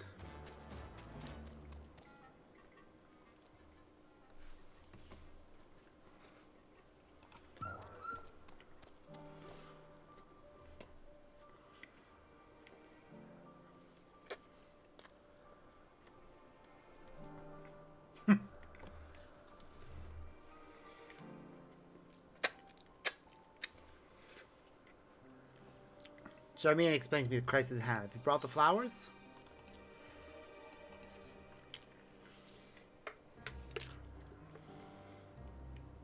Yes, these are the ones we need. I'll add them to the fruits from Charmian's basket. We'll soon have an ether replenishing beverage for you to enjoy. 'Tis the work of but a moment.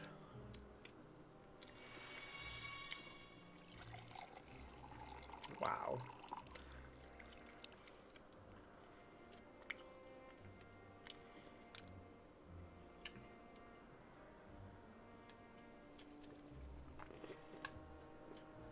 Here we are, freshly squeezed Anagor Neuronius juice medley. Go on then, drink it up. Let's hear what you think of it.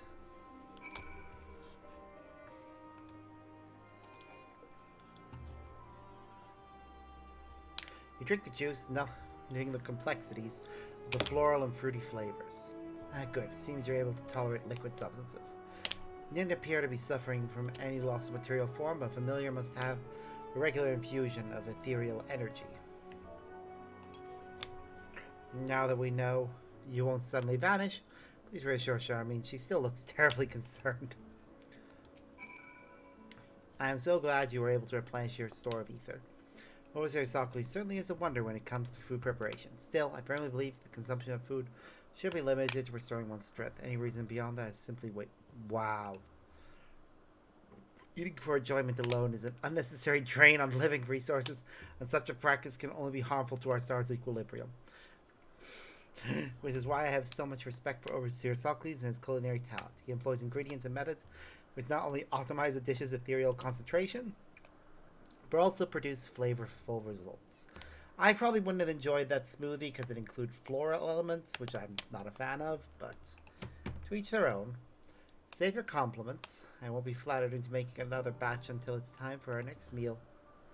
Well, of course not, and I would never dream of attempting such base manipulation to begin with.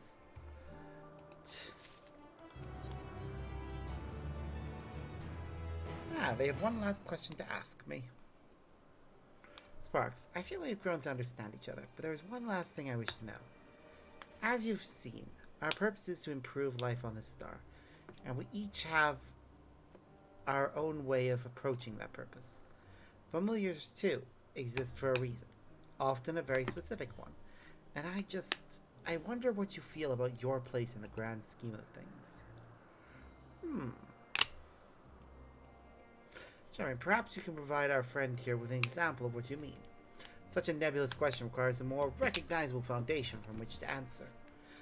Yes, you're right, of course. We must not skip the journey in our haste to reach the destination. Where to begin? Broadly speaking, we study the wisdom and magics of our forebearers, and choose our path as our interests and talents begin to crystallize. Even among the overseers of Anagonorius, however, Overseer Sophocles and I share a similar calling. Again, it may be more beneficial to simply show you what I mean. Please accompany me to the archive in the northwest.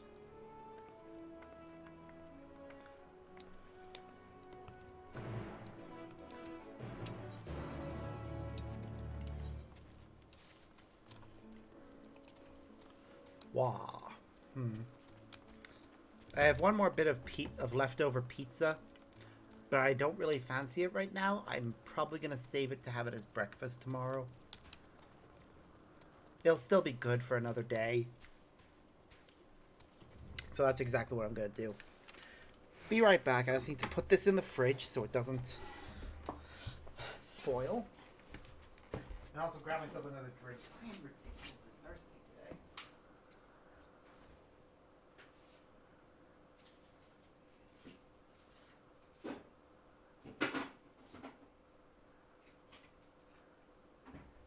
I think it may be that I had one too many salty things in the last few hours. I've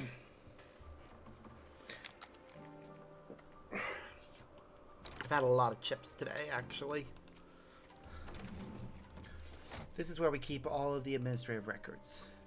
Any of these documents will help give you an idea of what we consider to be our defining purpose. Feel free to browse. I should be awaiting you outside.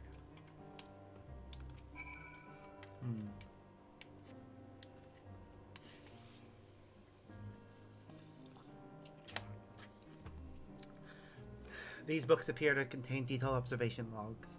The name Sophocles is written on each of the spines. A stack of half-finished observation logs. Judging by the penmanship, the author is someone other than Sophocles. Observation log 6124. The log can flick to a random page. Today, there was an incident involving the hippocampus. The creature is extremely territorial, and 4 observers sustained light to severe injuries from war-based magic as a result of their perceived intrusion into its domain. A report has been sent to the words of La Habrea, outlining the dangers inherent in continued observation of their normative study, and the intent to shift our focus to a smaller and considerably less aggressive hippie. Oh, they went from studying. Went to go back to live. Thankfully, it wasn't too long and nothing important was not seen.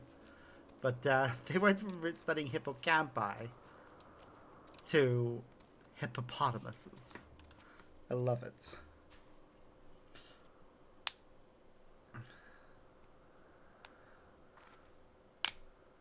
Ah, Sparks, you find the observation logs enlightening? Overseer Sophocles has built up quite a library, hasn't he? He's logged comprehensive observations on every living being in Agnagorsis.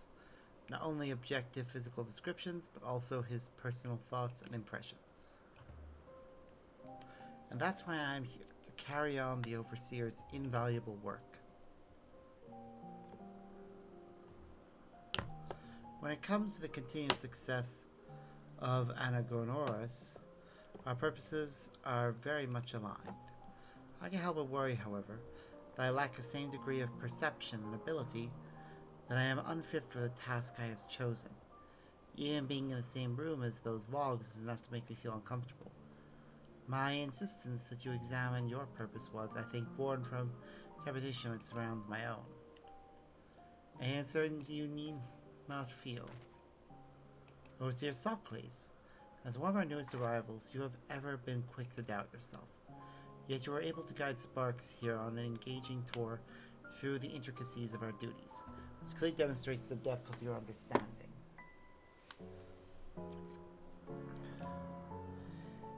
If all I wanted was someone to emulate my work, why, I would simply continue doing it myself. No, the reason I asked you to assume my role is I believe you can take our projects in new and novel directions. Raising you as a common successor is the final steps of my purpose in life. Do me proud, Charmian. It is your growth, your efforts, which will facilitate my return to the star. Wow. That's putting a law on a person, but at the same time, part of the society, I guess. I will do my best, Overseer. But don't be in too much of a rush to leave us. There's so many things I need you to teach me. And speaking of teaching, thank you, Sparks, for this wonderful and enriching visit. It's been a pleasure learning about you, not to mention a few things about myself. Yes, you also have my gratitude for the part you've played in training my young colleague.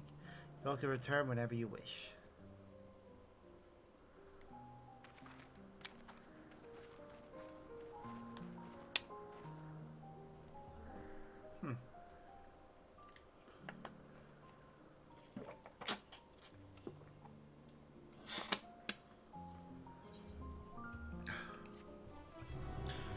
Wow.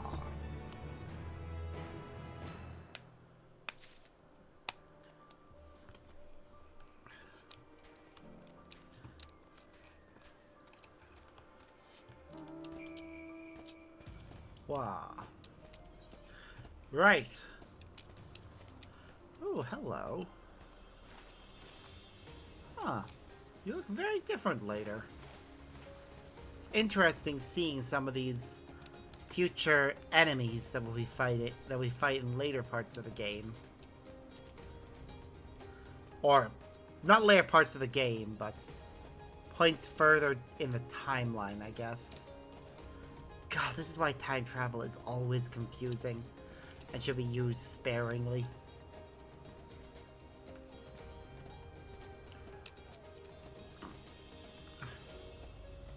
Ah, Idriant.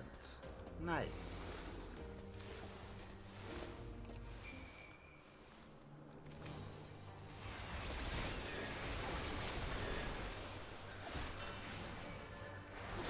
Whew.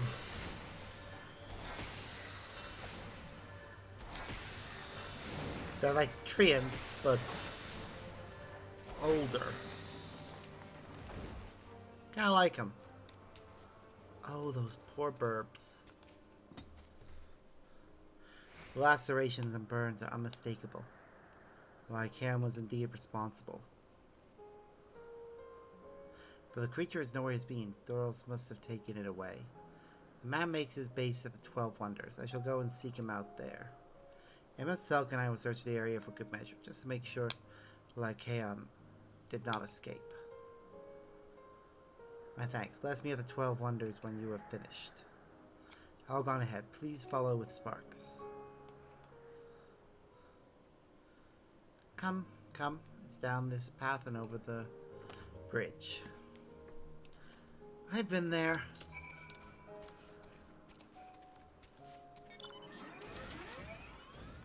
Wow, they probably would find this thing confusing. Magitech? What the fuck is Magitech? Why would you need a device like that?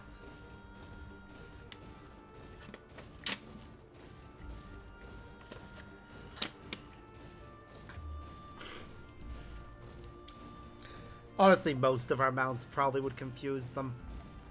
Time travel. Confusing the heck out of people forever. I have never seen a story that involves time travel that hasn't caused some degree of confusion to people. No matter how detailed the rules are. There it is, 12 Wonders. Hermes is looking for Doros. Let's look for Doros too. He's a man with long blonde hair, I think. I'll know him when I see him.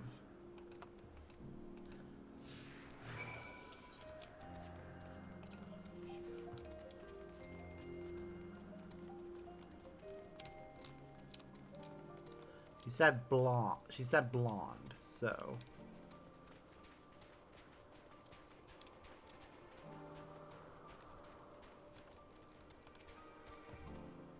Doros? That's Doros.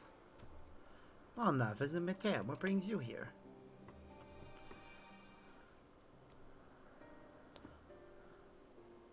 I thought I heard familiar voices.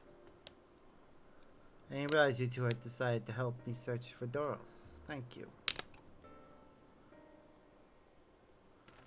You're in charge of the Lycaons, I believe. Where are they now? Out in the field in restraints. Friendly as they were, I couldn't well return them to Kittis. Once I've submitted my report, I'll see them reverted without delay. It's as he says. The beasts are indeed quite ferocious. You're one of the 14. What brings you here? Nothing you need concern yourself with, as you were. You've heard the news. The Lycaon slaughtered Okipias as the observer in charge. You're of the opinion that they are not fit to be released? I am. Their abnormal aggression and exceptional strength makes for a highly problematic combination. It matters not where they are released. Lycaons would threaten other species and upset the natural order. Could it be that the specimens observed are an outlier?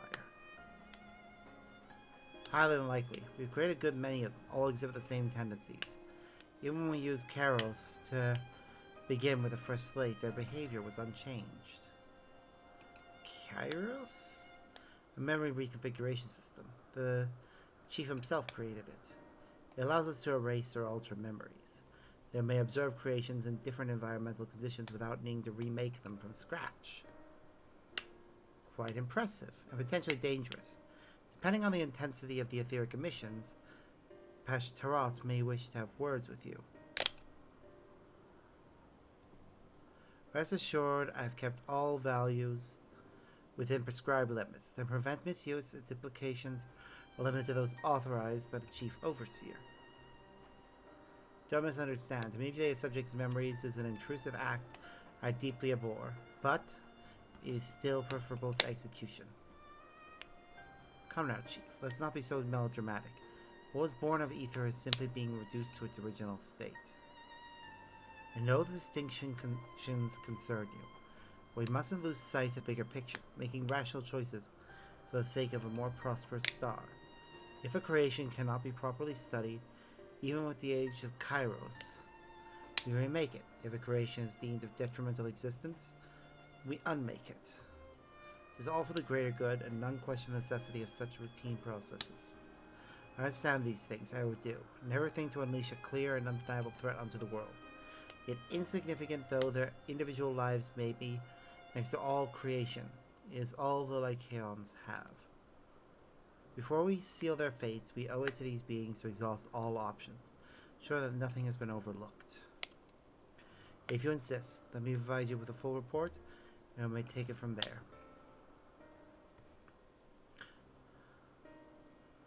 Would it be possible for us to attend the discussion? Amosek may better carry out his duties? By all means. Pray, show them to the meeting room.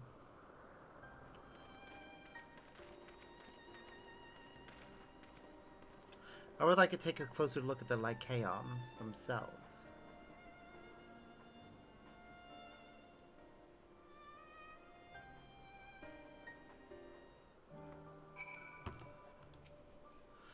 To man, other beings are just things to be used and controlled, like magic.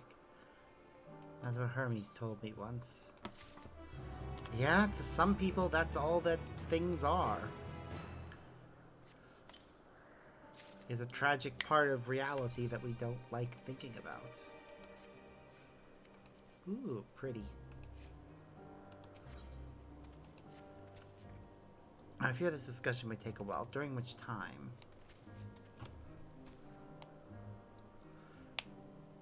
Meteon, are you feeling unwell? It's not me, Hermes, it's you. I will go to the meeting. I'll stay with Sparks. Loath though I am to impose. May I leave Meteon in your care again?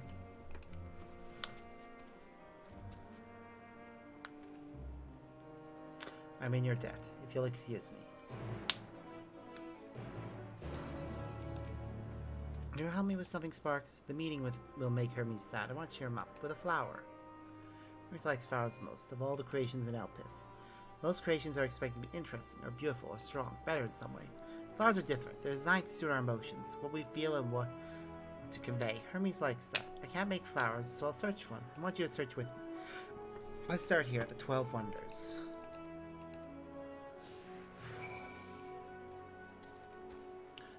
Alright, there's a tree in bloom over here.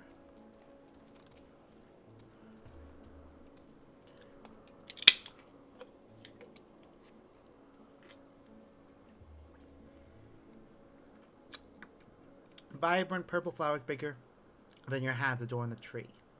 So big and bright. I love them, but they might be too bright. You have to think of the recipient. That's what Hermes said. That's true. You do have to think of your recipient.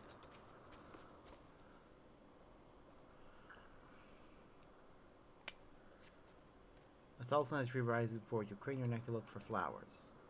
No flowers. There were apples. We could cover them in syrup. Let's head outside next. Don't worry, we won't wander far. Maybe we'll see the Lycaons. I hope we do. I want to get a closer look at them and see what they are exactly. Oh, these are nice. Array of beautiful flowers grows in the bed. Their mix of colors forming a pattern. These would bear for Hermes, but they're hedged in. That means we shouldn't touch them. They're either under observation or poisonous. Any other place should be fine, though. Let's keep looking.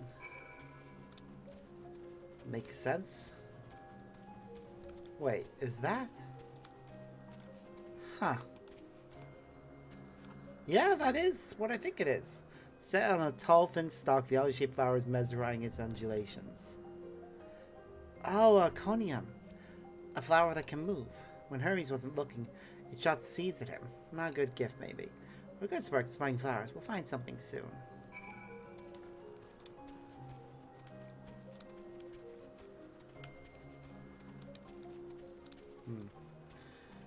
The further we go out, the more likely we are to run into the Lycaons.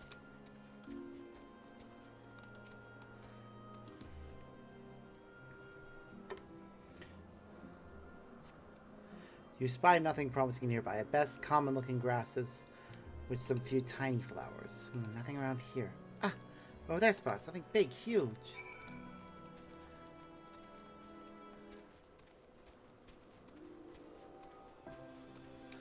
Great, she's pressed right next to a marble. A terrible stench reminiscent of sodden boots pervades the air. Without doubt, the culprit is the marble-like creature before you. It's an Adonis, and things around its mouth look like petals, but the flowers are the orbs on its head. When Hermes inspected it, swallowed them up. He didn't leave his room for days. What do you think, Sparks? Would you like it? No! I'd rather not go near that thing! So not this one either. No! Marbles are awful and should be set on fire! Finding good flowers, harder than I thought. As far as, could we search a little more? Maybe as far as the fields over there. Something after that, okay?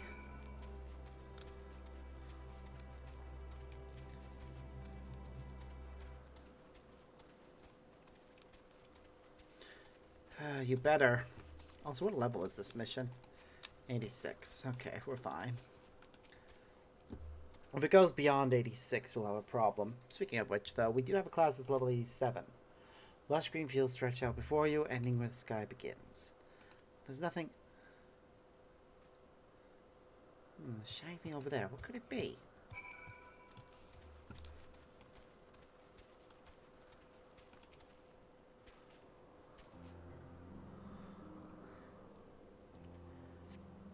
What have we found?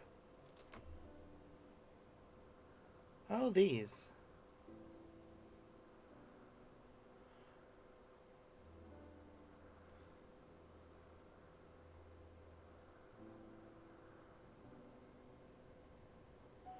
Wah.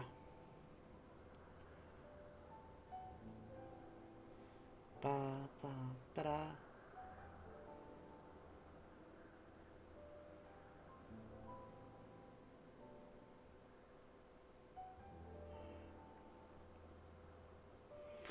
ba ba.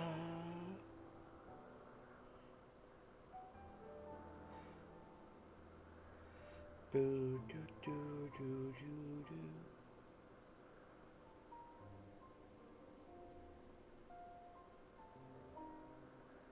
doo. Those flowers. They're here too. Hermes likes and dislikes them at the same time. Like me, they're entelecus. Like me, they feel his pain and turn dark. That's only for Hermes, though. For others, they're always white and bright.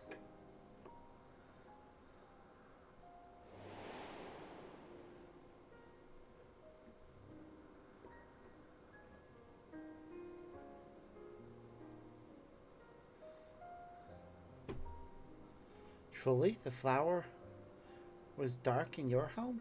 Then, do you have it too? A dark emotion?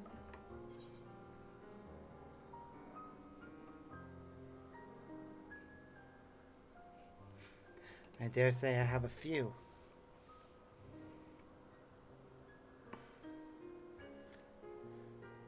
You don't have to say. I can feel it's something you want to hide. But won't you lend it to me, the darkness inside you? I want you to make the flowers dark. In front of Hermes. He has been in a dark place since before he created me.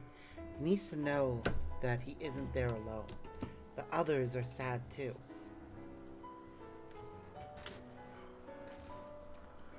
Truly, you'll do it?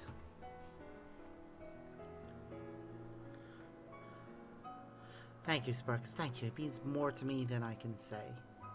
Can't wait to see how Hermes relaxes. Let's go back and fetch him.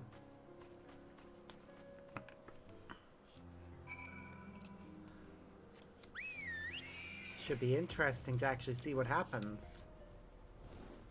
How are we doing on ether currents anyways? Yeah, 5 and 1. Not bad. Oh, there are a few quests that have popped up around here. We should do them before we continue with the main scenario. Hello. Cursing up a storm. Crows take that little sod. Where's it gone? Oh, I was unaware we had a visitor. Army language. I should hate to give a poor impression of Elpis with my unprofessional behavior. Alas, I am quite at my wit's end with this new cultivar. You're fortunate not to have overheard worse. Its register properties are superlative. That much is true. Yet what possesses its creator to give it such nimble little legs? I shall never understand. I really must impress upon those fools at the words of Halmarat that not everything need be ambulatory. I tried leashing it, fencing it in, staring at it with all my might, each to no avail. Its resourcefulness is far beyond what I could and blah, blah, blah. Given that it shows such signs of sentience, however, perhaps it is possible for another intelligent creation to commune with it. Are you willing to make the attempt? When I embarked upon its most recent bid for freedom, I sent my assistant after it. Its own legs have grown quite powerful by this point, so with any luck you'll find them not too far to the west.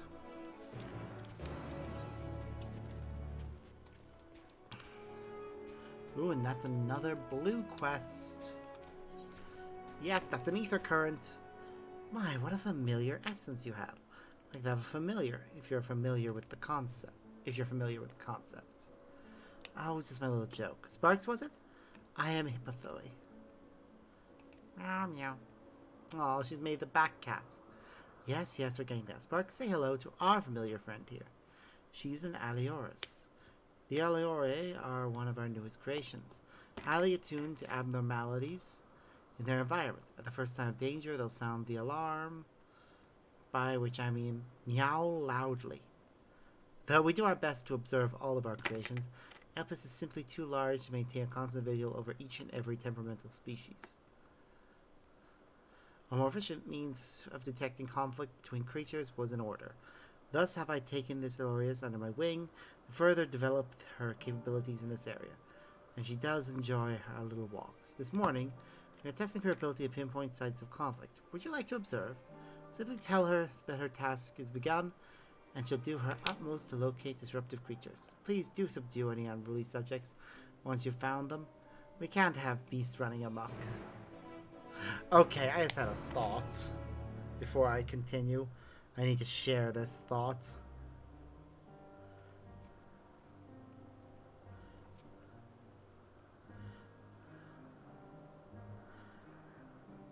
If most creatures on Etherius are the product of creation magic and faced rigorous testing before being unleashed to ensure they performed their intended function,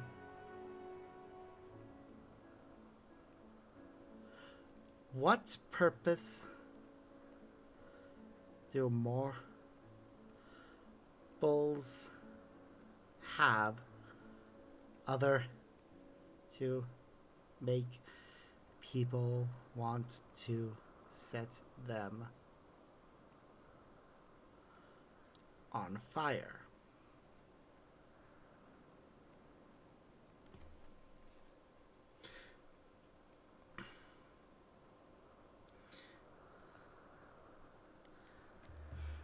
I really would like to know. Meow meow. Follow the layers and try not to fall behind. Tailing mission. Or a follow quest.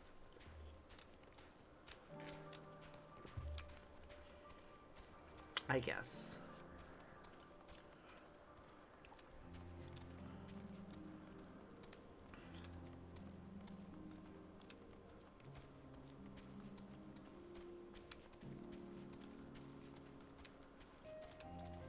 It really is a good question. What purpose do marbles actually have?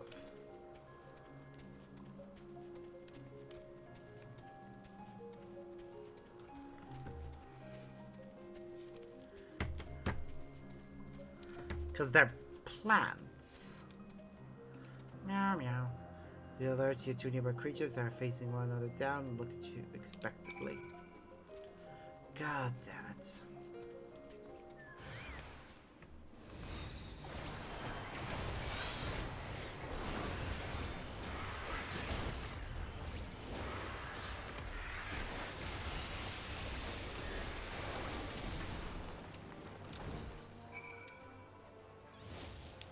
Is that it? Merp. That was it? I was expecting more out of it.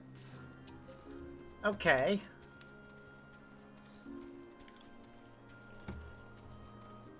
I doubt that'll be a multi-part quest.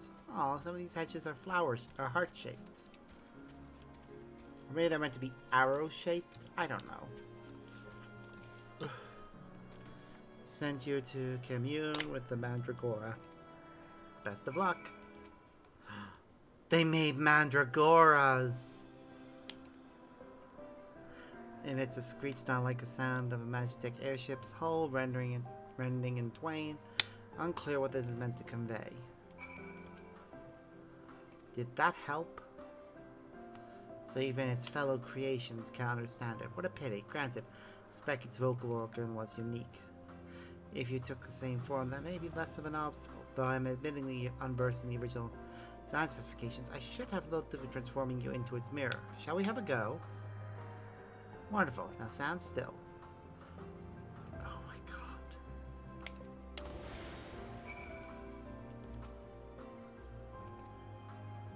If anything, you understand even less than you did before. One moment, please. Pardon me, I have not the slightest idea what you were saying. Would you mind repeating that? Well, again, nevertheless, we have gained valuable data. Alas, please inform before I return. Oh no. Off they go.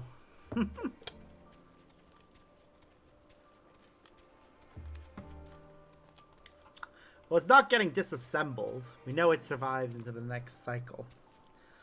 Did you locate the Mandragora? Seemingly incapable of comprehensible communication, is it? Perhaps its degree of intelligence bears further scrutiny. Of course, it's upon further observation it is deemed sentient, be subject to even greater scrutiny to ensure they can be set loose. To understand each creation in all its aspects, conclusively prove it beneficial or detrimental to the star, such is our duty and burden as researchers. At least we can say with certainty that its legs work. Yep, you certainly can. Please be just a one-part quest. She seemed quite content, but in the science, what were the results? As expected. Well done, little one. Magnet creatures, the both of you. It's a shame we can't give you a pair of tiny wings and a bell too. But it's against protocol, I'm afraid. Really? I would like a pair of wings and a bell. At least the wings so I can fly around on my own. Are enchanted with theirs at birth, so they are able to acclimate properly. I'm certain you have your own unique potential rise, however. Why not join us for another phase of testing? Okay, it's not a one-part quest, but I guess it could be worse.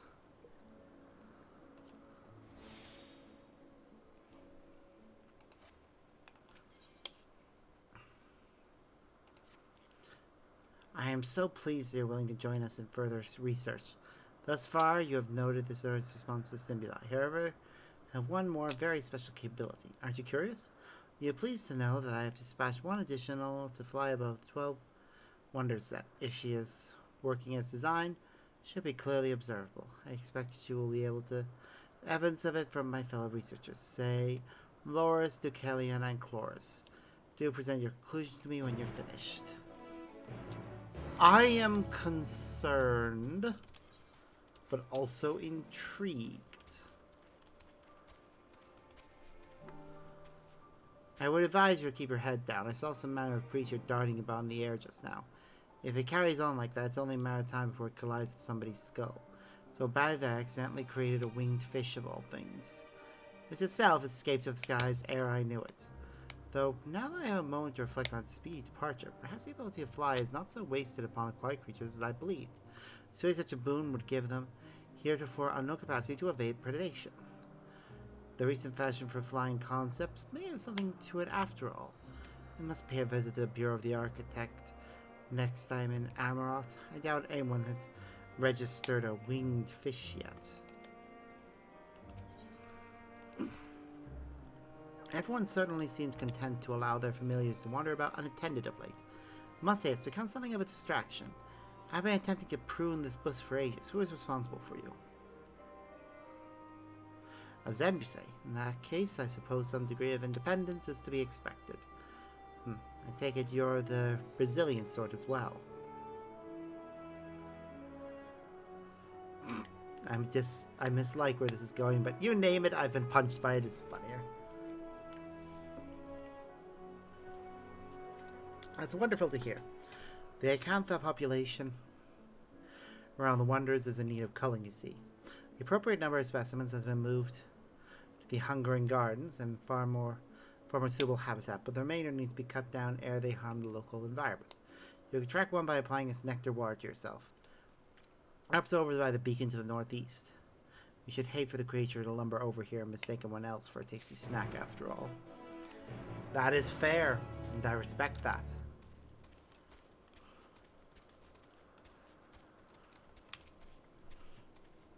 A tiny winged creature? Do you refer to Hypothesis familiar, perchance? I did see it not long ago. I know not where it's gone off to. Say, I would assist in your search, but I must brush departure before I forget what I meant to write. Outside my observational duties, I have been laboring over a treatise on quag flora, you see. Yet, rereading my works a moment ago, I was suddenly struck with how trite my conclusions sound. I believe I know precisely how to strengthen it. However, I dare say even Halmer shall be impressed by my insight. Okay.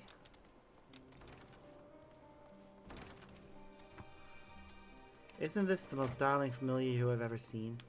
Behold its soft and fluffy fur, its pudgy belly, its charming little bell, its eyes that gaze imploringly into the very depths of your soul. It makes you want to dismantle it and gobble its adorable ether right up, does it not? I dare not, of course. Whoever it belongs to would be quite cross indeed. Even to gaze upon it stokes within me a creative passion the likes of which I've never known. Meow. Aww. Alas, my muse. Perhaps I need create my own familiar to surpassing cuteness after all. She created a familiar to inspire people to make more cats. My god. You're a genius!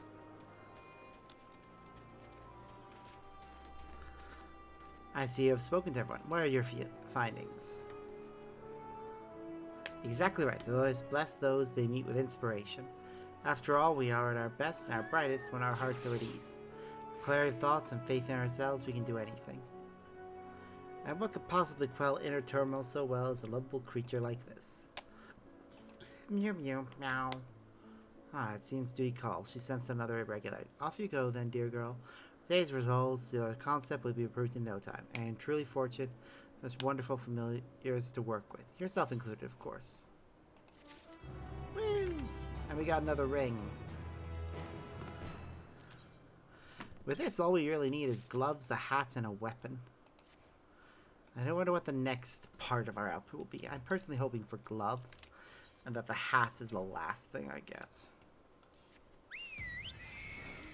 Actually, what was I getting from this one? Nothing. Well, money. But not what I had in mind.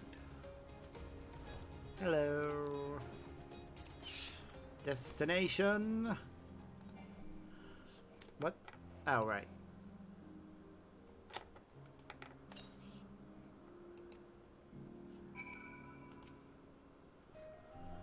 Uh-huh. Where is it? Shit! That's an acantha? Why?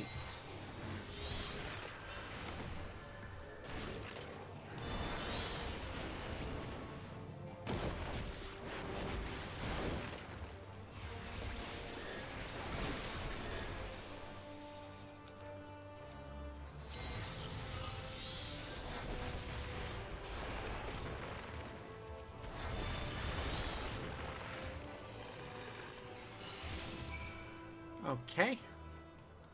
I want to check something though. What was it again? Character? No. It's under actions. I want to see when I got the next level of, what's this? Crimson Strike. Combo action. Oh, Crimson Psycho. There's a fire attack, then Mountain Buster.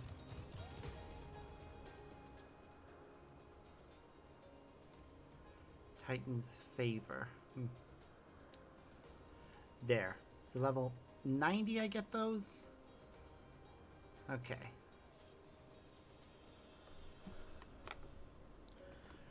It summons Ruby Ifrit instead of Ifrit Eggy.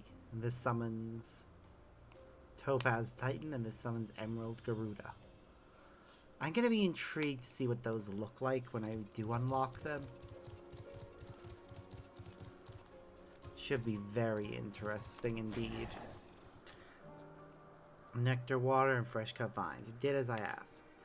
Appreciate the acantha grow and propagate too quickly as I have learned. The short life cycle makes them an excellent source of fertilizer in woodland areas. This factor would be enough to keep their population in check, but it appears that without natural predators, they proliferate so fast as to smother local flora. Moving them to the gardens will do for the moment, but I must find the means to make them less invasive as a species, lest they be deemed unsuited to this world. Better see if that happened to my darlings. Oh, did I quickly mention that I am a creator of the acantha concept? A great many of those who research the creations in Elpis submit our own concepts from time to time, you know? It would be wasteful not to put the knowledge we gain from our observations to use. Just as it would be wasteful to allow my darlings to be sent to Lethe. I'll make this concept work, I promise you that. I hope you're able to. It would be a shame to... It's a shame the idea of any creature being just erased.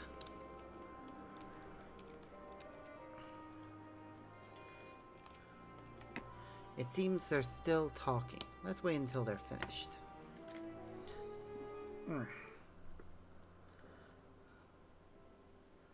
Ooh, it's getting quite late.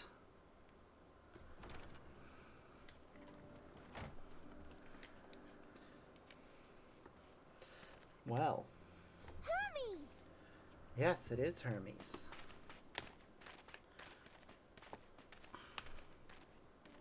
Oh. You were waiting for me. Yeah. You've finished talking? Mm-hmm. Yes. We've come to a decision. Aw. My thanks for keeping Meteon company.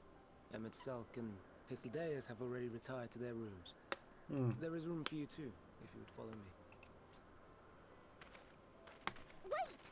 I want to show you something first.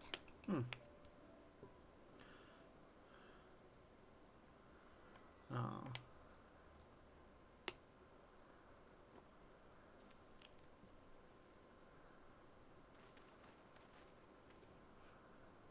Elpis flowers?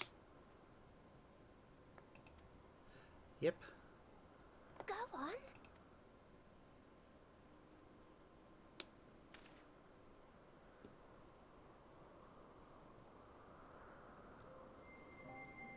Oh. Wow. Purple. You're not Ish. the only one, Hermes. Others feel sad too. You're not alone. Aw. Laying out I just... see Meteon has shared much with you. Yep.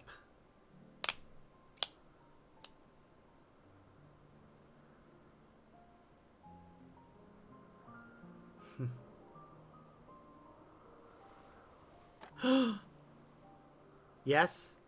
Turn the camera. Huh. May we talk a moment?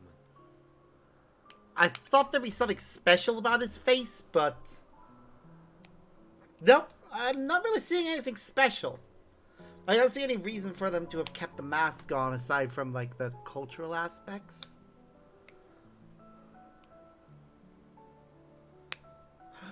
Fireflies. A hedgehog. So cute. Oh! No, don't run away! Don't run away, Spike Mouse. I do not think it wrong that we live for the star. That we strive to make it a better place. And yet, in carrying out my duties here, there are times when I am plagued by doubt. Which is fair. Do you recall what Hythlodaeus said when we first spoke of my nomination? Death is the privilege of those who have fulfilled their purpose. A choice they embrace of their own free will. And when they depart, it is always beautiful. Yep. Perhaps it is. But only for man. Creations that he deems useless are discarded with nary a second thought. Oh, look at him! Look at them! Sorry, I need to get a little... Not a screenshot, but because I want to send this on my phone.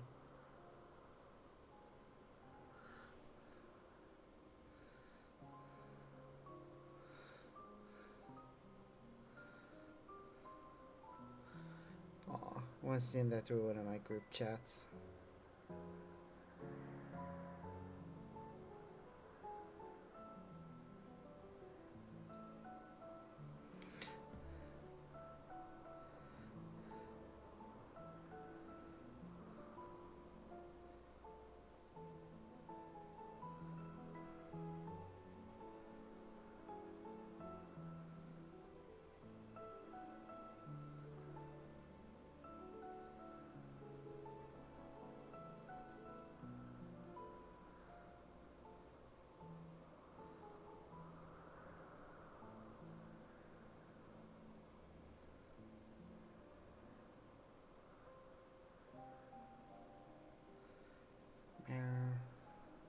Yeah, Kyrie's on screen to drive home.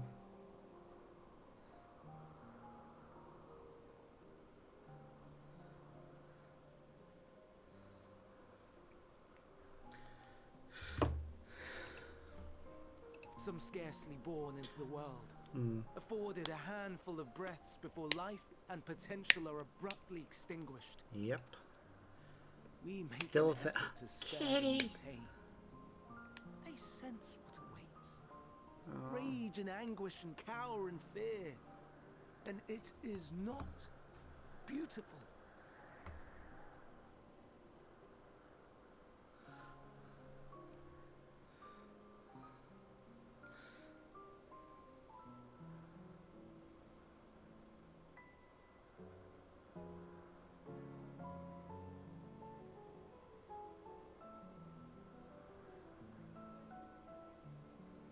Meow.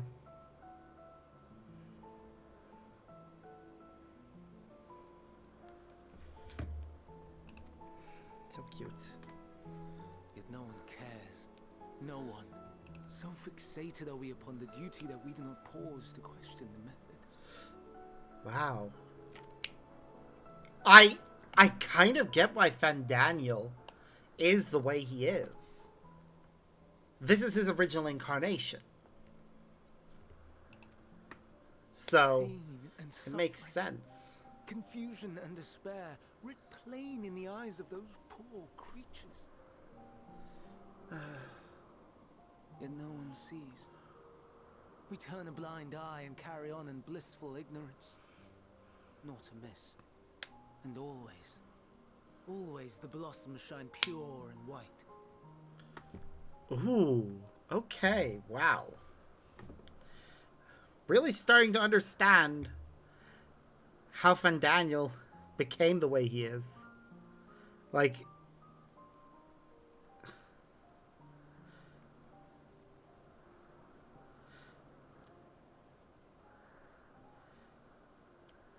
like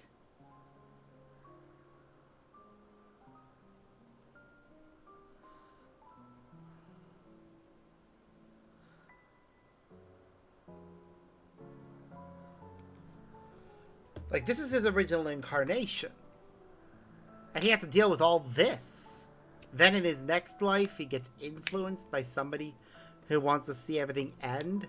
And then is given the memories of this lifespan. I think that just drives it even closer. It's no wonder he's nihilistic and wants to see the world burn. Contradiction so blatant I could scream. Want to scream. How can you all accept this aberration? Yeah. I wonder, am I the aberration for thinking thus? And I am filled with dread. But now I know I'm not alone. Not the only one for whom the flowers weep. Yep. Owen asked what you thought as you kneeled beside the Alpes. Or if you only did it at Meteon's insistence. Nevertheless, I thank you. It is a good question what we were To know thinking that of. you too have experienced suffering is a comfort.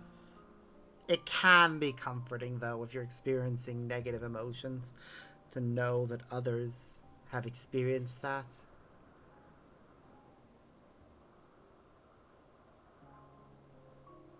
Oh, I could tell you all about suffering. Lest you misunderstand, I derive no pleasure from your pain. It's just the fact that you are still here in spite of your suffering gives me heart. Aw. The stars in the heavens. Know you what they are? Other worlds.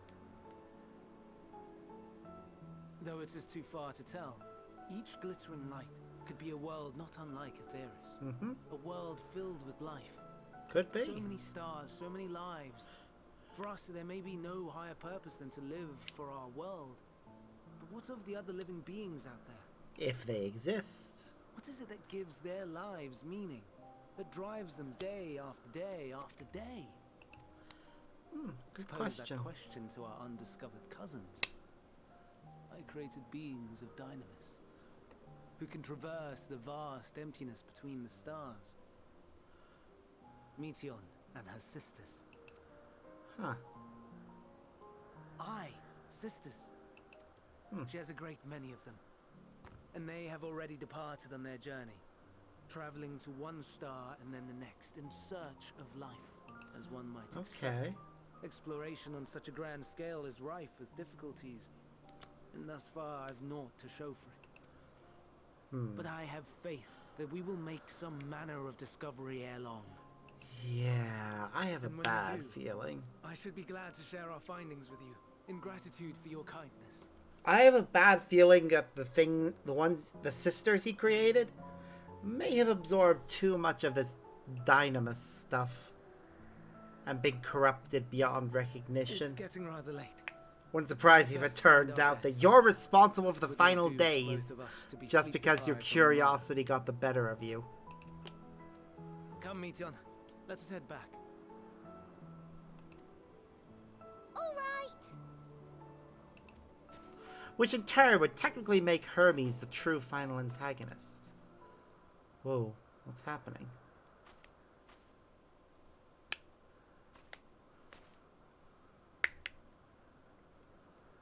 What's happening?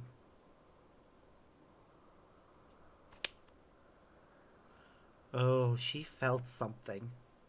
I don't like the way she looked up at the stars.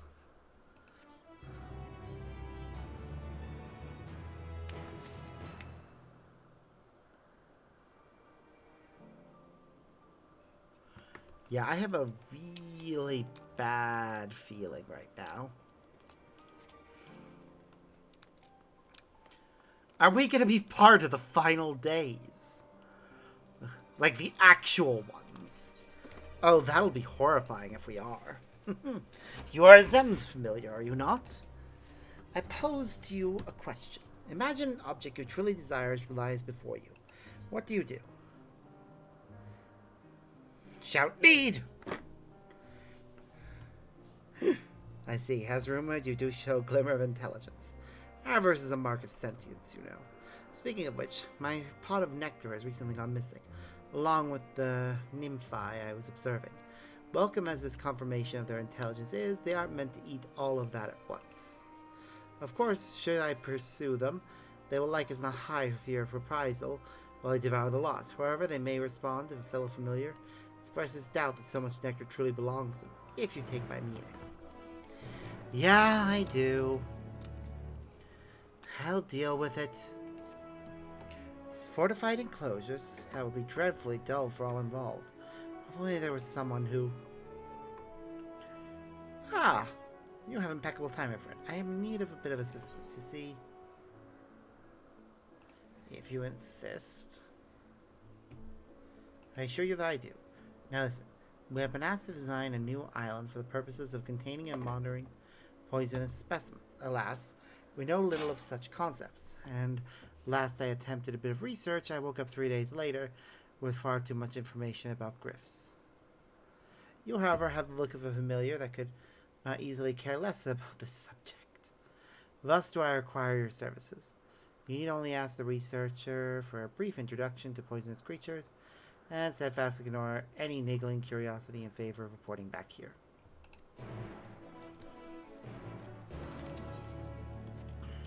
Uh-huh.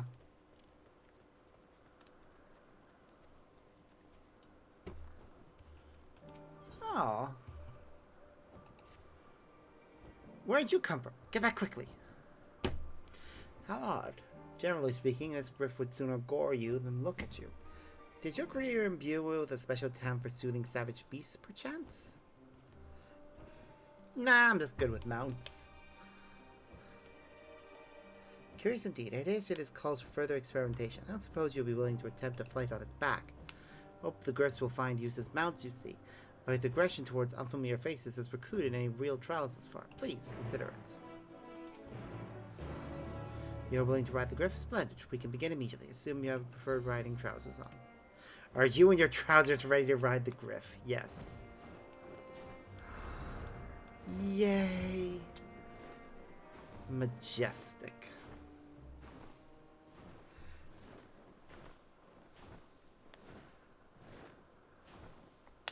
I'm glad they were able to figure out how to do quests like this.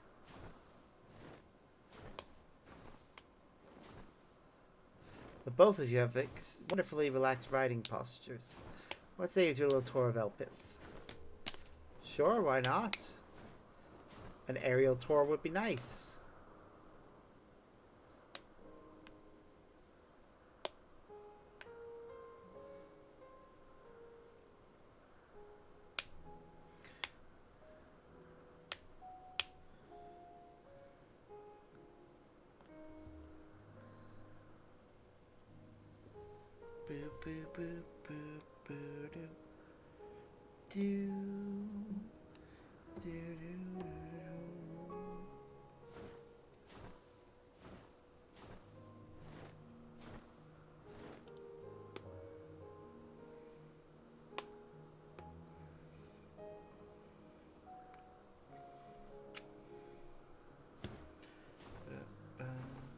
Whoa. That was a weird camera change. Not the Florian's beauty is ever striking. Not the blossom was changed according to Elpis' seasons and ethereal balance. A true masterwork. Yours seems quite content. The result of the flower's sweet perfume and your masterful handling, no doubt. I mean, it's nice getting to see it. I thought for sure we wouldn't get over to this area until I gained the ability to fly on my own. It's also nice being able to get a better look at the higher areas, which I'm sure we'll get to go to soon.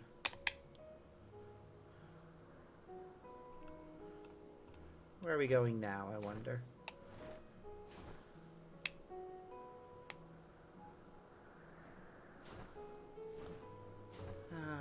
It's nice seeing a beacon from up this high.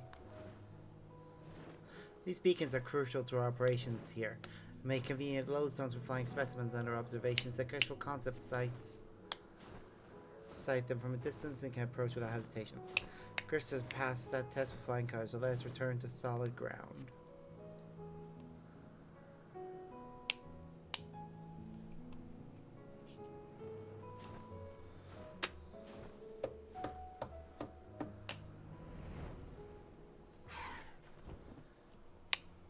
God damn it.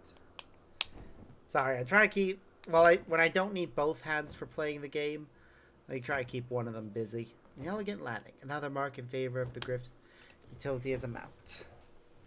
I believe I have the data I need. Thank you for your cooperation. I'm sure you're curious as to what today's trial means for our friend here. If you like, we can speak further back at the Wonders.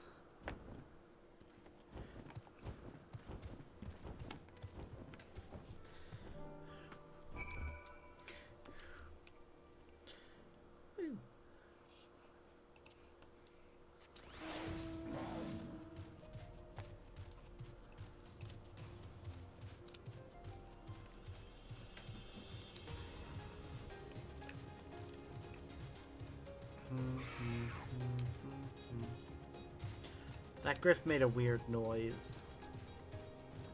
Like compared to griffins. Also the naming convention for a lot of these, that they're kind of just simplified versions of what we use in the future. It's kind of funny. Nymphe. Oh, it's a... That is just a beaver. But yes. Doubt. Squeal, squeal. All's away, but I'm pretty catch a strong whiff of nectar.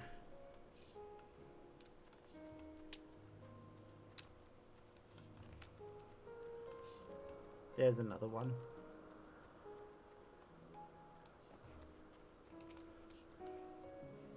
Doubt. Come on. Squeal, squeal, squeal. So he goes to fashion and waddles away.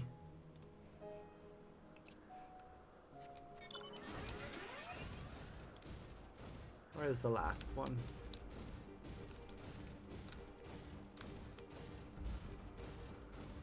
Then it waddled away, waddle, waddle, till the very next day. Bum, bum, bum, bum.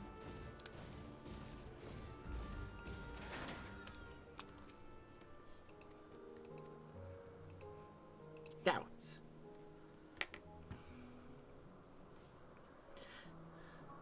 Space Grill. Flex rat, please. Oh. Oh. I don't think what I was doing there worked. I think they thought I was praising them.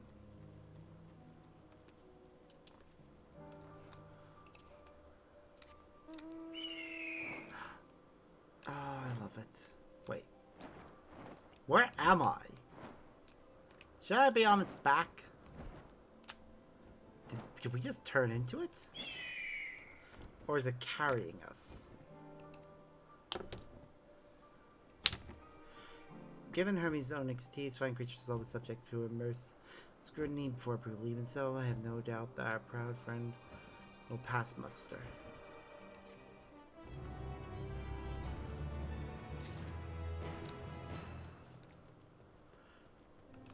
Hello.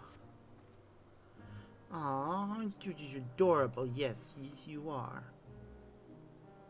Hello.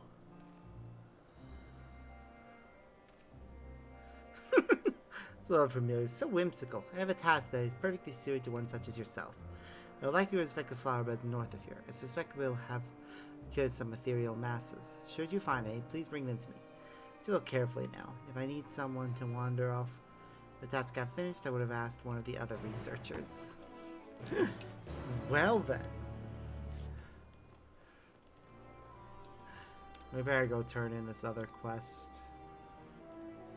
Hurex. Hello. You turn what? Where am I?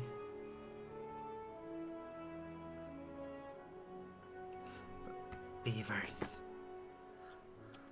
What world are you talking about? Come now, tell me what you saw. Spare no details, I'm a professional.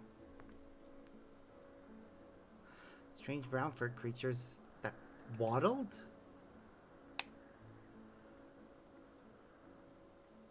My nymphi were bright and winged and... Oh no.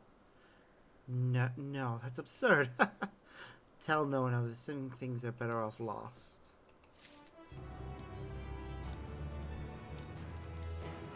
The beavers ate them. Wow. Just wow.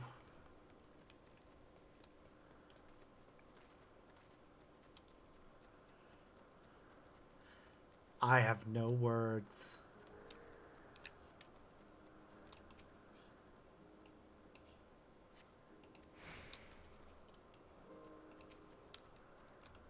Huh.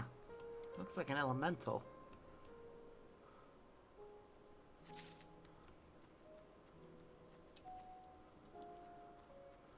Apparently we can walk through these flower beds without issue.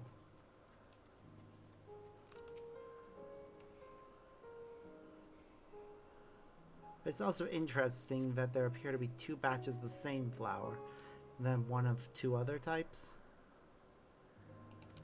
No ethereal masses. Well, I can see an ethereal mass in the next one, so I'm gonna go collect it.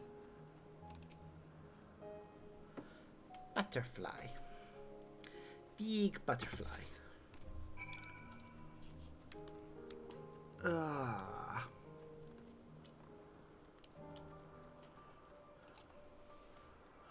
Doo-doo.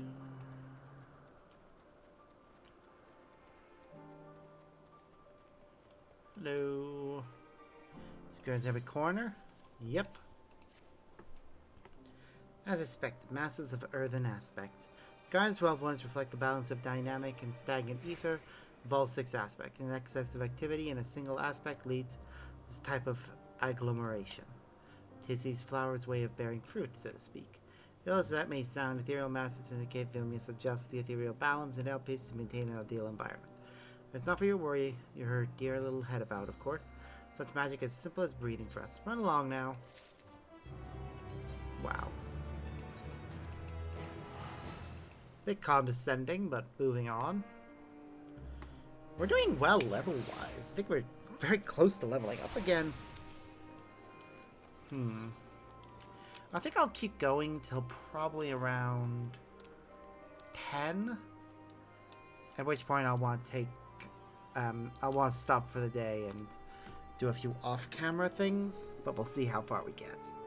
If we can finish El Pis completely, then we'll do that.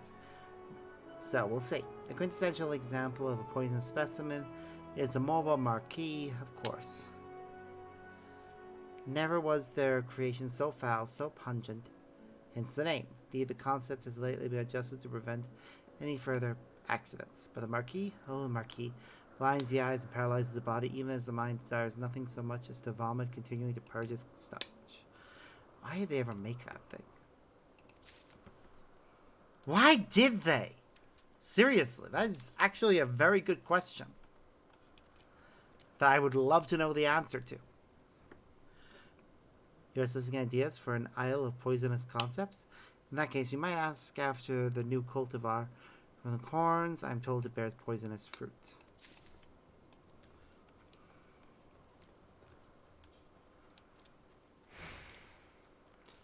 Do, do, do, do, do, do, do, do, do. Nikias. Hello. Poison creatures? Why, there's one right here.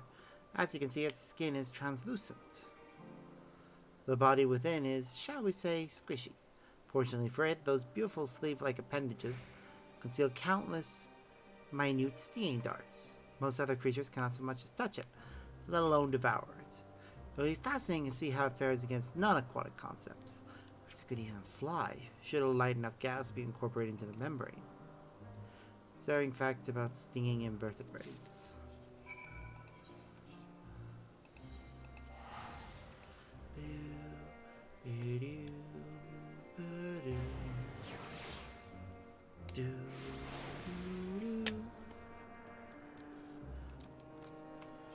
Well, we're doing well right now. I mean, we're halfway.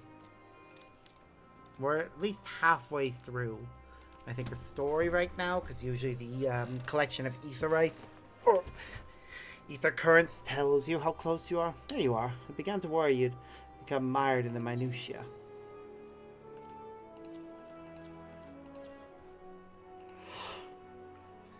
Freak notes, enough to see our options, yet not so many as to lead us into the weeds. Well done. Why, this marquee is fascinating, isn't it? How might one contain such a specimen that is not befoul its environs beyond repair? Simply must now. Excuse us, we are off to see a man about a marble. Oh my god. Why? Why are they doing this? Mobiles are literally the worst creature that these guys have created. I want to slap them all for it. Now we're going to get new gloves now. An all too brief interlude perhaps, but it is time I attend to my next task. As Emmett Silk and Hythelodius are aware, we reached a verdict regarding the fate of the Lycaons. 7 were created for observation. And all 7 must be unmade. Doros has followed the correct protocols, and as chief overseer I can find no fault in his judgment. The Lycaons would disrupt the natural order, ravaging and consuming other species until they themselves starve and perish. They cannot be released into the wild, and they cannot be allowed to remain here in Elpis. I intend to petition the Bureau of Architects to have the concept preserved as a restricted purpose hazardous life form. Hythelodius has pledged to support me in this endeavor. Yet, whatever the Bureau decides, the existing Lycaons have served their purpose. Doros has already isolated the creatures and is prepared to carry out the necessary measures. I'll join him forthwith. It is my duty to witness the conclusion to this study. If you are resolved, then we have but to accompany you. Of course, let us be off. We return to the main aisle. Well, that's tragic. And I'm gonna find out that they're like corals or something. Or wolves or some other creature that I know continues on. And I'm gonna stop this destruction. Seriously, where the fuck are we? We're not being held by it.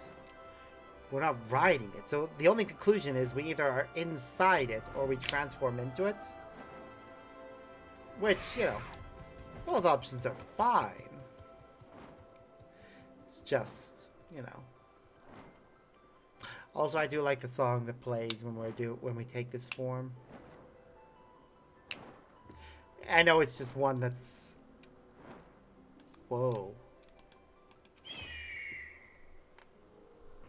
What's going on? Something killed them? Doros, are you hurt? What happened here? They caught me off guard. I had them bound with ethereal shackles, but they became frenzied, even more so than usual, and broke free. Killed stopped 4. The other 3 escaped. I see them. 2 have taken to the air above the 12 wonders.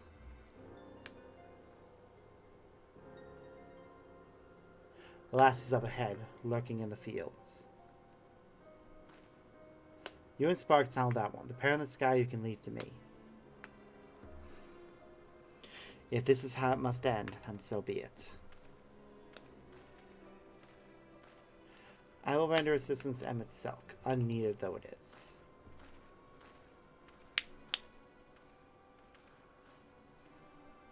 Mateon, you are to stay here with Doros. But Hermes! The Lycans must be reverted. I would spare you their pain, and mine.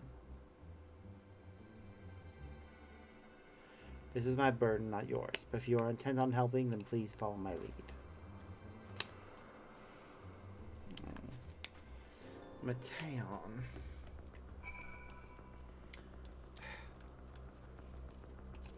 Oh, the music changed. I always love it when they actually do that. It's not very common in early parts of the game, but at this point, it happens a lot.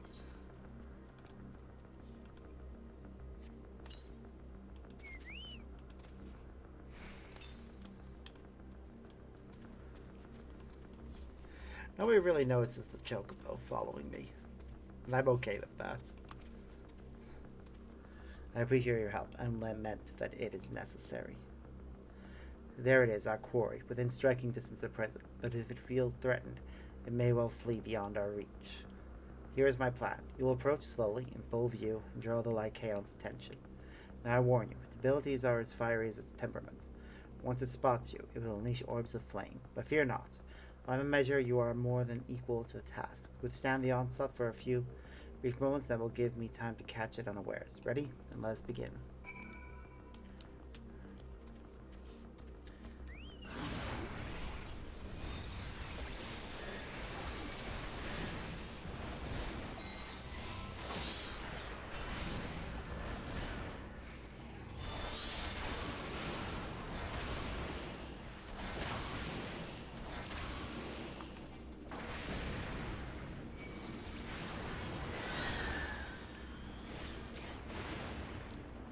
Haha.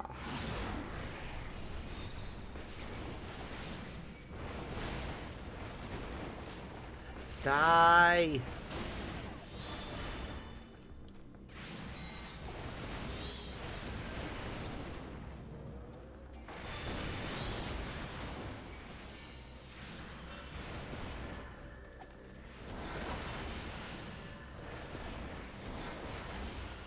Woo.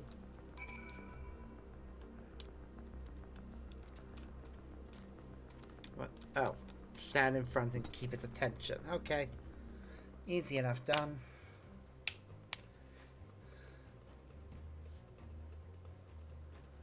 Now. Ooh.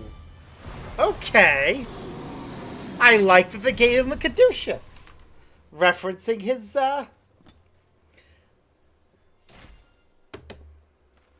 referencing his mythological inspiration there. Forgive me. Please. Forgive me. Aw. May you and your kin find peace. This is truly tragic. Wherever your soul. They aren't something I recognize, though. May you find tranquil seas.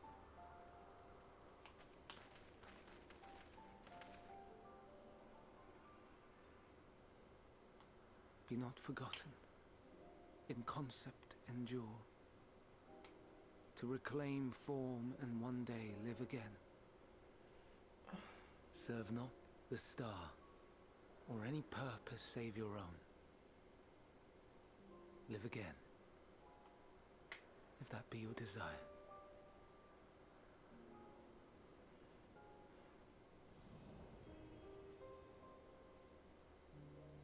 Hate, if that be your want.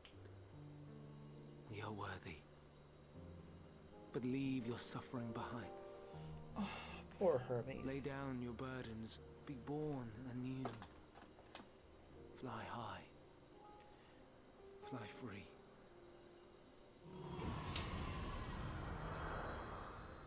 And it's gone.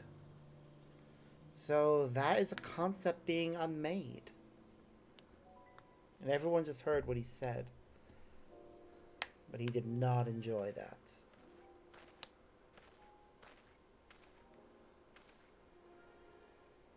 Join the convocation, Hermes.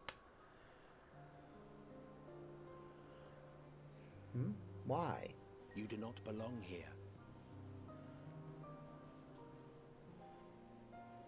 Leave to replace another. To be replaced. It changes nothing. Yep. Tell me, do you think it right that we sacrifice all these lives for the sake of the star? And when the star has reached perfection, what then? If all who are satisfied choose to die, shall we all die in satisfaction? Ooh. Wow. Really understand how Fandaniel is the way he is. Seeing Were I Hermes. to take up the seat of Fandaniel, it would be tantamount to approving my predecessor's death. I do not know if it is right. And to be torn by such thoughts, I do not know if I am fit to represent mankind. It's interesting that he says mankind. Please don't be angry. It hurts so.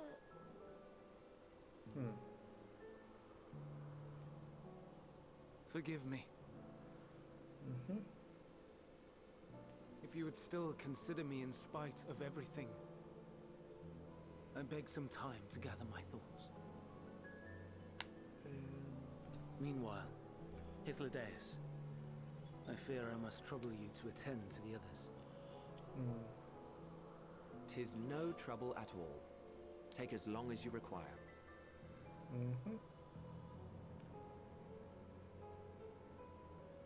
And you, my friend, I pray you find that which you seek.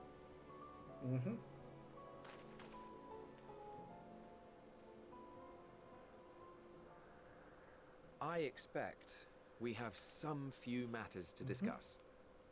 Shall we return to the 12 Wonders for a time? Sure, we shall. Aye.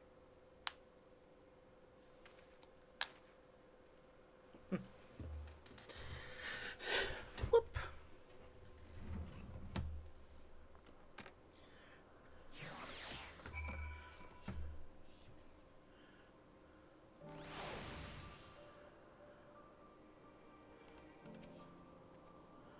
The other Lycaons have been taken care of. The incidents resolved and life in Elpis continues as normal. Or ends, as the case may be. Rationally speaking, I understand Hermes' argument. No matter how well deserved the rest, there is a pang of sadness when a colleague leaves us. Yet never has a departure caused me such grief as Hermes appears to feel. Must be like to experience such torment. Jeez, the fact that he actually wants to experience it is really interesting. Doesn't really have changed the look. It is different, definitely. It looks like I have claws now. As I should, because I'm a cat. But still. Travelers at the crossroads. Where to now? If there is anywhere you would like to visit before we leave, she'll be glad to show you the way. Hermes has not yet outright refused his position with the convocation, merely postponed the decision. As such, I may as well resume my assessment. If we cannot accompany him, then I will content myself with questioning his colleagues. Ever the pregnant, allow me to remain your humble guide. What of you, Sparks? Will you continue along with us? Wonderful. Our fellowship travels on unbroken. I said we explore another part of Elpis and see what new encounters there are to be had. If you follow me, we'll first head back towards Anagnorius. Osis, where? I think we're going to be teleporting to the next ring, which will be good. Because then we go to Poeten Okis? I can't pronounce these things unless I hear them. Trying to pronounce things when they're written down is foolish, because things are often not pronounced the way that they are spelt. Especially when it's words in a game that was written, directed, and made by a non-English speaking company. English rules are not going to apply. Other language rules, probably. Most of these places are probably going to be pronounced similar to Greek pronunciations, based on the naming conventions of everyone. It is interesting how it's a very Greek-inspired naming convention. I don't know why they chose that vibe. Actually, now that I think about it, even their architecture, while obviously still meant to be very fantasy and sort of sci-fi-y, sort of a mix of magic and such, it does have a slightly Grecian vibe to it. Slightly. It's like distorted. From here we follow the path northwards to Nautonius. There we will find one of the naos which facilitate travel between the islands of Elpis. First-time travelers must be accompanied by someone with the requisite permissions, which I have previously been granted. You only need to use the device together once, and henceforth you will have leave to use it freely. Shall we? Yeah. And it looks like we're gonna pass by a whale called a shock maw. And I don't know what exactly it's meant to be. It looks like a mix between a crocodile and a whale. Well, hello. Do I see an ancient version of an elegant teleporter? It certainly looks like that. Well, I see where Alleg got some of its inspiration for its tech. Here we are.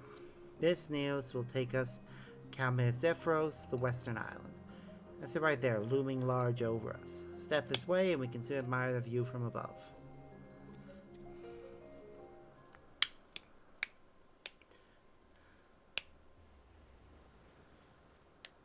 Teleported.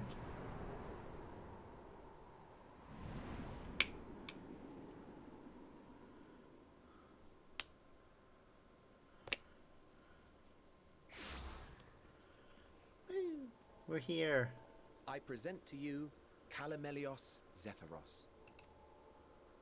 Here you will find a number of testing facilities, as well as the observation hub of Poiten Oikos. Okay. Right then. Poiten Oikos. Let's begin by... What? Well, well. An Arraius. Arraius? How delightful. Yeah. It's a little Spriggan. It's cute. I want one. You can get plushies of them. And what, pray tell, is that? That would be a shark. Ah, that's a new species of shark. We approved the concept but a few days ago. Sharks are among the most popular sea creatures. Rare is the day when someone does not submit a new concept. I'm not surprised. At first, they were largely orthodox, consideration given to such things as size and environmental impact. And then a whimsical someone thought to bestow it with flight, another superior intelligence, And then the floodgates burst. Concepts with multiple heads, or arms and legs, and so on and so forth. It was getting absurd. A part of me wanted to tell them to go away and find something else to create, but Oh no. I couldn't deny their passion. And here we are.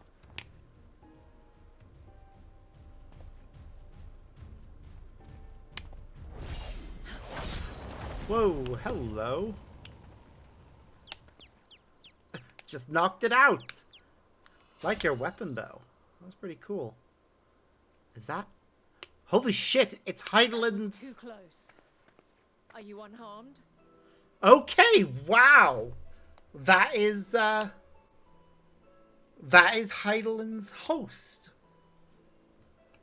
Well now, if it isn't a pair of familiar faces.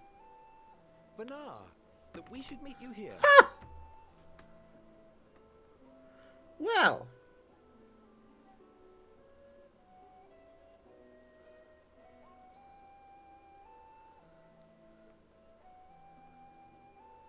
Huh.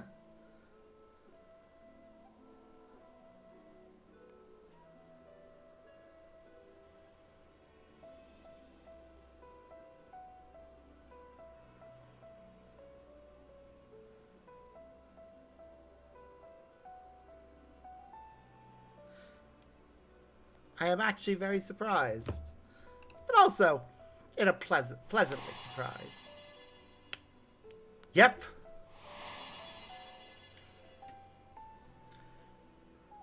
As I mentioned earlier, the better part of the convocation holds that when we retire is when we return to the star. Uh-huh. Well, she is not among said majority. Even after stepping down, she carries on with her work. Benar is her name, and she is the previous Azem. The previous Azem. Not the current one. That is important. The current one is us.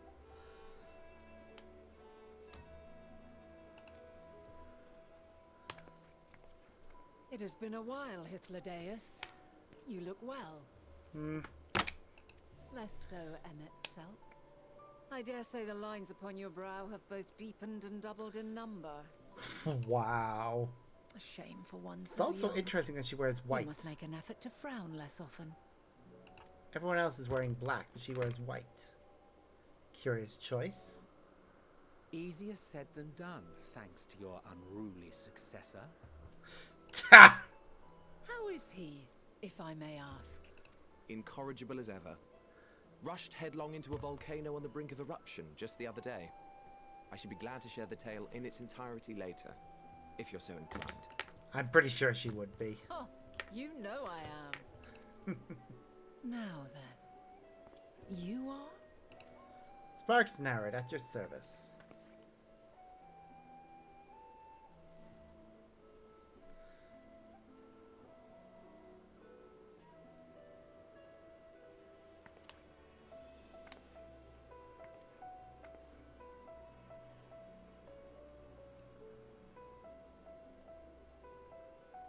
I say, have you perchance come from the future? Yep. Wow. I do not believe we have ever met, yet I sense my magic upon you. Therefore, if I wove the enchantment, I could only have done so at a later point in time. What manner of magic is this, if I may ask? Protective. A traveler's ward, of course. It prevents the corruption of one's ether. Huh.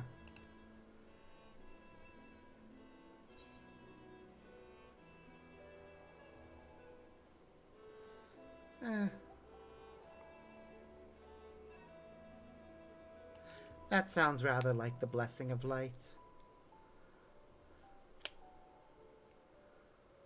I see you are not ignorant to its presence. And while there are many protective spells, the one you bear is unmistakably mine. Hold on. From the future? That's absurd. Nope.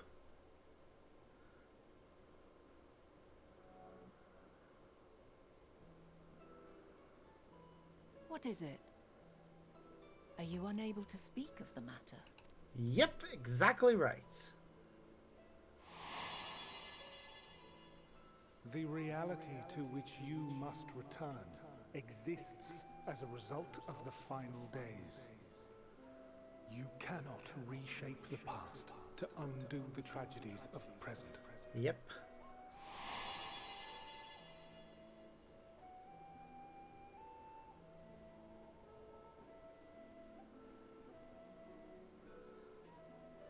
Are we telling her that? So, your actions here will not change your history, but they may yet affect the course of ours. Mm-hmm. How very exciting. I'm quite fond of delving into the unknown, and there's naught more unknown than the future. Yep. Until a moment finally arrives, we cannot know for certain what will come to pass, regardless of our supposed foreknowledge. So you needn't worry for us. More importantly, that you should go to such great lengths as to travel unto the past speaks the gravity of your quest. Jeez.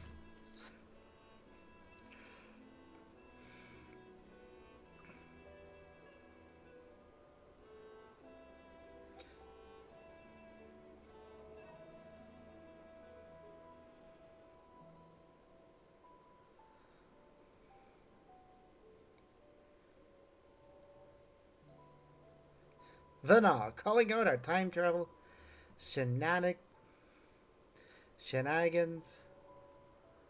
because her magic is upon us.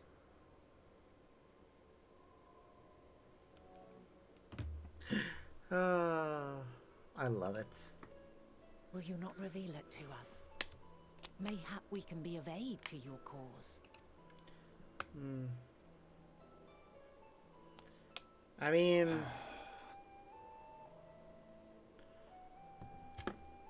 If this is true, then you've been keeping quite the secret to yourself.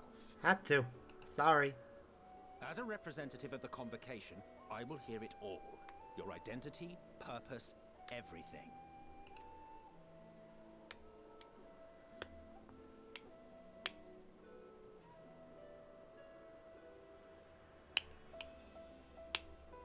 Why don't we move to a place more conducive to calm conversation?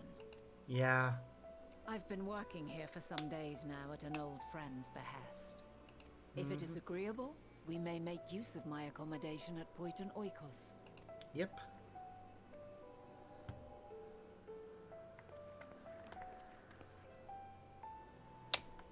We were meant to meet. I am certain of it. Oh god, yeah. Else I wouldn't have marked you so clearly, and sent you unto myself in the past. It's precisely the sort of mischief I would get up to. And quite inspired, if I do say so myself. Thing is, you're not the one who sent me here. Elizabeth is. I'm sure she's gonna love that.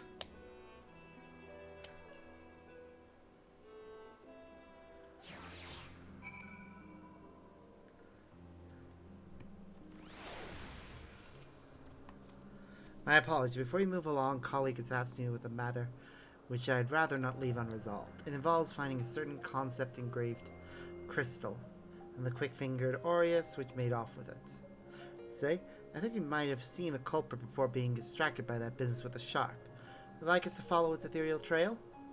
That would, of course, lead us Aureus. There is no guarantee that it hasn't dropped or stashed away the crystal you seek. Please, even that much would be enormously helpful. While you're hunting down the thief, I can follow behind and scour the forest floor just in case. Could I ask you to join the search? I would appreciate another pair of eyes to cover the land to the west of here. Many thanks. A small bridge leading into let's meet upon there once we've exhausted our efforts. Well, one moment. We're on an island that we've never been to before, and there are ether currents nearby. I wish to acquire the ether current before we move on.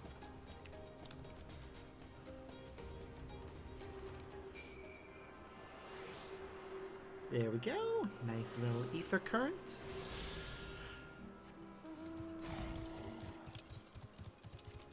Ah, this is the mount I mentioned. Though, the fact that we have his mount available to us is great.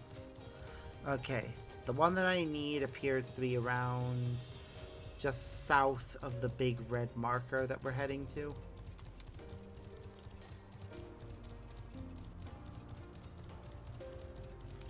Huh.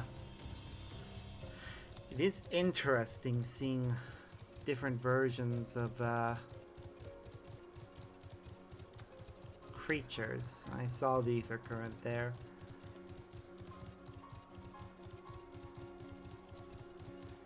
Just was keeping an eye out for other things we needed.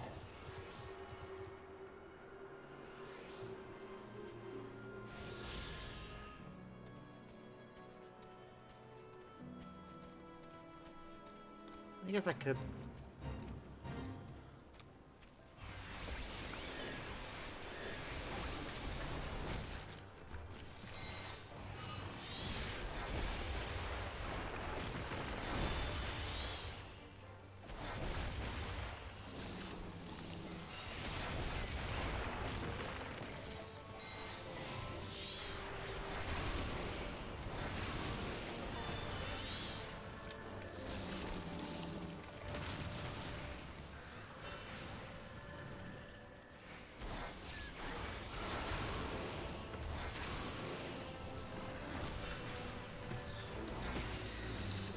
Oh look, we got a bit of experience out of that.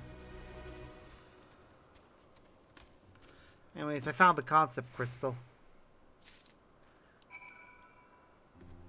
Oh, okay. That is interesting. We have actually gone up a level for quests, which means we can't finish it as a scholar. Okay, I'm gonna have to change back to Reaper. That's not a bad have to, by the way. It's actually fine. I fully expected it would happen eventually.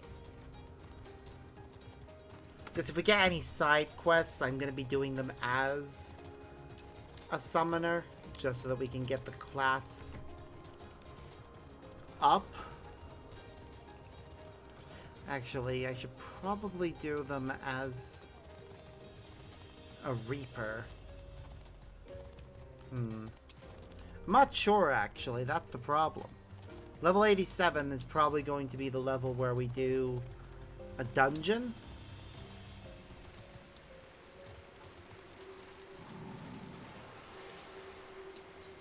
Generally, dungeons are done every 2 floors.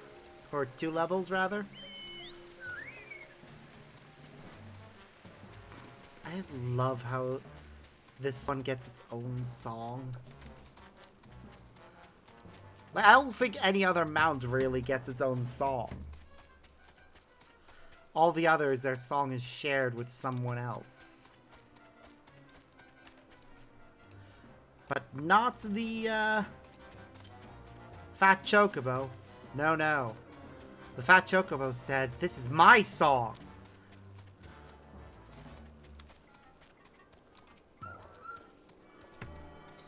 Yeah, I have my plan for the next bit. Just, actually, I should check how much experience we have left to get. The fact that we have 2 million left to get means I'm better off using, roulette if I want to level that up. Side quests are not going to give me enough XP to make a difference. Oh look, Daddy.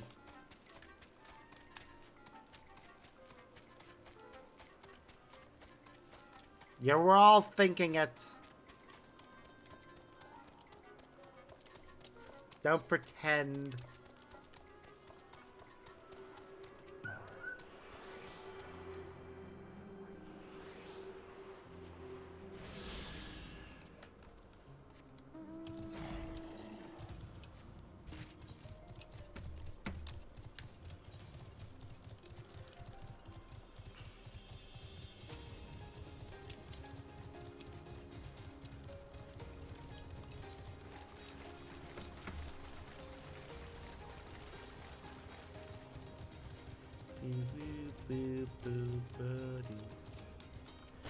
Havenaw. Our last searcher returns. I'm afraid the Aureus no longer had the crystal, nor was able to find it as I followed in its wake. So you fared any better.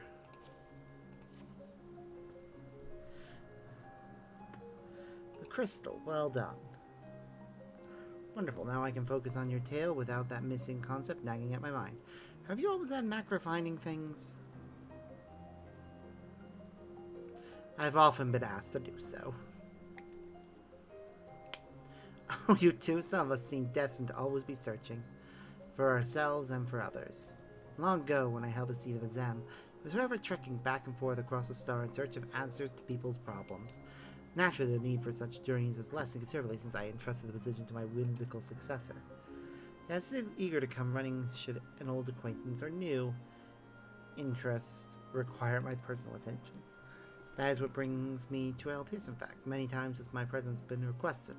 My opinions sought concerning the habitat of this or that creation. Agreeing to help locate that missing crystal was a minor distraction, which now promises to become a major revelation. How strange and wonderful it is, the way one thing leads to another. Wouldn't you agree?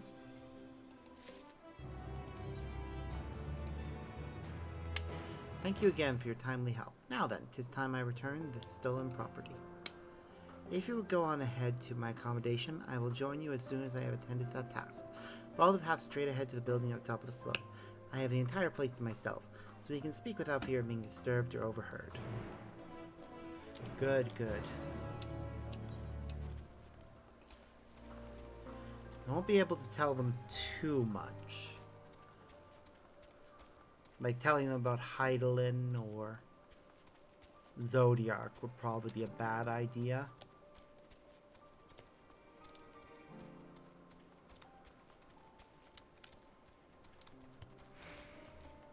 Oop, wait. Before we... I can't remember if I attuned to it. Did I? Yes. Wait, let me double check. Yes, we did tune to it. Good, good.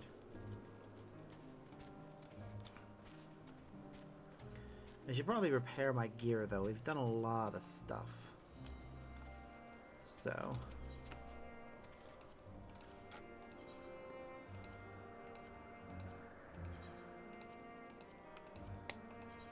or I have, anyways.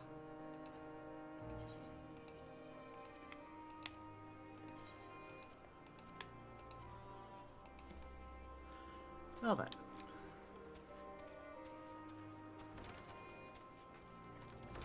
Vena.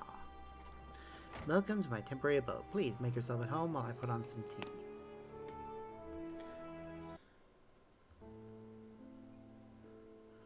Well.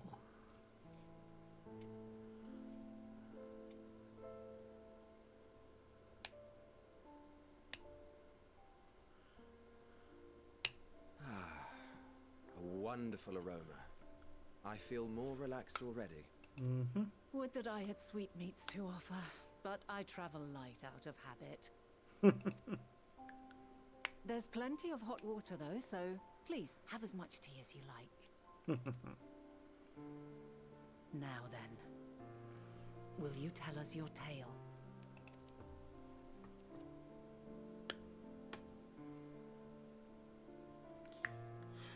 I can't tell you everything, unfortunately. But I will share what I can.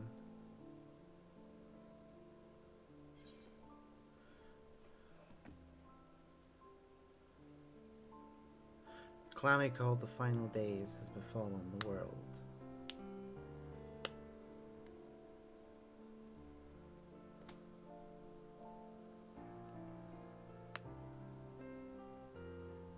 Why don't you start from the beginning?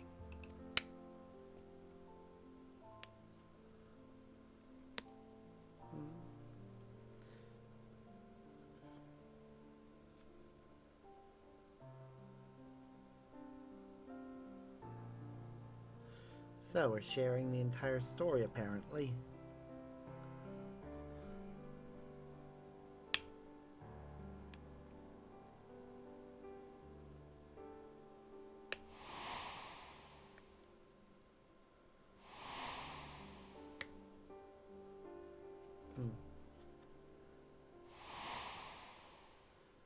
Ooh.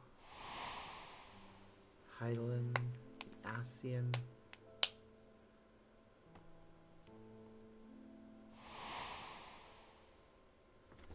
Selk and Amaralt.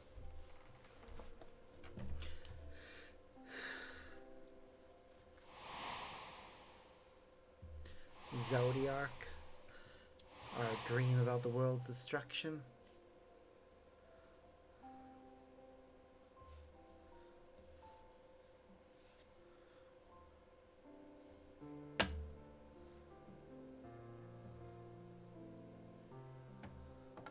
Preposterous.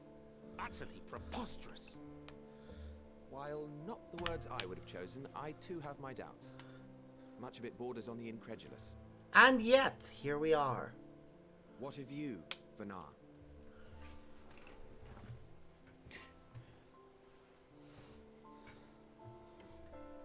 Not knowing the precise details of the first final days, it is difficult to determine the veracity of the tale.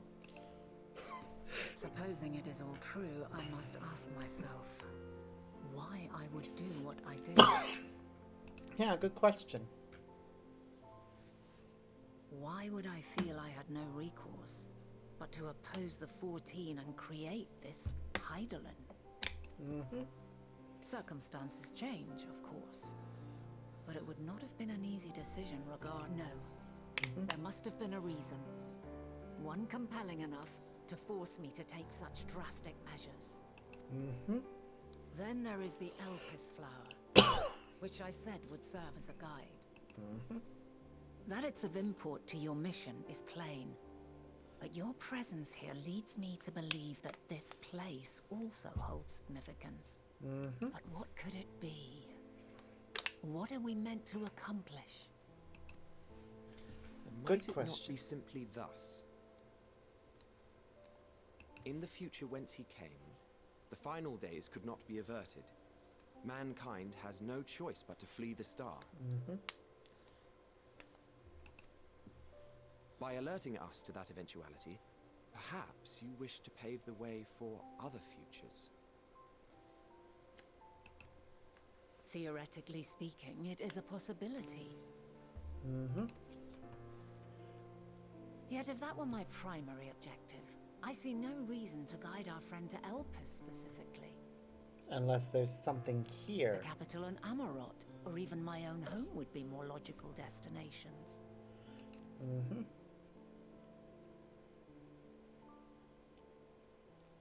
True, true. I note also that Hydaelyn did not specify a point in time to which he must return. Yep. By this, it may be inferred that it was not critical that we should meet.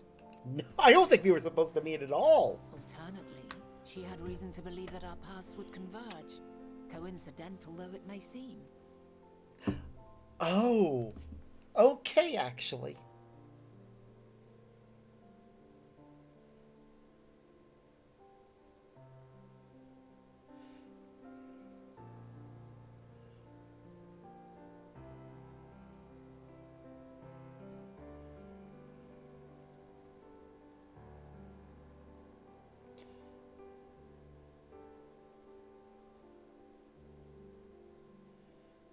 I should have realized that we're going to run into her.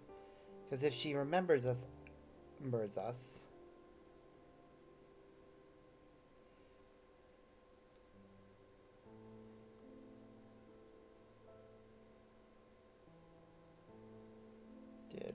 If she remembers us as Elizabeth did...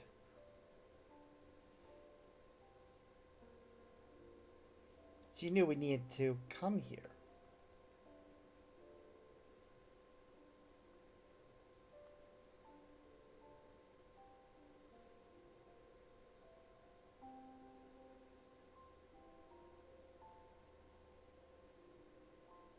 Time travel is never not confusing.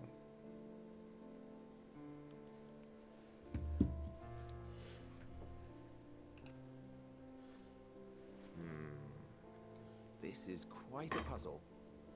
And We do not have all the pieces. Nope. Hardly any. But we do have one immutable fact.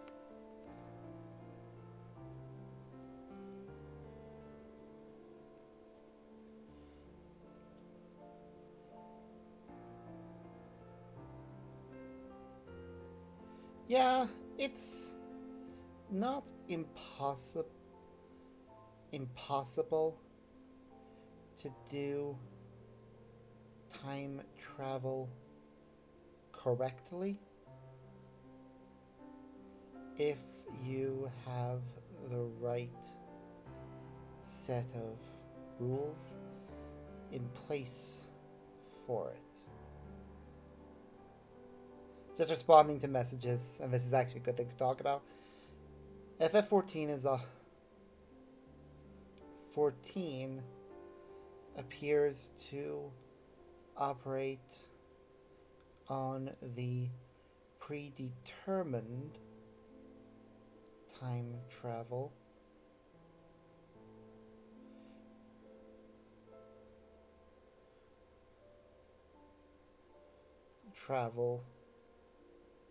rule, where our visit to the past was always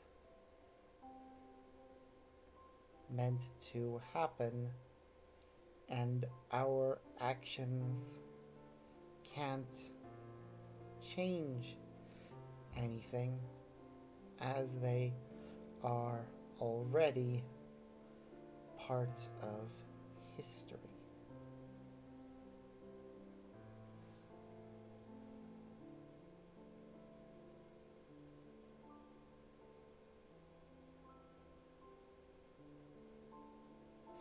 Yeah, basically time travel.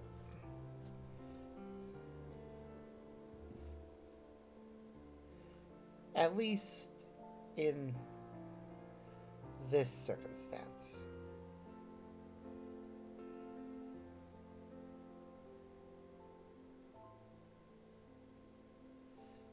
Graha's teleportation of the crystal tower created a split timeline. But he was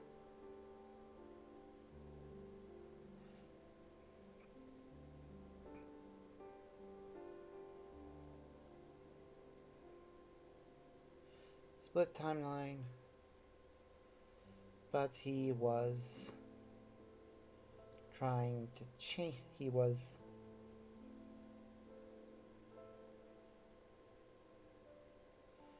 deliberately trying to change history while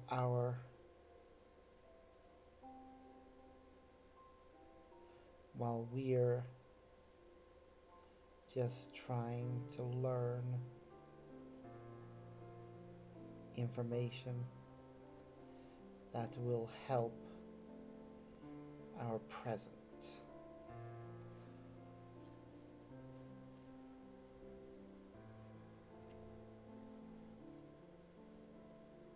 Yeah, basically. But hardly any, but we do have one immutable fact. If the final days are indeed as described, they will bring death to all that I hold dear. Yet despite being afforded long years of preparation, the only provisions I could make were for flight. Nay, my first and foremost endeavor would be to find a way to forestall the coming doom. Given that even the 14 failed, mayhap you deemed it impossible. Perhaps. Nothing is impossible. This I have always believed. And if Heidelin is indeed me, she would believe the same. It's been a few thousand years. You'd be surprised how much you can change Listen in to that yourself. time. Are you seriously entertaining the notion that you are a messianic figure in some far-fetched tale? Emmett Selk, you are my friend, so... Well, I will not.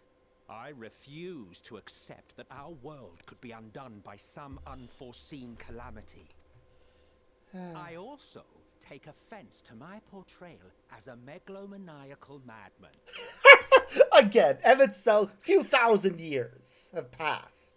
Of course your personality is gonna change. Oh, but this is such an appropriate reaction for you. To sacrifice oneself for the star is a noble act, and I would hold those who gave themselves to this zodiac in the highest esteem. Right. Yet, you claim I recreated Amarot and populated it with phantoms of our people? A bizarre indulgence that would be insulting to their memory. Worse still, I even invited you there. Literally invited my own downfall. Why would I do something so idiotic and inexplicable? Because you knew it was coming. Huh. Huh. Somehow...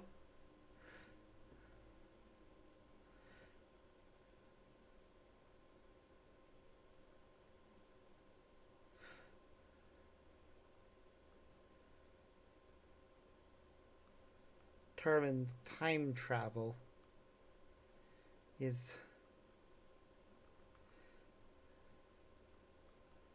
more and more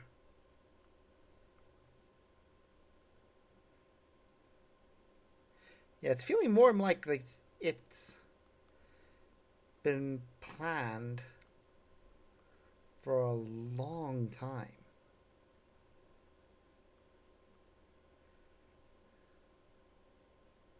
Selk's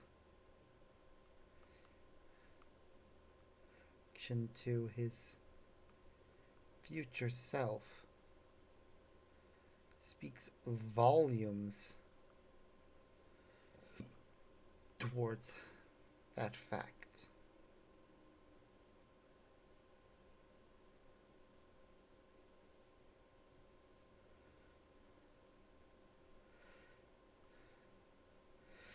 Asking the right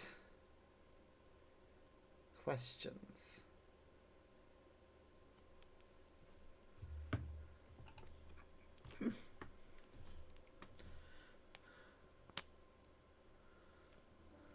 Now, I will allow that the hypothetical task of restoring our world would be daunting in the extreme.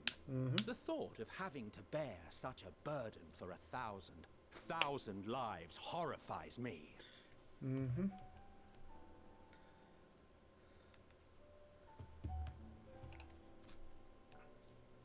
But I would never forsake my duty. I would never forsake my brethren. Again, few thousand years have passed. People change.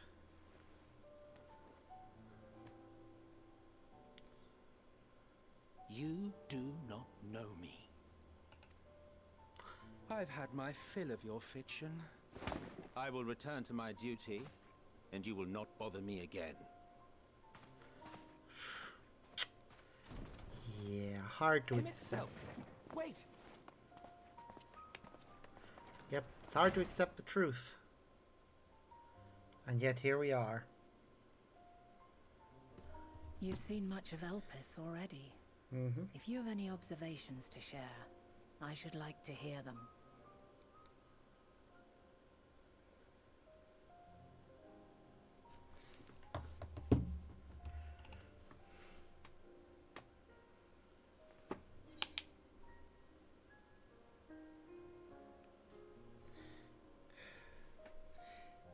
Dynamis is the key to all of this. Yeah. Hermes and Meteon are also deeply involved as well. Ah yes, the energy distinct from ether. Though not my field, I have a basic understanding of Dynamis. And you say Hermes researched the phenomenon in the course of creating Meteon? Yes, I believe this warrants further Investigation, yeah. Sorry, clicked With too that early there. settled, it is time for action. Yep, The agreed. missing pieces of We the really puzzle need to get are all the here, answers. I'm certain of it. And when you find them, the picture my future self has painted will be complete, and you will have your answer. But you will not be able to directly And pass suffice it on to the say, information. I will aid you in your quest. Yay! We're working with Heidelin to save the future. Amazing. Working with Heidelin face to face is going to be interesting. Have faith. If Emmet Selk is the man Azam described to me, we've not seen the last of him. God, no. Oh, you've got to love how our tail is positioned when we're sat on the chair. Off to the side to make sure we don't hurt ourselves. Okay, Vana. Shall I begin our investigation then? I am acquainted with Hermes, of course. Only a visitor received by the chief overseer of Elpis. Of man himself, I know only that which is common knowledge. Thus, I suggest we fall back on the tried and true method of conversing with the locals. The observers who live here can surely tell us more of Hermes than Meteon. I have a good idea of where we might begin. I want to just quickly check something. Right, so we've already received the weapon, which means that this summoner can't receive it. Ah well. That's a shame, but oh well. You! Hi. Perfect time, familiar. I have a favor to ask of you. It's my job to name the creations brought to us, but I can't seem to decide on one for this particular concept. Maybe because I am the one who designed it. It's a species of plant which I intend as a gift from my love. A clear conflict of interest, unfortunately. My names are always fair and logical and perfectly suited to the creation. But this time I'm not so sure. I do have a name for it, but what if it's not suitable? What if it's too personal? I thought discussing the matter with my associate, but my dilemma is far too embarrassing. Would you ask if they think the name is appropriate in my stead? Don't worry, I won't expect you to work without rickums and pens. This is the creation, a yellow pansy. And the name I had in mind is Mythos. Okay, why not just call it a yellow pansy? Seriously. What's wrong with yellow pansy? It's a flower. You're familiar, aren't you? Perfect timing. A pair of researchers are scheduled to arrive today from Amaroth, and I need you to collect their concepts from them. We've completed assessments for their creations, you see, and must make preparations to officially register designs with the Bureau of the Architect. Please make sure to also ask for any provisional names they might have for their works. Okay.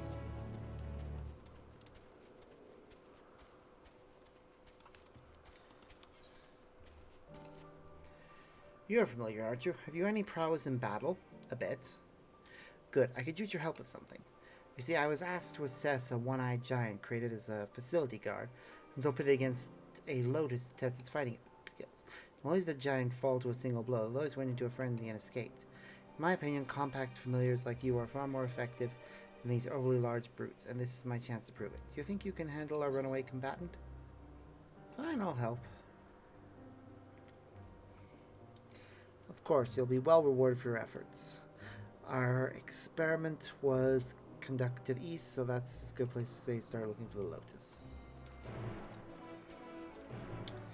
These guys are incompetent as fuck. Why do they always do the most stupid things? Seriously. Oh well. Could be worse, I guess. Wow, poor Cyclops. There it is. It was seen the escape lotus came back of its own accord. They usually feed off their foes to revitalize themselves, and I imagine it hungers and drawing them up like that. I'll take care of the situation here. The lotus is all yours. Yep, as it always is.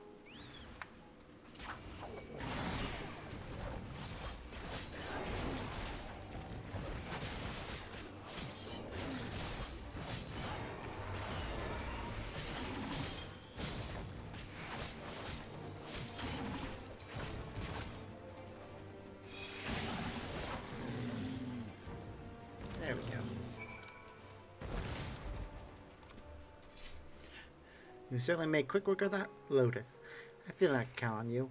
As for the giant, it's far too heavy for us to move. I'll arrange for some brought-back creations to haul away after we return. Yep, that sounds like a good plan.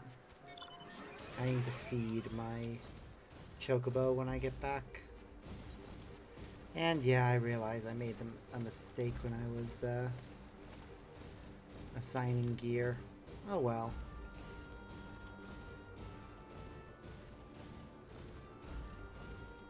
I know for next time anyways. I have a second character who'll be running through this at some point with. Probably, maybe not on stream, we'll see. As I said, a smaller, more agile concept has far more facility for adapting to combat situations. Thank you for proving my theory. Be sure to keep your performance in mind next time I design a familiar. Your reward as promised.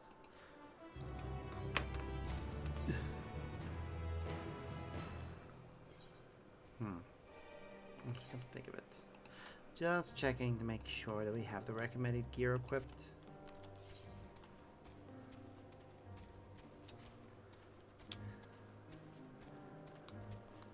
Marble. One moment, please. I hate seeing these things and I want to do something with it.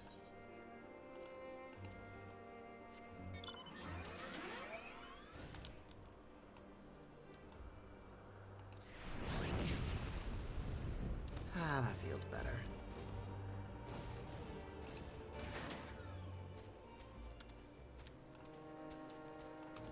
Hello.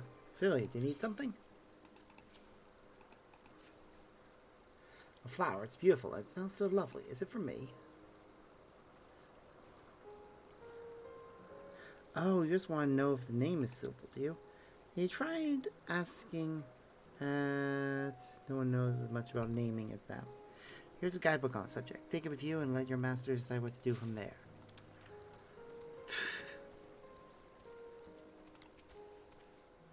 And who might you be? Ah, you're here for my concept. Well, here it is in the flesh. I call it the stone mole. It secretes a fluid that eats through solid rock, giving it the ability to burrow to even the hardiest terrain. It can also toughen its skin by ingesting the rock it is liquefied. Based upon those traits, I humbly request that it be given a good, strong name. I mean, what's wrong with stone mole? Seriously, these guys want help naming things, but they actually have found pretty decent enough names on their own. Like, seriously.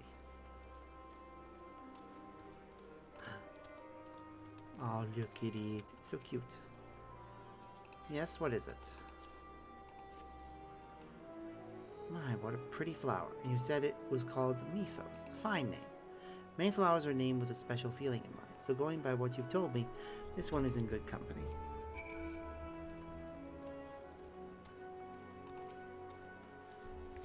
Can I help you? Ah, of course you wish to collect my concept. Is this treasure I have with me?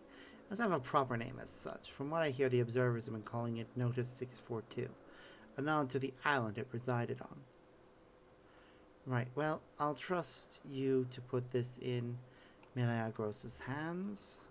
Anything to say about your creation? No? Really? Okay. I wanted to know something about it. Then I could help with name suggestions. Seriously, why are these people all so bad at their jobs? Alright. Troubled taxonomist. How'd it go? What did everyone think of the name?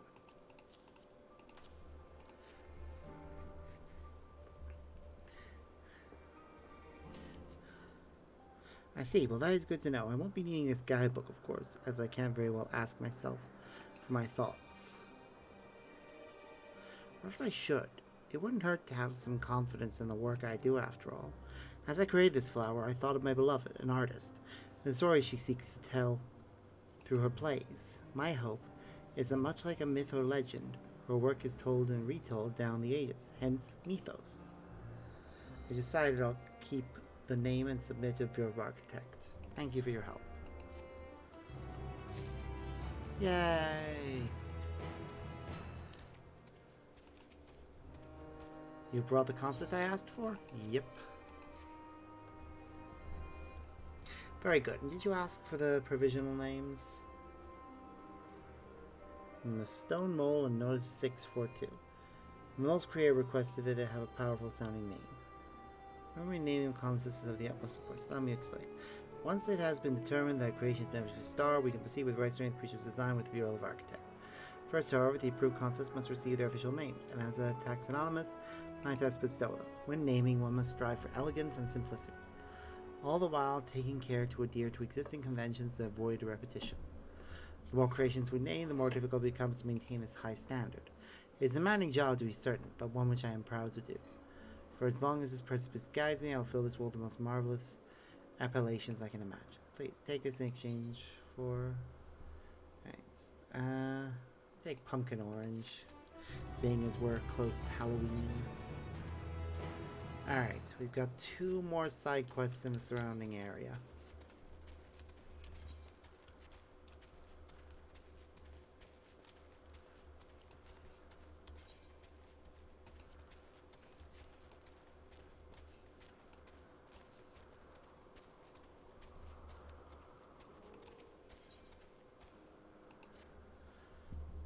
Would you assist me, familiar? As I'm sure you're aware, the floating islands of Elpis were created to provide suitable habitat for our various creations. In order to maintain this respective environment, however, surveyors such as myself must make regular assessments of their ethereal composition.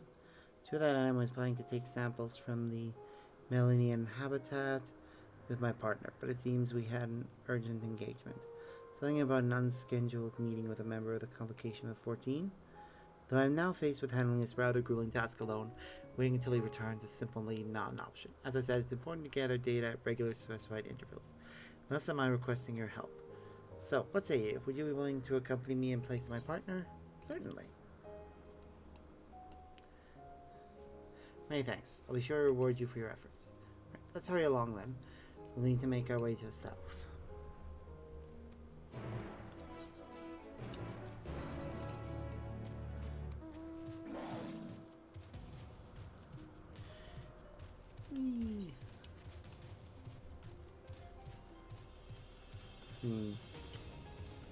Off camera, I am gonna probably take Scholar on a mission.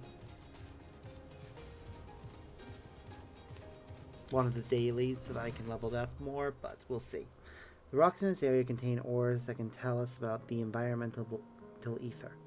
I have to break them apart with destructive magics to collect the necessary samples. You may find that difficult with your inherent limitations, but I have a little something to help with that.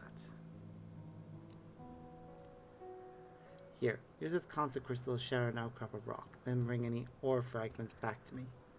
Start in the east if you would. I'll start working elsewhere. We can meet back here. Whoop! Wandered too close.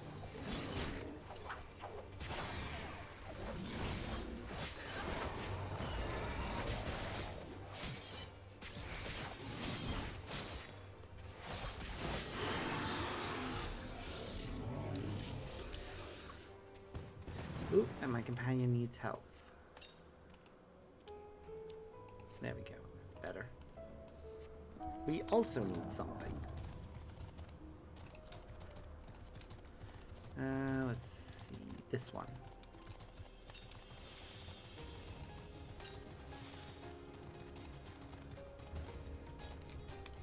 Oops. Wait, what? Where's the... There's the thing.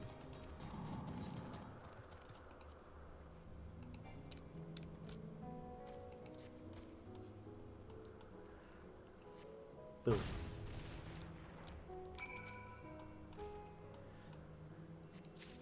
This gave me dynamite, basically, but in crystal form. I kind of love that.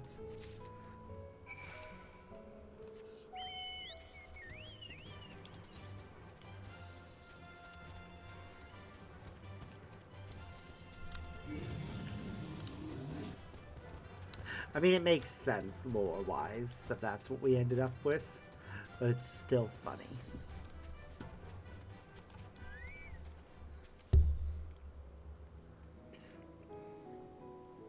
How did you fare? Yeah?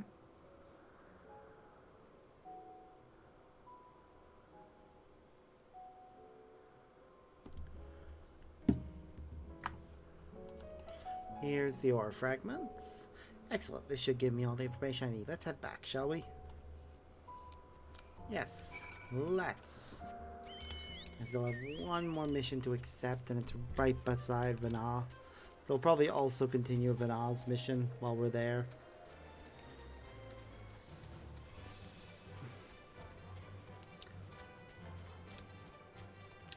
Do I think us revealing the future is going to cause problems?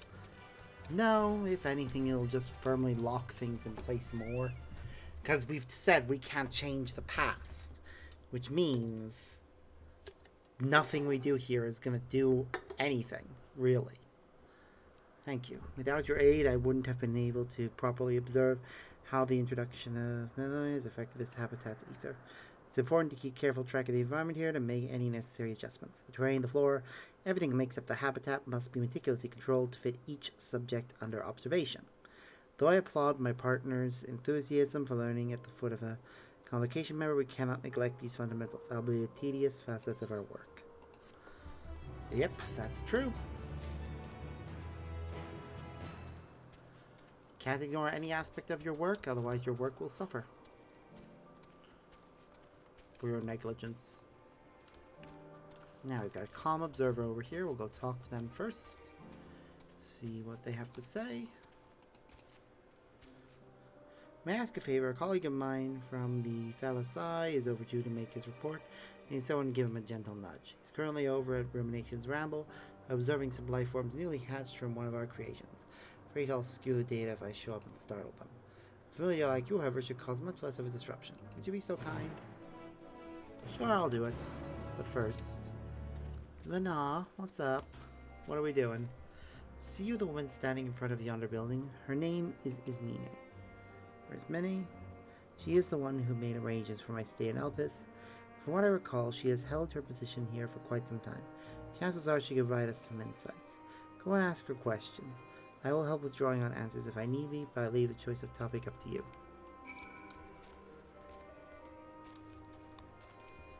Hello. Questions for me? Well, I suppose I have no other pressing duties at the moment. Following event coming, that you may cancel any pending duty registrations. Ooh, okay.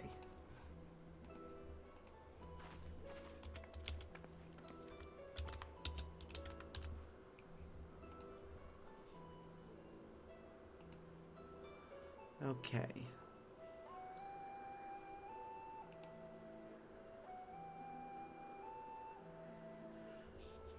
My friend here is desperately curious about Chief Ramirez and wondering if you might indulge him. Certainly, Mistress Vana. Anything to be of service. What do you wish to know?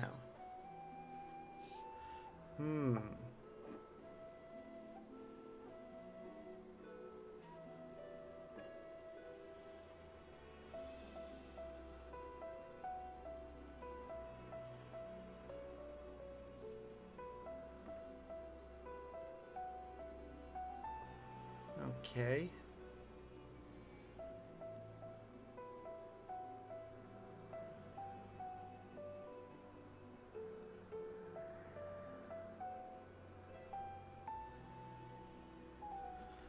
Meh.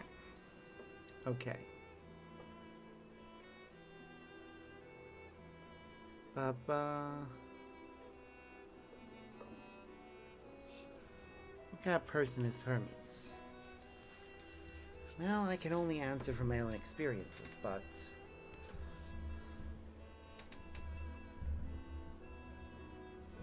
I would describe him as a quiet man. Reserved, you might say. Occasionally somewhat poor with his choice of words. His resident nature, however, does not prevent him from carrying out his duties as chief overseer. The man is a walking archive when it comes to life forms. He can discuss any species in incredible detail, and is a leading authority on concepts with the power of flight. Well, that answers your question. Was there anything else? Do you know of Meteon's abilities? It's no secret that she is highly unusual familiar. Of late, the chief often makes his rounds with her, like a mother hen raising her chick. I understand that she is able to read emotions and communicate directly with one's mind. Exactly how she was created with that talent, however, is a mystery to me. My apologies, I wish I could explain her nature in more depth. I've not had occasion to discuss it with Chief Ramin. Do you wish you knew him better?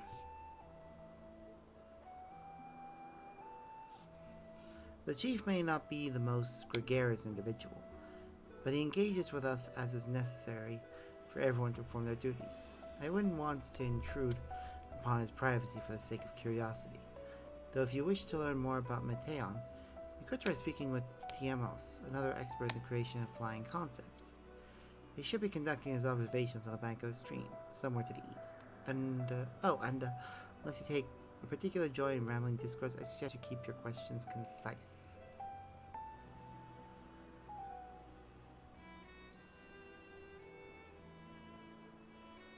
Well, we shall keep that in mind. Thank you for your patience and your insights.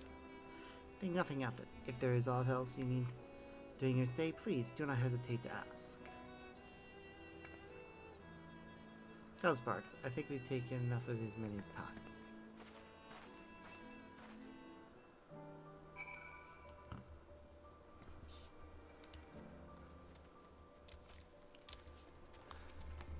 Okay. The fact that Vinod did not have to intervene there indicates that we clearly were making the right choices. Our investigation is off to a fine start, wouldn't you agree? From here I propose that we split up. I shall continue making inquiries with the resident observers, as you could track down the colleague as many mentioned. Given how you steered that previous conversation, please you have no need assistance from me. All I ask is that you watch your footing around the stream. We can meet back here once you've finished speaking with Tiamos. Okay. Oh, and they're right beside another quest.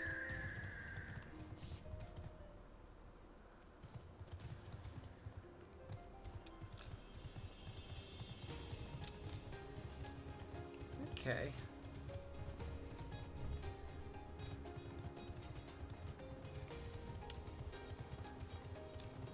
There's where he is, but we're gonna go over to the other one.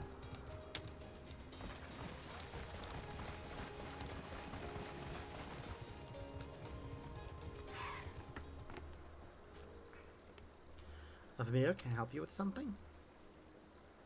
I am surprised that these guys don't all have the same haircuts. You'd think they would, with the whole conformity thing. Ugh. Oh, time to head back, is it? I was so enraptured watching the young ones frolic that I lost track of time. Come, come, everyone. We really must be going. Russell. So want to play, do you? I guess we shall have to appeal to your bellies, then. Would you try feeding them? They become much more compliant after eating some of these treats. So adorable when they nibble.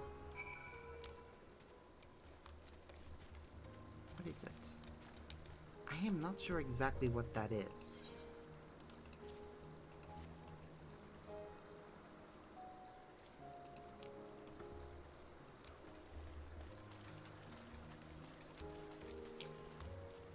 It looks like some sort of... No, I can't place what the heck that thing is. It's cute! Don't get me wrong. But the hell is it?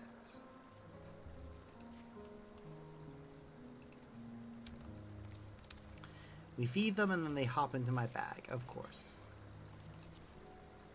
Why not?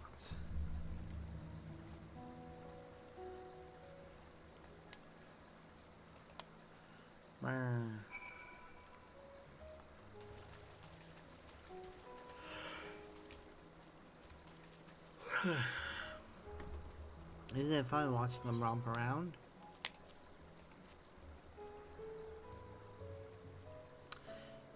And they really seem to like you. Do you work with young ones often? These babies are aquatic creatures by nature. Modify them to adapt to life on land. They mostly eat marine insects and shellfish and some of the larger carnivores. Feed off them in turn. They also carry their eggs on their back until they're ready to hatch. Fascinating, aren't they? That's not why you're here, is it? I really must head back. Yep. You really must. Meh.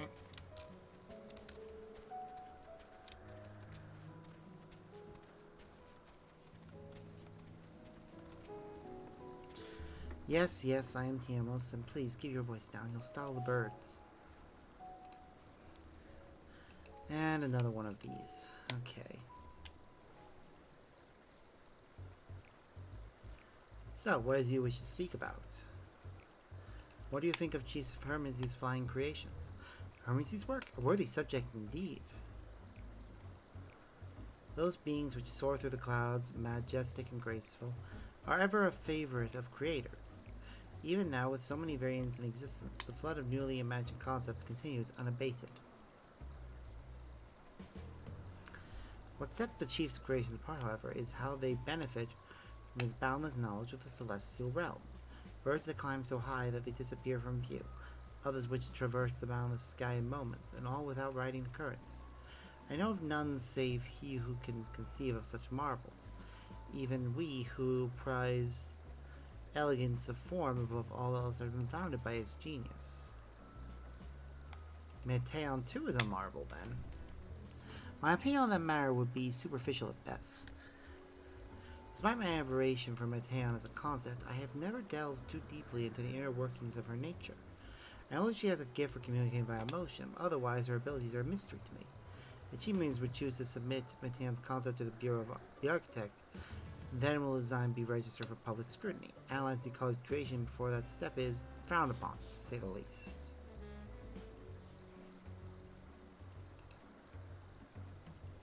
Of course, if he came to me, a fellow artisan looking for advice, that would be an entirely different story. Do you know of Dynamis and Entelekis? Dynamis and Entelekis. Those terms do sound vaguely familiar. Was there not a flower made here in Elbis which exhibited properties of one or the other? It must have been centuries since I last heard anyone speak of such things. Has there been a resurgence in interest? Then why bring up the subject? I'm flattered it's not my insight. But I can't afford to neglect my duties for the sake of idle chatter. I really must return to my observations. Surely you have your own tasks to attend to.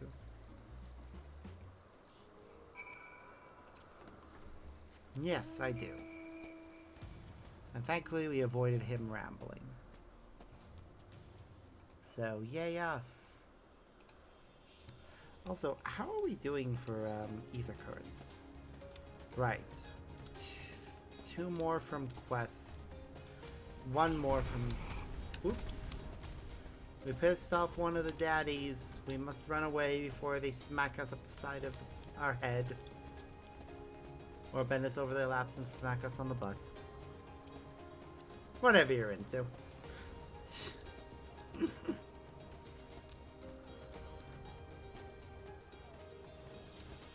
Meh.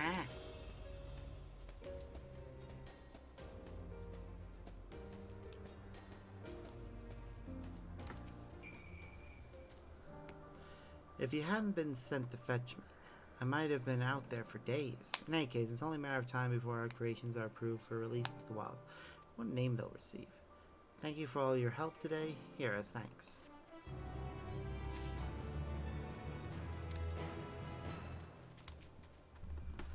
Back already? That was quick work. You were obviously clever enough to head off any of that rambling as Semi mentioned. So, have you any new findings to share? I see, even an expert in the field had little understanding of Meteon's capabilities, let alone an awareness of Dynamis. My questions resulted in much the same answers. Hermes' colleagues view Meteon as his personal project and could provide no details beyond those which you just told me. He's believed that the only person with any significant knowledge of Dynamis is Hermes himself. Yes, we've made some progress here, but more information is needed if we are to reach any definitive conclusions. Agreed. Ooh, a hat. We'll get it for Summoner, but yeah. At present, the strongest link we have to the final days is the power of Dynamis, and the Entelekis which can control it. Yet most scholars are only vaguely aware of these terms, let alone study them in any depths, except for Hermes, it seems. Thus I incline to stay our current course, and learn all we can about the Chief Overseer and his familiar. On that, Chapik, was there aught else of note you can tell me of my tale? Aside from our unorthodox method of communication. She and her sisters were created to journey to the stars and search for intelligent life. I rather wish you had mentioned that earlier. In any event, would you care to elaborate?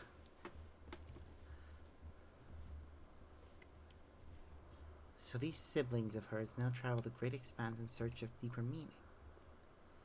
Thank you. Though the mystery at hand remains unresolved, I feel you've touched upon a vital clue, and we should keep in mind as we continue. Next, suppose we take ourselves to Peripetria Crystalline, not far from here. Just follow the path to the west. Okay.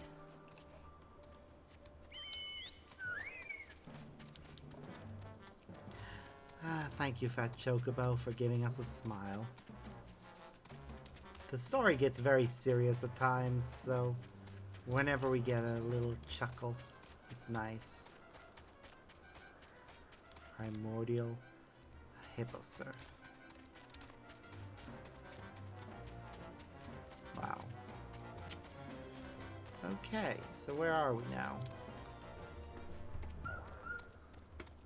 This tower and the one further along are both part of Perpetua Crystalline, a facility where they archive all of Elpis's observational and testing records. Despite how they appear from the outside, the interior is actually a vast area of magically interconnected spaces, which, while fascinating, is not the reason we are here, is it? I shall cut my architectural lesson short and see what those two archivists have to share. If you can find someone to speak with over at the other tower, I shall join you there anon. She said anon. I'm sorry, it's just... How would I put this? I personally am not a fan of that being used all the time. Vana is a character that makes sense, because she is, you know, she was a member of the Convocation, so she is, like, fancy. So it fits her. But it doesn't fit everyone. So I wish they wouldn't use it as much. You have questions for me? Certainly. Someone while I conclude my current appointment.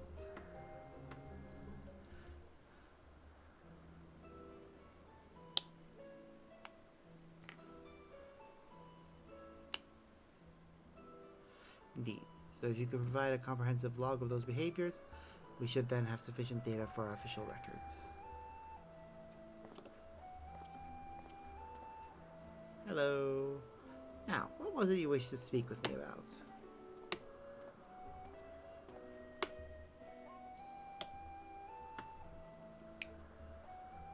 The Chief Overseer's personal research project, and that I assume you mean Mateo.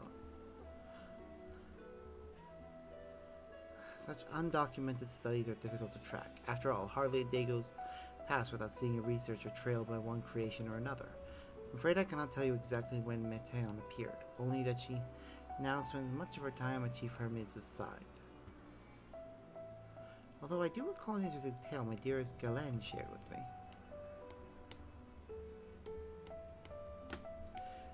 Galen is my partner and a fellow researcher here in Elpis.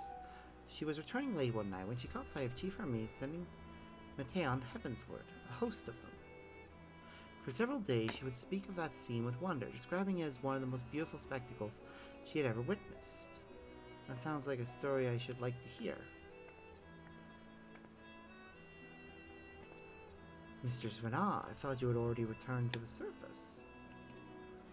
Permit me to thank you again for your invaluable contribution to our concert placement proposal. Pray, don't mention it. As you say, my original plan was to leave after that task, but I've since become engrossed with Chief Hermes' research. Favor me with a retelling of the sight which so delighted your Galena. Of course, or you could hear from her lips directly if you prefer. At present, she should be observing a subject in Metapeus Thalasse. She does enjoy her time there, watching as sea creatures hunt and play, gazing upon the salty water of the world's oceans, recreated it in such sublime detail. Imagine you must find similar joy indulging your boundless curiosity in this fit, huh? Even though such pursuits must continually and regretfully delay your return to the star. Indeed they do. 'Tis a rest well deserved and long overdue, I should think. How greatly have we prospered for the wisdom you accumulated during your travels as a Zep.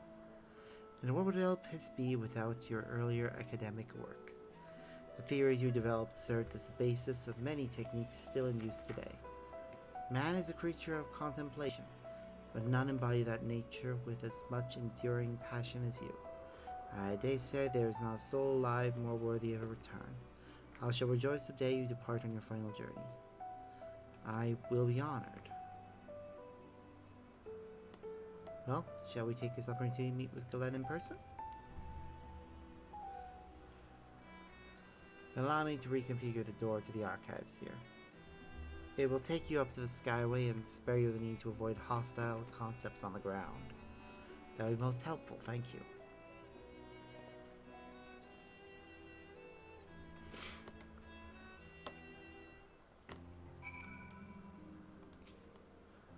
I have opened the path to the Skyway. Once you pass through this door, simply walk straight across to the next tower, ask for admittance to the upper tier. Arriving at the upper tier, walk straight across the Skyway and you will find yourself at the entrance to Metapos Thalassé. And we'll be eager to share her tale with you, I am sure.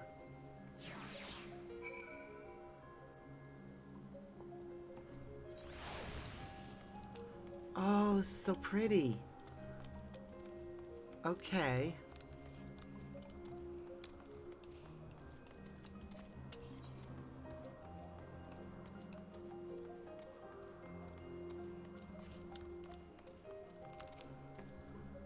Mistress Vana, just passing through. Allow me to prepare the path. If you need further assistance, there is always an observer or two out on the upper Skyway.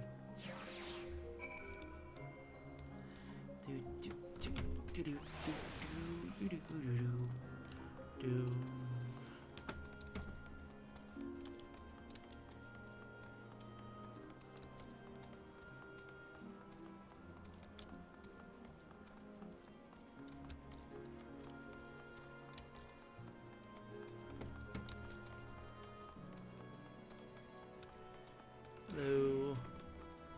Mistress Vana, I was not told to expect we would have prepared an official welcome. Please, there is no need for fanfare. Only we should speak with Galena if that might be arranged. Of course, I will inform her immediately. But she may be engaged in a testing phase. Could be in for something on the way. Shall I let her know your business is urgent? That won't be necessary. This lovely view will keep us occupied until she is ready to receive us.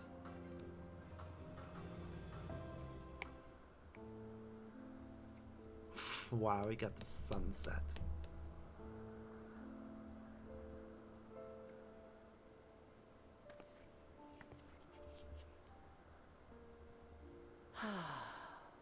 A delightful breeze and a breathtaking view. Yeah, it's quite nice.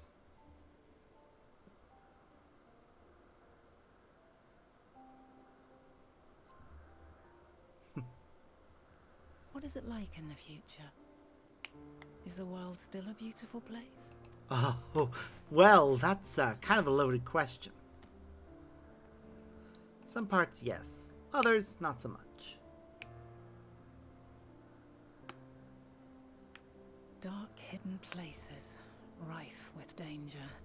Those have an altogether different, but no less powerful sort of appeal. God damn, wow. You really are my original While we incarnation's wait, predecessor. Will you not tell me about your adventures? Sure, I don't mind. Well, not the portentous events which led you here, but the simple delights all your own. By learning about the future world, I may gain insight into future me's plans. But more than that, I have an interest simply as a fellow traveller.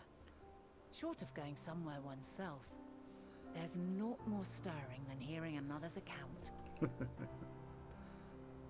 Well then. Sharing a few nice little stories about all the optional places we've been to. She said not the pretentious events, so. Well, there was clearly something funny that happened. Shocking.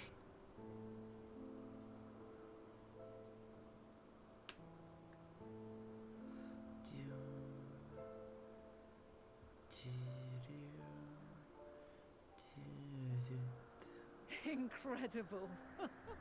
Would that I could have been there to see it.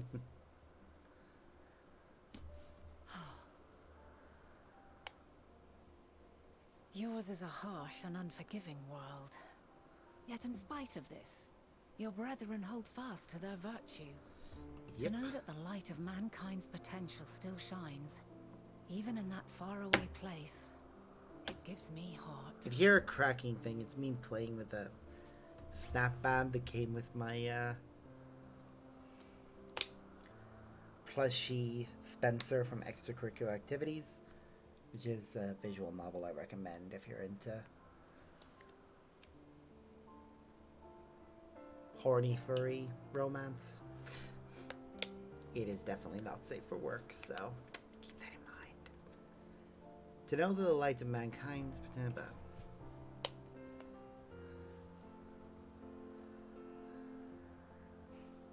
Thank you for regaling me with your tales. I will treasure every word.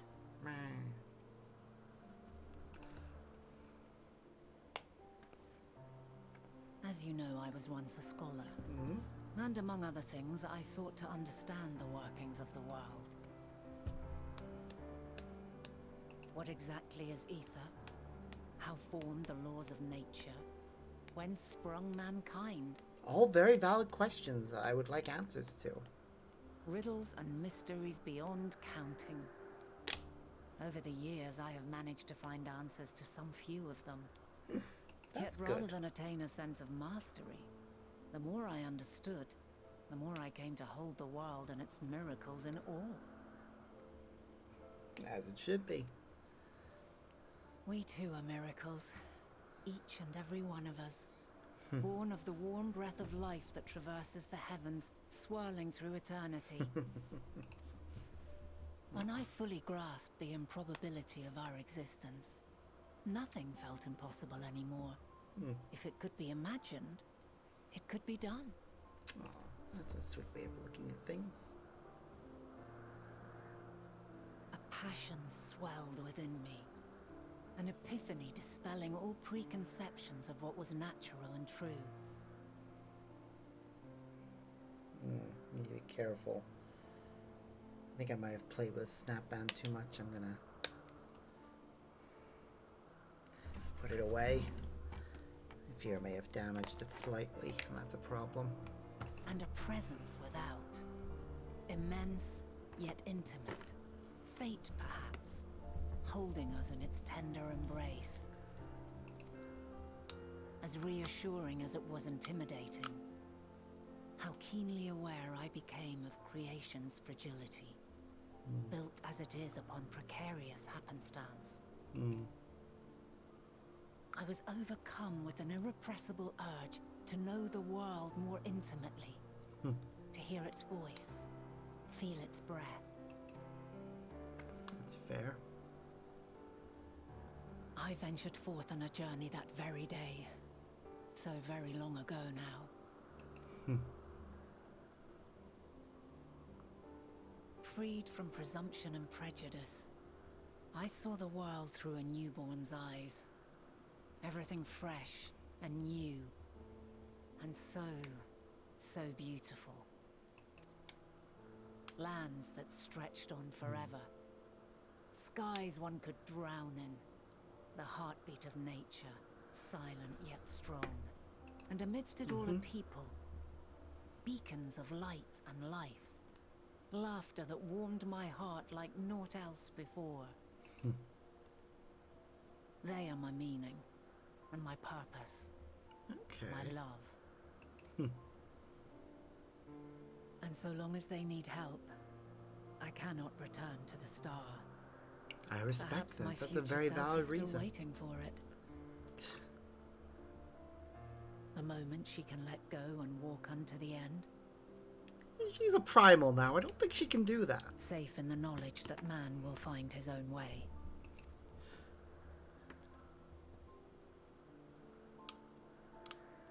You, who are our future, tell me this, and tell me true. Has your journey been good? Has it been worthwhile? Wow. Again, another loaded question. I need a moment to think about that, actually. They're giving me a moment to think about it.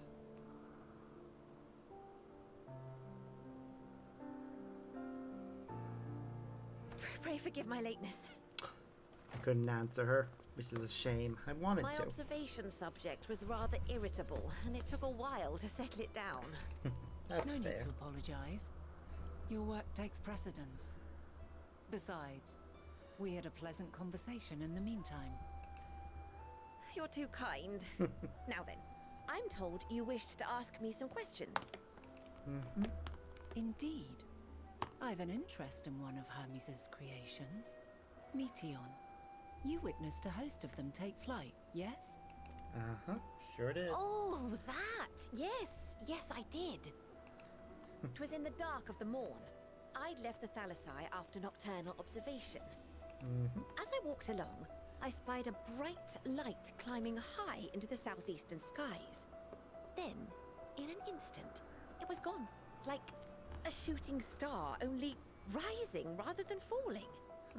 But then another shot up, then another, and another. Intrigued, I made my way to the edge to investigate. Okay. And who should I spy on an isle to the south but Hermes and Meteon, the Metea, rather. There were lots of Metea. them, and I realized they must be the shooting stars that I'd seen. A dazzling spectacle indeed. Have you spoken with Hermes about this? Nope. Oh, yes. Oh, The no, sight Sexy had did. left such an impression on me that I approached him about his mystery project the very next day. Let me guess, she told you Alas, to keep he quiet. said that he couldn't reveal anything just yet, that he needed to conduct further tests. Concerning. It shouldn't be long now, though. He often returns to that isle, and I have a feeling he's nearing a breakthrough. I see.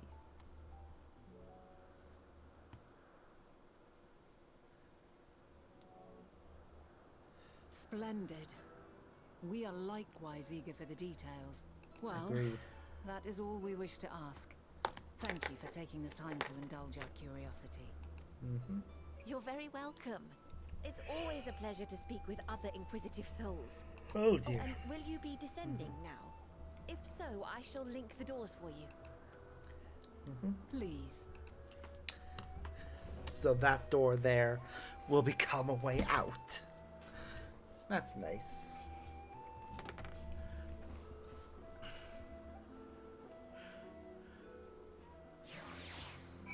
Yep, we teleported down. So now a piece of the puzzle falls into place. We've learned this far. I think we can safely conclude that Hermes hasn't been revealing the details of his research to others, which suggests that either someone will appropriate his discoveries and make use of them, or Hermes himself will have a hand in causing the final days. As we have no reason yet to suspect the former, we should consider the latter the more likely possibility. Proceeding under that assumption, our next step should be to divine why, or even if, he might desire such a terrible fate for our star. Okay, just gonna switch back to Summoner a moment, so I can see what the hat is.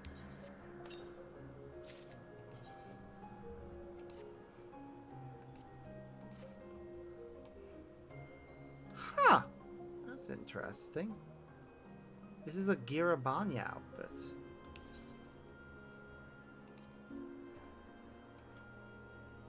Yeah. Actually kind of like how that looks. I'm gonna keep it for the purposes of this outfit. But obviously it's not the one we can continue the story with, so...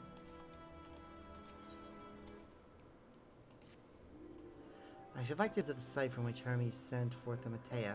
If we are fortunate, we might find some hint of what drives his research in this. Said she spotted them in the southeast, rising from an isle she could see from the edge. If we stand at the same vantage point, it should not prove too difficult to locate the isle in question. Let's take a look, shall we? Yes, let us take a look. It's nearly 10:30, and a bunch of side quests just popped up.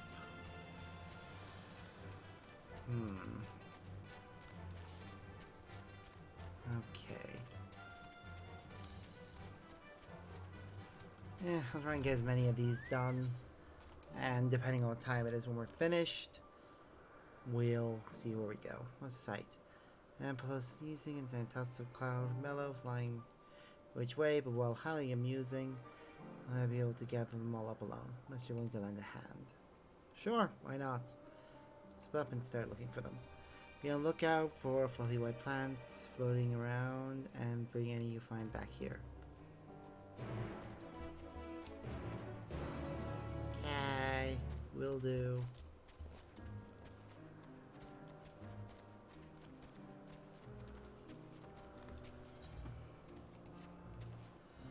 Aren't you a sweet-looking familiar? Tell me, to whom do you belong?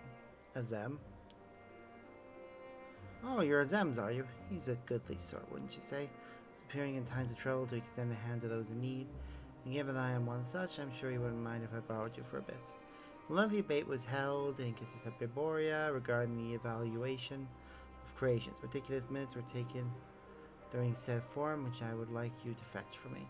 Dear friend in Amarat asked for them, you see, and I plain forgot all about it. Now, if you wouldn't be so kind, we'll send word to the scrivener in charge to ask them to await your coming in front of Perpetua Crystalline, where the documents are being held. Once you've the notes, return to me here. Okay. Oh dear, I'm starting to worry some. It's my colleague, you see.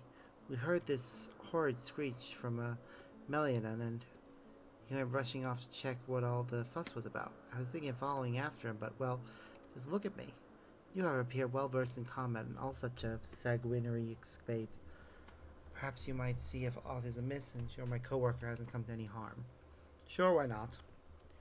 It's very kind of you to agree to such a request. The last I saw, he was racing for the southern end of Calamelius Zephyros. Do promise to hurry. I'm half afraid he was wounded on the wrong side of some nasty fiend's fangs. A fair concern.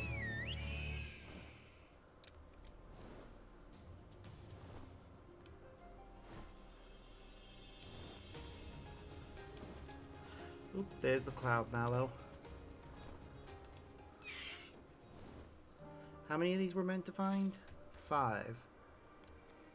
Oh, I see another one down there. This is a giant dandelion. Got that. I'll summon it again in a moment.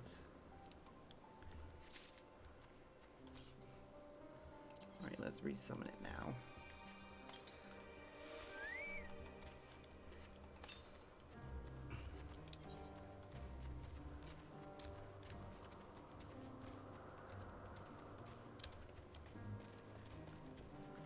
Wah.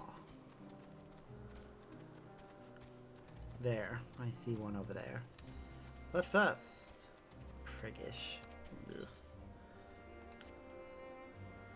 Oh, it's a cacturn. A name. I need a name for it. One that will stand the test of time as it passes through generation after generation. Break it down. What's in a name, really? Oh, hello. I didn't see you there. You're a familiar, I take it. Very good. But whose, I wonder? Well, it's not important right now. You've ears enough to listen to my plight.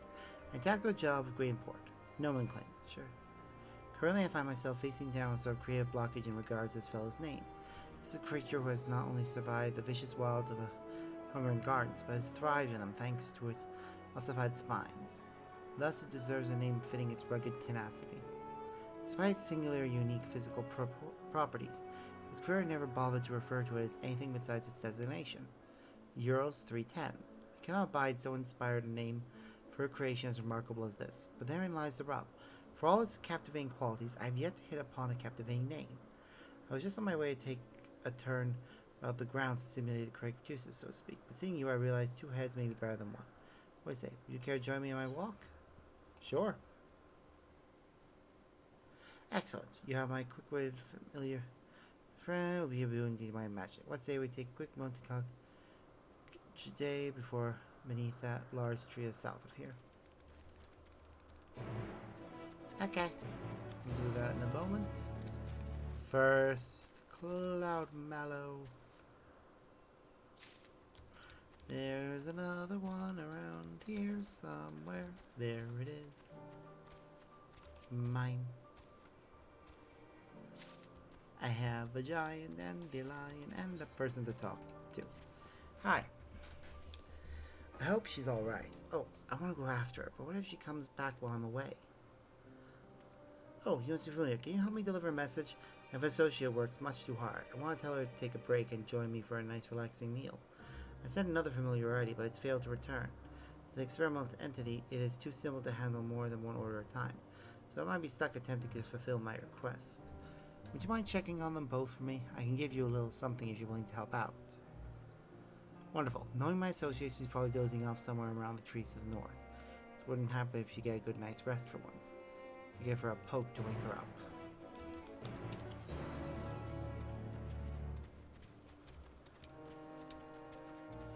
I see the last Cloud Mallow, but also another person to talk to. Hello.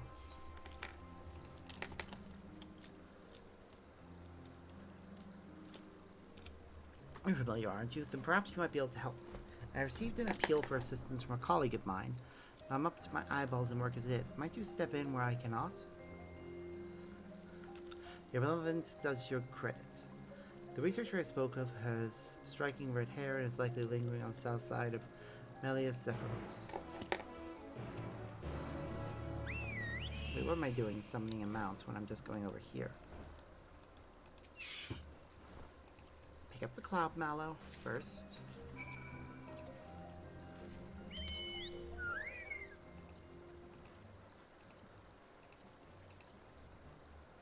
There we go. Deal with everything to the south, then we'll come back.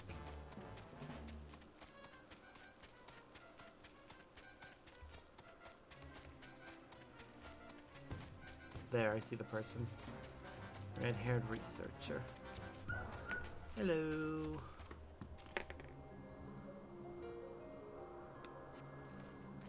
Oh, you're familiar, aren't you? Once sent. Fair, no doubt. Well, thank goodness you're here. I confess I'm still in somewhat of a daze. With you here, I at least feel safe enough to stop and catch my breath. Something came over the specimen I was examining, though I'm not entirely sure what. Never seen it behave so erratically before. At any rate, it managed to slip my grasp and escape. Traces after it, but I'm not half so fleet-footed.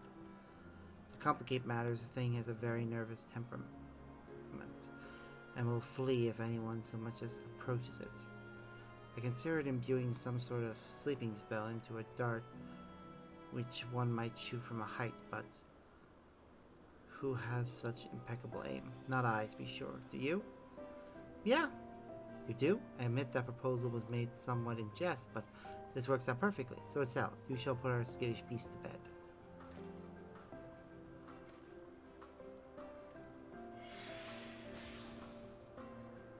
Find yourself a vantage point from a rise southeast of here, and with this blow dart, bring a frenzy feed under control again. Me? I will stay here and take a moment to collect myself.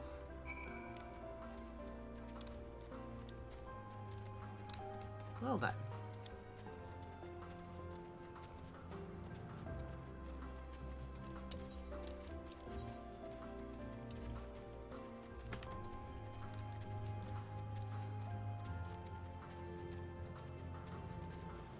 Wait, what's this called? Very familiar carrots. No.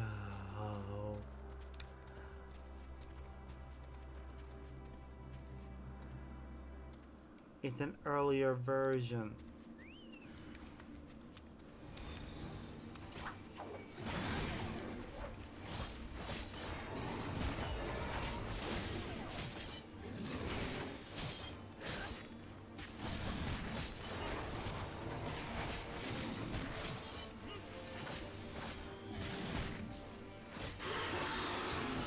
There we go.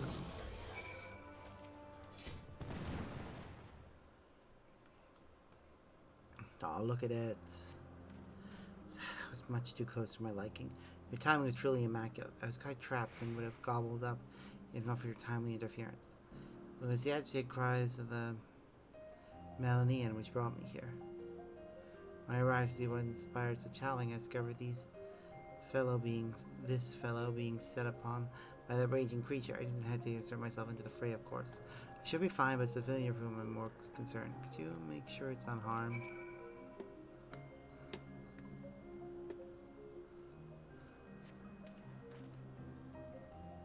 Next week. The baby appears free of any injuries, scrapes, or bruises, and is left behind a dazzling carrot. As if to say thank you, delivered the carrot to the long-haired observer.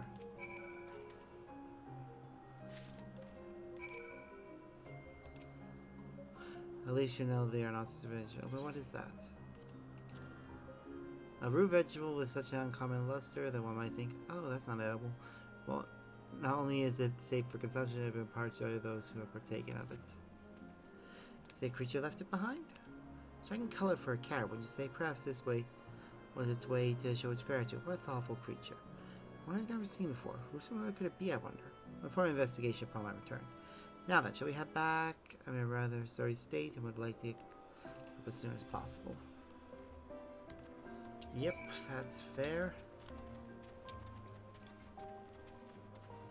Looks like I can see a way up there, but the path to where I need to be looks to be blocked by that thing. So we're gonna have to fight it. No? Turned around, we might be able to sneak past. Yep, we can. Good, good, good. Alright, we just need to hit the thing that we're aiming for. Okay.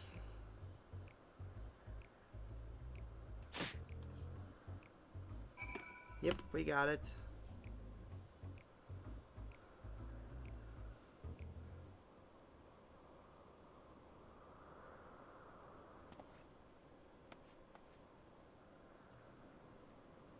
What is it?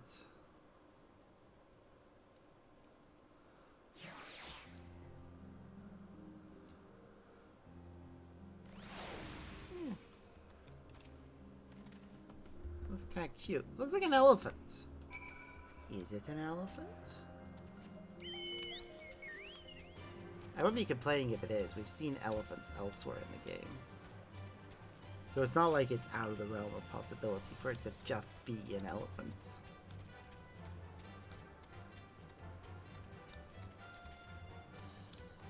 Would I like something a bit more unique? Yes, but I'm not complaining, really. Is not the sun-dappled forest floor a stunning sight? Is not the breeze so bracing as to lift the spirits?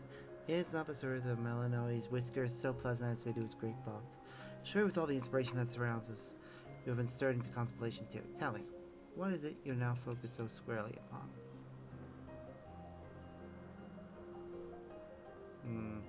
The innumerable tasks is waiting to be done.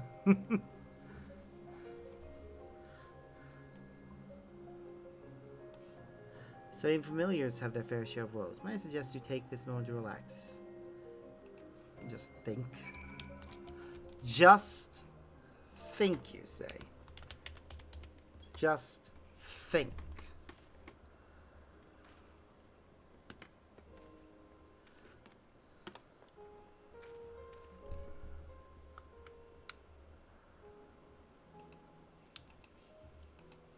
Huh? Created to survive extreme weather conditions with adaptability second to none. Could be a name suitable for such a creature. I can practically feel gins on the tip of my tongue, and yet nothing comes. Oh, bother, this won't do. I hate to ask, would you accompany me a while longer? Come, let's away the western waterfalls. Of course. As if anything is gonna be easy.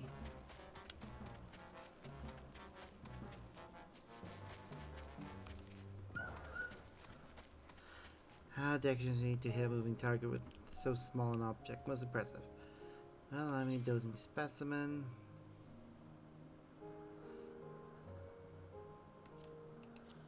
What was it?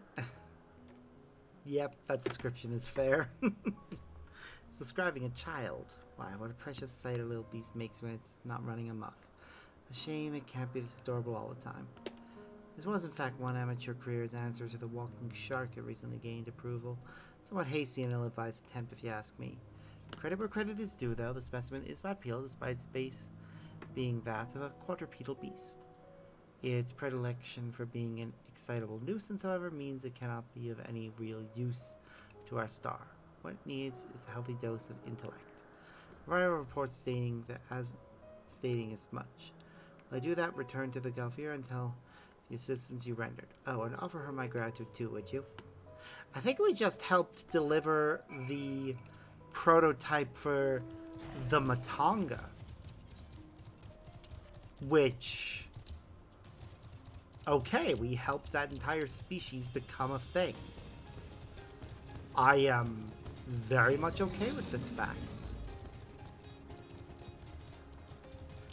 And yet at the same time a little horrified.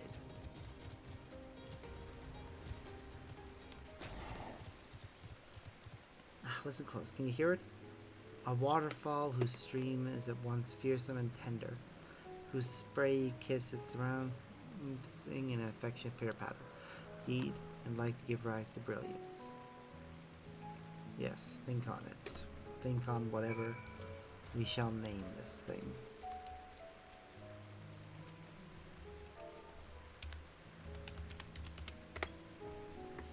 I mean, I know what to call it.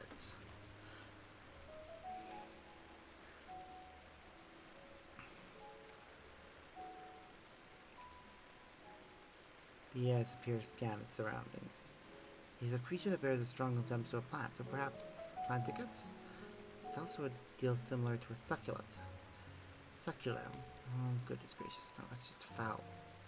I'm afraid I am quite at a loss for names beyond the paltry few I've offered. Perhaps you could provide a perspective. What is it you find most endearing about this creation? Most endearing? I'd say its eyes. Oh, that did a trick. Your two observational skills, innovation, for I've come up with a very worthy name. I must return at once and ensure that no other creation shares this nomenclature. Not be too far behind. Yes, you are due a suitable gift for the help you provided, after all. I don't know what I've inspired, and I am concerned, so I have to see this through to the end.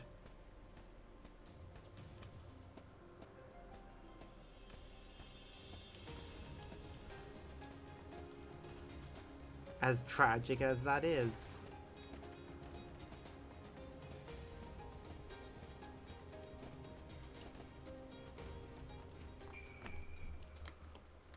You're the familiar then. Very good. Here are the records of the forum. Careful now. It's a savage stack of all. Try to drop any on your way back. Oh, fuck. One of these missions. I hate these so much.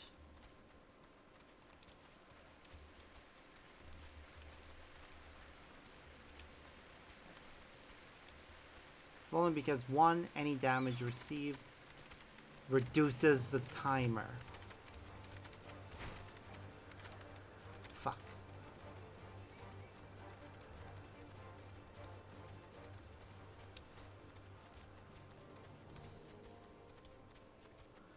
And two, if you fail, you have to go all the way back. So if you run out of time just as you're reaching the person, well, sucks to be you.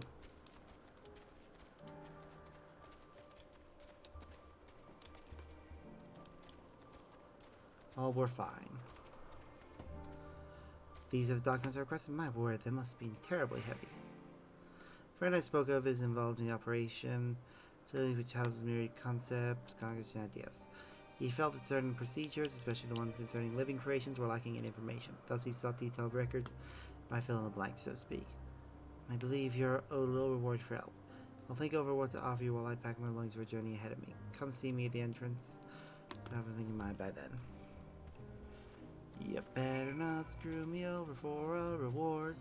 You're good to see you again, the one whom you plucked from the jaws of death himself, and for his wounds as we speak.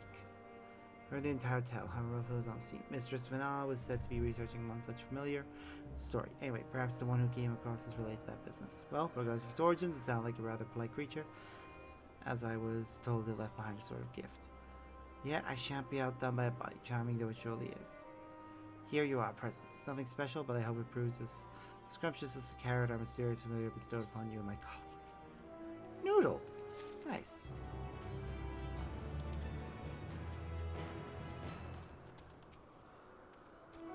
Did you find any of the plants? Yes, here you go. Perfect. Such a relief to have them back. A somewhat amateur creator invented the concept to bring more life into the clouds. It's all well and good, but they get blown away far too easily. It'd be nice if they were a bit more wind resistant. We need to know they can settle in a place without fear of them flying off because some beast breathed on them too hard. Well, I better put them back long before a light breeze undoes all your hard work. Here, take this as thanks for your help.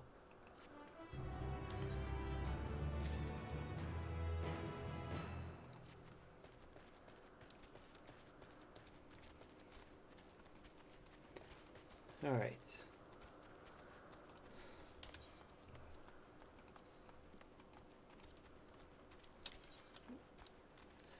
First, we go hunt down this person and give them a nice poke. Poke. Yep, I can see the familiars found them, but it can't poke. So, poke. How long was I asleep?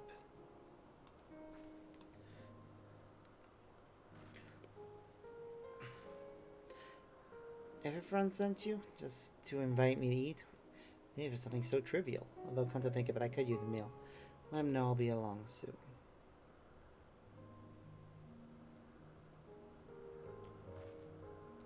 Wait, are you a familiar as well? I thought you were one of us for a moment. Anyway, thank you for waking me. So we'll be eating at our usual place. Give tea to start with. Sounds lovely. Well, you also need to report to Ephraim. Yep, I also need to report to him because just the amount of people we have to help. Sometimes it's ridiculous. Funny. Don't get me wrong, it is hilarious sometimes how incompetent people are and how much help they need. But other times it's just annoying.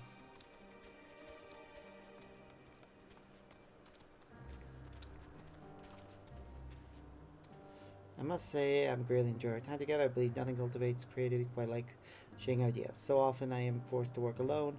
Though pains to admit this, it's not much fun to ponder in silence of one's own company.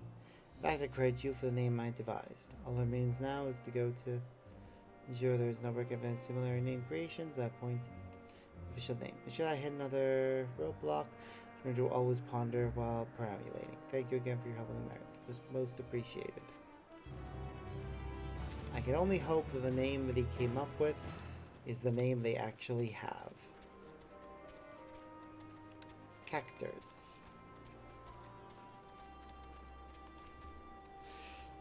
Thank you for your help, friend. My fiance says my associate has accepted my invitation.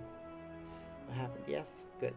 It means I can carry out his duties on a basic level at least. As I advocate ideas through information laden ether rather than words, so I'm happy to see the application was successful. It does seem, however, that this method is ineffective.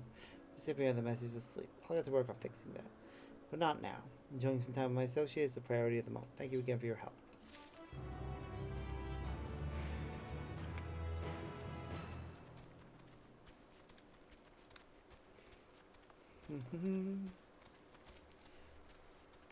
There you are. I finished my package, and as it so happens, I've hit upon a most commensurate my favorite food, freshly made too. Try it, I'm sure you'll enjoy it. Farewell.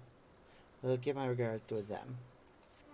Technically, you just gave your regards to Azam.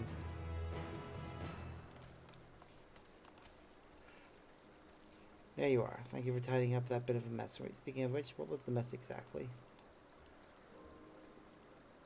A thrilling game of Chase the Creation, was it? That conjures up a sorry image indeed. Sounds like a researcher was able to glean some valuable information, so all's well that ends well, I suppose. If all goes according to the reports made, sufficient intellect can be cultivated. Specimens should prove a valuable contribution to our world. Thank you again for your assistance. Yay. Okay. It's not quite 11 yet. I think the absolute latest I can go to is midnight. So, let's keep going.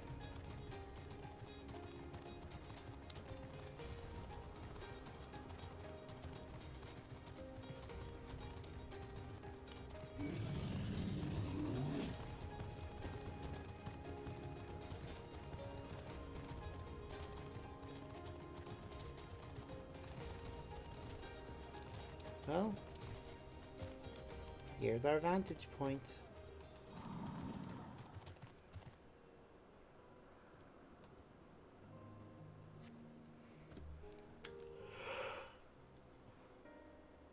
I think I see the island that she mentioned. Now, if I were conducting some mystery research, where would I go? Yep, right there. Ah, what about that one? Have you the means to fly? It is quite a distance away. Convenient, but hardly an insurmountable problem. To me, Argos. Of course. Hey, buddy. My friend, would you mind creating a gubble to carry Sparks here over to that island?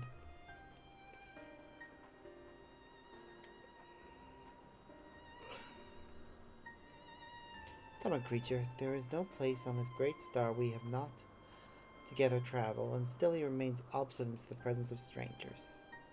Argos has rather exacting standards, I'm afraid.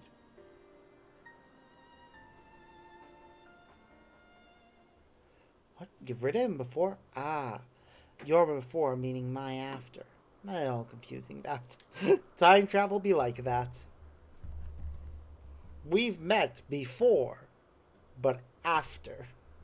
'Tis certainly not unthinkable. I'm speaking of the here and now, which is for us to face off in a sparring match. Demonstrating to him that you are capable of holding your own against me in battle should convince Argos that you are worthy of his back. And besides, I might even teach you a thing or two into the bargain. I was not expecting to have to spar against Heidelin, but okay. You seem doubtful, but useful lesson or not, it will certainly be a moment to remember. A memory of the distant past to cherish. Let's see you, traveler out of time.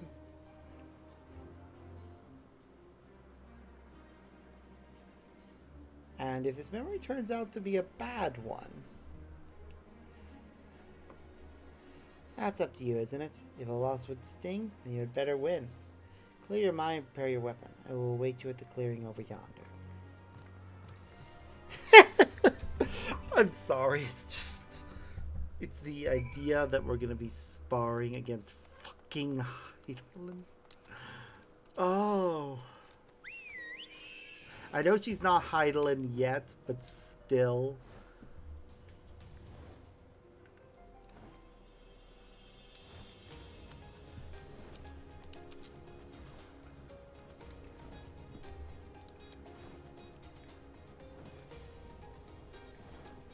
Heidelin's attitude towards us will make a lot more sense if we defeat her.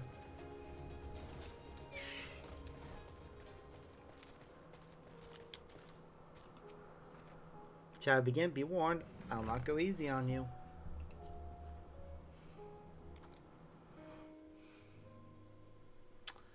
That's fair.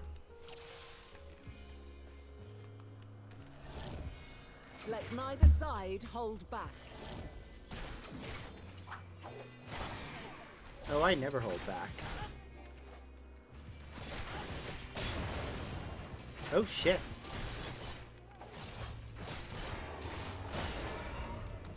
My blade sings!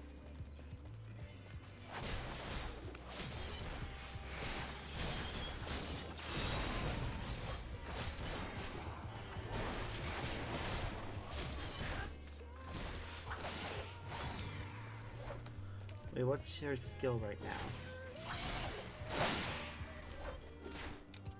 Oh shit, shit, shit, shit, shit, shit, shit, shit, shit.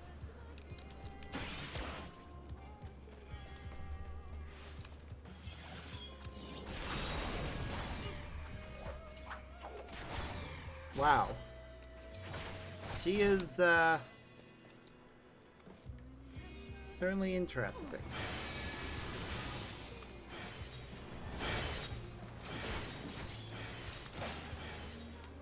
My blade sings!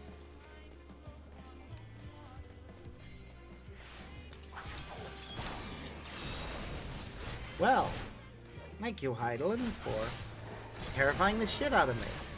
Impressive. I shall have to try something different.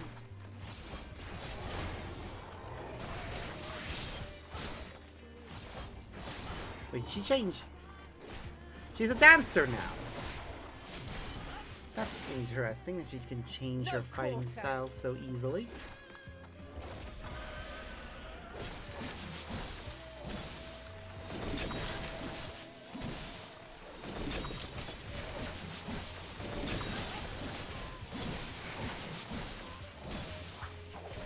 Have a taste!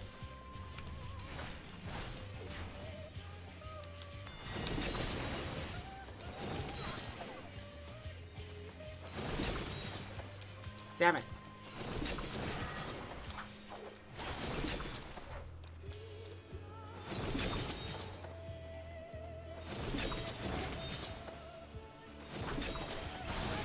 You are terrifying, Hada.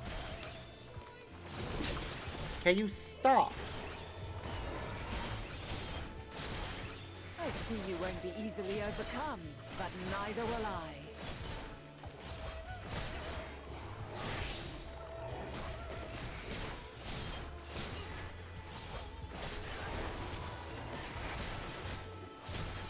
Oh, she's using magic now.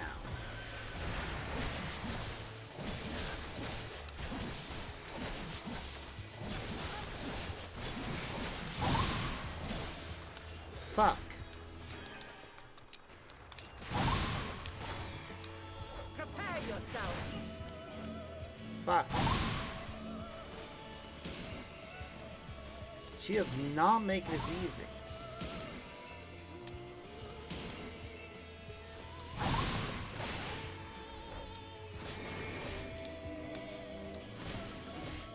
I need to be positioned in such a way that I end up in a safe spot. Fuck, it's not one of the safe spots. Fuck! She's good.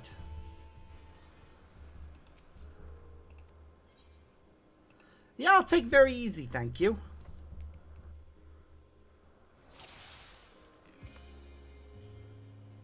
Let neither side hold back. Oh, trust me, I have no intention of holding back. You are fucking terrifying, woman.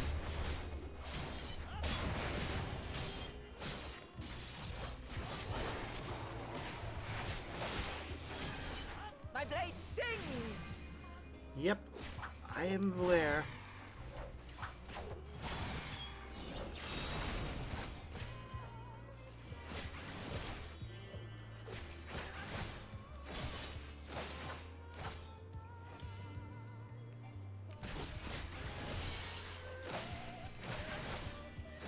Shit.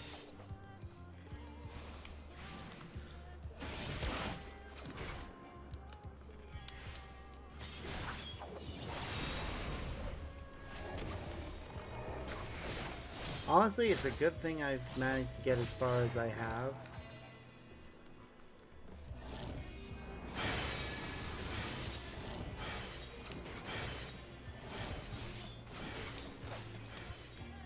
My blade sings! Nope. Not having it.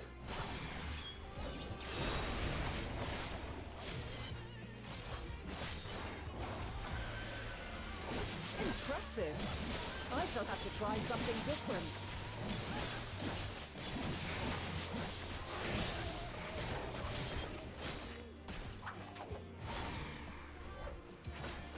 Okay, she's become a dancer again. No quarter! At least we understand how this attack works, so we can avoid it quite easily.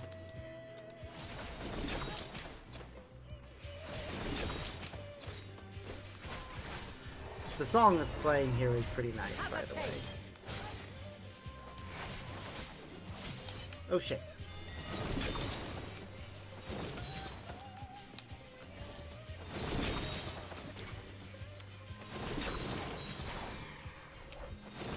God damn, woman. Why must you do this?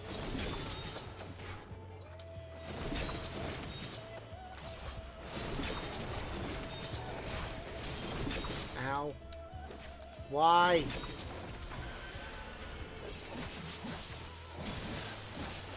I see you won't be easily overcome, but Nope. neither will I.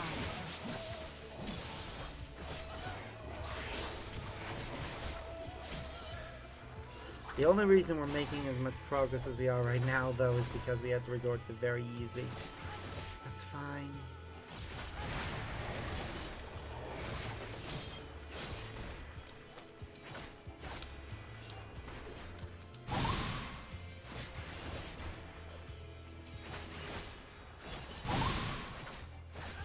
Prepare yourself.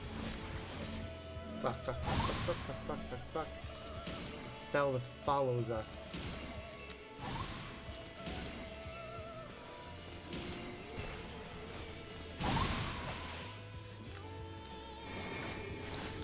Okay. I'm gonna position myself so that I don't get killed. Fuck.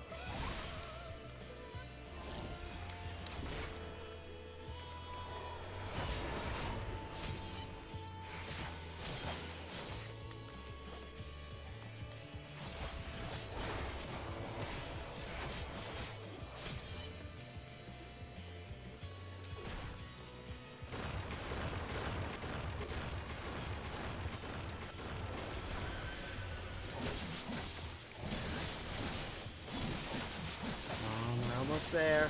Very well. Let us move to the final trial. Are you kidding me, woman?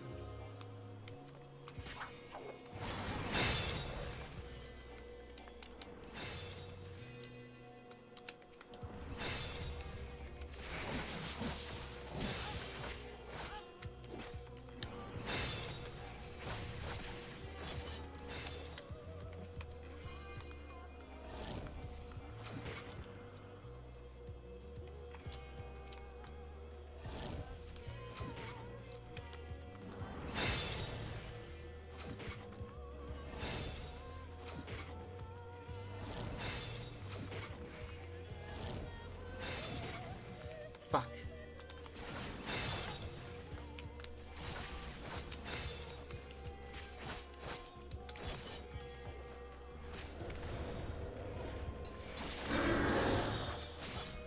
Fuck.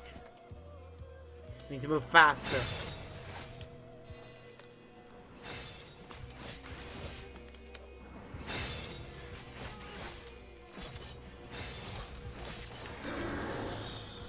Fucking hell.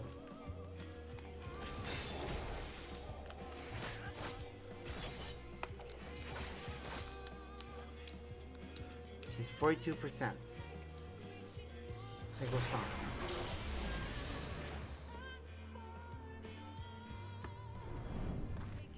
Her ultimate. Break your chains, shed your burdens, and show me your strength and will. Oof.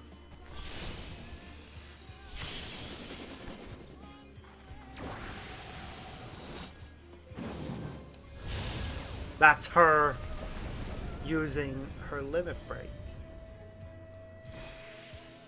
And us. You still stand.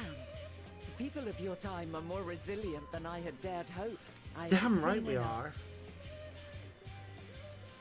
Jesus Christ.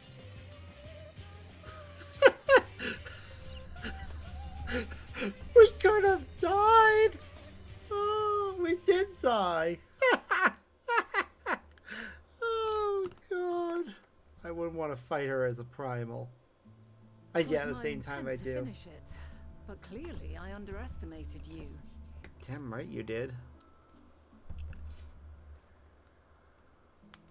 One would think I never learn. I made the same mistake with Azam when we first sparred. Despite being less than half my age, his strength was astounding. And think about the fact that I am only half of what he is. As is yours. 'Tis plain you have weathered considerable hardship. Far more even than In fact, your we are tales would 9 suggest. parts? Huh. It seems we have both learned much on our journeys. Yep.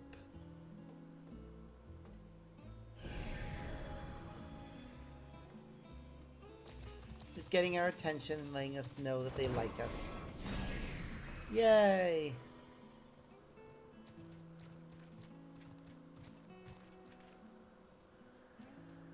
Well now, I dare say he has warmed to you. Yep. A boon to be sure. He never forgets his favorites, and is ever eager to come to their aid. Well, that explains Argos in the future.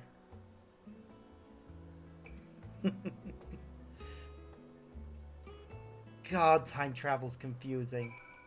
Argos recognizes us in the future, but this is technically the first time we meet Argos. He knows us, but the first time Argos meets us, we know him. God damn it, it's confusing. Have us standing in the very spot where the Matea made their departure into the night sky. With luck, we will learn something of Hermes' intention. My hope is that we find no connection, no festering wish for oblivion. They might have Hermes' considerable expertise working for us rather than against us.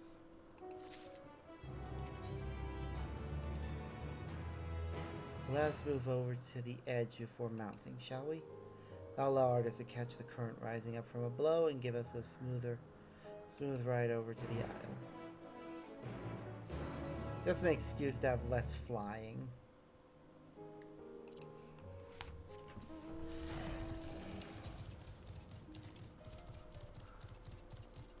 Could have totally done it from here.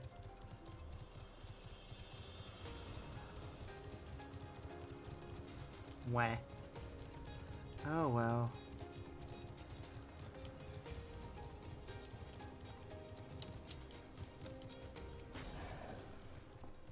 Argus motions to his back with his muzzle. You've been given the go-ahead to hop on. Ride Argos to the isle. Yep. So cute. Isn't this pleasant? Argus certainly seems to think so.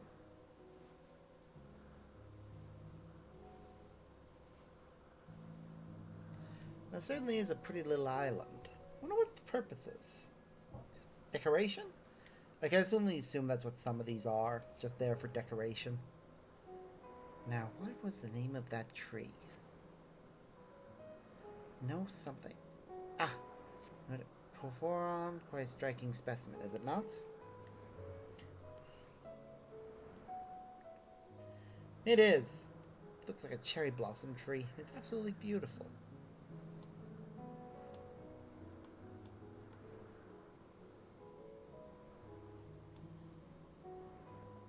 Brace yourself on landing. I wouldn't want you tumbling off at the last moment.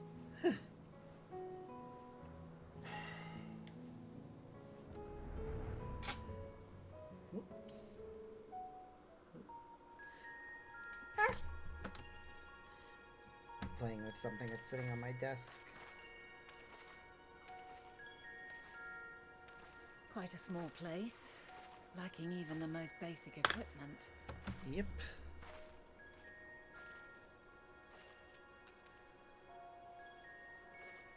The present may yield no clues, but we may yet try perusing the past.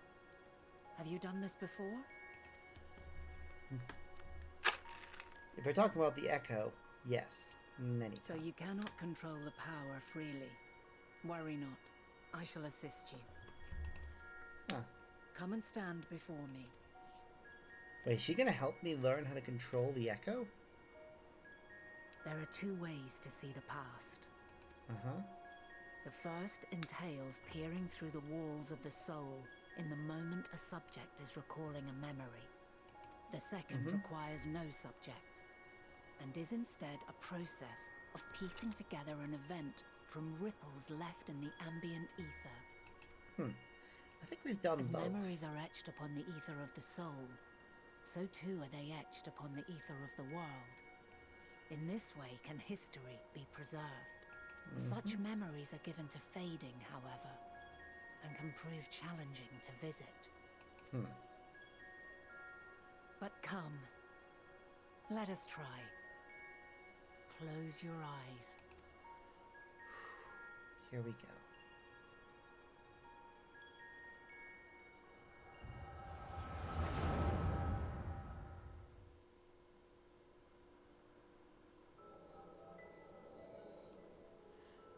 Okay.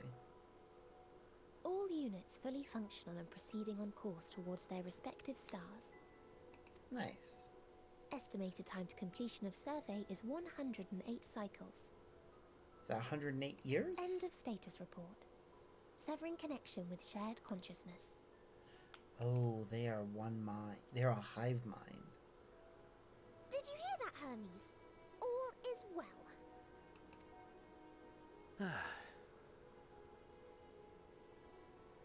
Yes.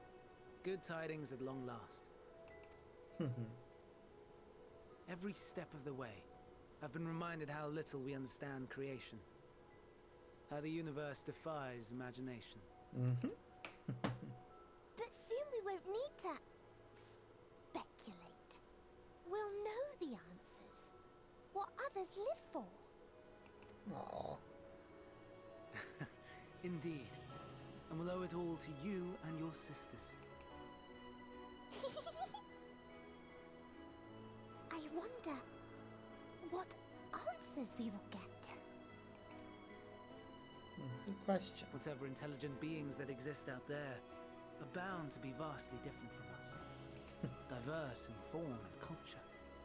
Possessed of unique ways of thinking. There's actually no way to know.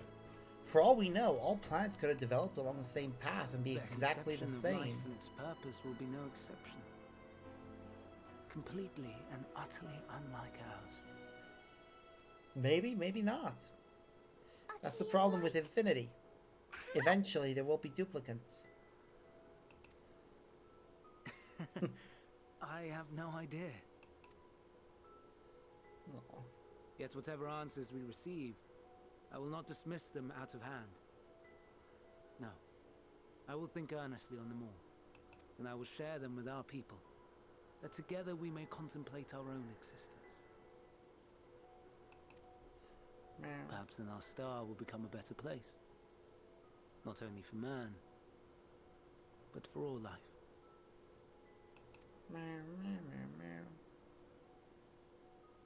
Meteon, though I gave you wings to soar the heavens, I did not teach you how to walk the earth. So loath was I to bind another living being. In the course of your long journey, you will learn from those you meet. Learn to walk and run and so much more. Aw, this is cute. When you return, older and wiser, we will have a celebration to mark your homecoming and coming of age both. Will there be apples? Covered in syrup? And how are you supposed to eat them? Rather than food, perhaps a flower. Yes. Upon your return, I will gift you a beautiful flower. Aw.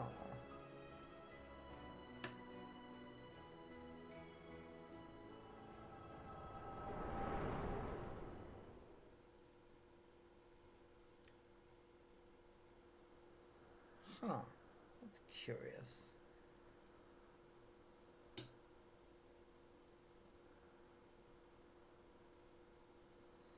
So, what is your opinion?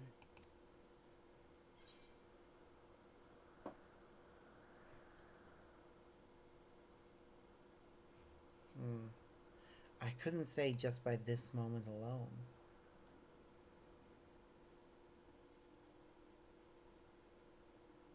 As you say, that was hardly conclusive. Yet based on what we witnessed, I find it difficult to believe that they would deliberately seek to end all life. Be that as it may, we cannot rule out the possibility that they will play a part in bringing about the final days, perhaps unwittingly. Perhaps, yeah. In light of this, I propose that we reveal your tale to Hermes himself. If he does not wish for the final days, as we believe, he may well join us in pursuing a solution.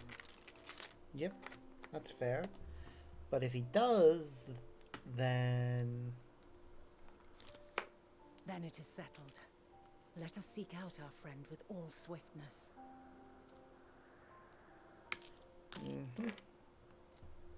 Twould not do to let such a pure soul be blackened by tragedy. Yep, that's true. Though, it's the part that's interesting me is she was supposed to leave. There are any number of places where Hermes might be an earpiece. But we could do worse than to look. Pirion, the large facility. It stands the Northern Isle. For an institution which claims to studiously research every species destined for release into the wild, question how they find room for them all on so few islands. The answer lies within Kittis itself, touched upon the practice for back at the archive, where a vast area is stitched together of multiple conceptual spaces. Holds true for the interior of this facility and its magically constructed environs. As there, within those sprawling habitats, the chief overseer and most of his observers conduct a bulk of their work. Come, simplest route is via the Neos north of Okras. Okay.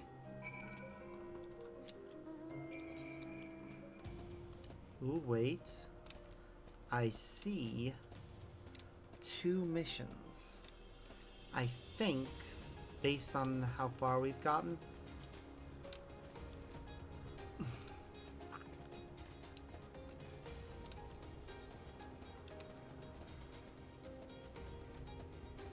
that this is actually probably a good place to stop. I'm gonna make my way over to the Aetheryte, this one, and I will grab any quests that we pass along the way, and we'll do them. Because, yeah, Ether Current. You're a visitor too, aren't you? Perhaps you might be willing to help me then. Did you happen to see a blue-haired woman in the area? She wouldn't have been wearing a mask. I see, she and I are students of Academia Einard. We had intended to spend our downtime visiting Elpis together. We were just on our way when she realized she forgot something back in Gira, so she ran back, and that was the last I saw her. She could be a bit, how should I say, scatterbrained. She may well have simply got lost on her way back. I'd rather not search for myself, for what if she comes back while I'm away. So if it isn't too much trouble, perhaps you could be to look for her for me? Yeah. Like us, she was wearing a mask, and so should stand out touch. You'll find her in the area of notice, in all likelihood. Do you come across her? Could you help her out a bit? See, she makes it. Yeah, I can do that. So we go to this well, we can just teleport.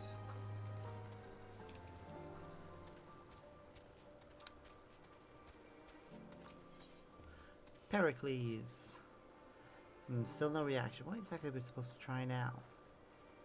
Peric, you're familiar. I'm on the observation team for a new kind of bird. It's giving us some trouble. It won't move or react at all, or what anyone does to it. Could you maybe give it a try? I bet I can get a reaction, yeah. Certainly hope so. I've got something for you if you succeed. I have a specialist in avian species working with the creation in question, and he can help you with the particulars. You'll find them by the towering structure northeast of the settlement here.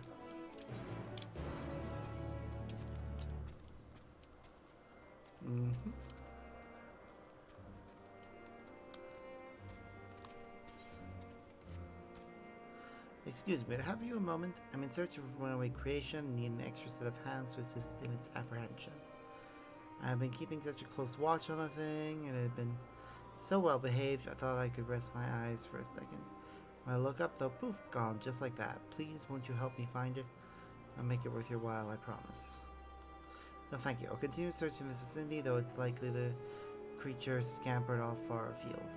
I scour the area here, I might to explore the eastern end of Rumination Ramble. Oh, yes, I should probably tell you about the creature we're looking for. We call it a Brian. A seedkin bears a passing resemblance to a moss bloom. It will wither and perish without water, or become an overgrown monstrosity with too much, keeping it hydrated as a delicate balancing act. If it just fall into a river, it will be, suffice to say, too big to carry on one's own. Should you find it submerged in a body of water, try to remove as soon as you can. That'll shrink it somewhat. Use this drying agent to drain the sun's sop. If it begins to rave at you or act in any way rampageous, subdue it and capture it with its etheric rope. Okay. You there, please. A most urgent colleague of mine has just sent word of a most disturbing nature. A blue Charybdis, which practices flying, became separated from its fellows. From what I gathered, based on my friend's manic message, it was last seen taking wing to Perpetua Crystalline. You're all of us searching for why, but could you look in a direction? Your help will not go unrewarded, I can assure you of that. Oh, thank you. Between us, we ought to be located the lost creature. You should know that our penchant for heights, so I will scan the skies around here. I'll lead the upper floors of Perpetua Crystalline. To find the creature I speak of, use this etheric rope to bind it. Not to worry, the binding. Enjoy your pain. Good luck, and I shall see you soon. Okay. Okay. So. Gotta stop right here. So, get on my mount. And this is where we're gonna stop for today. I think it's a good place to stop because we've finished a good chunk of the plot. And all that's left really is to, well, we'll probably have a dungeon to do next time, but we'll see. It'll be fun to see how things go next. But that'll have to wait till next week when we continue with the game. Hopefully by then I can actually,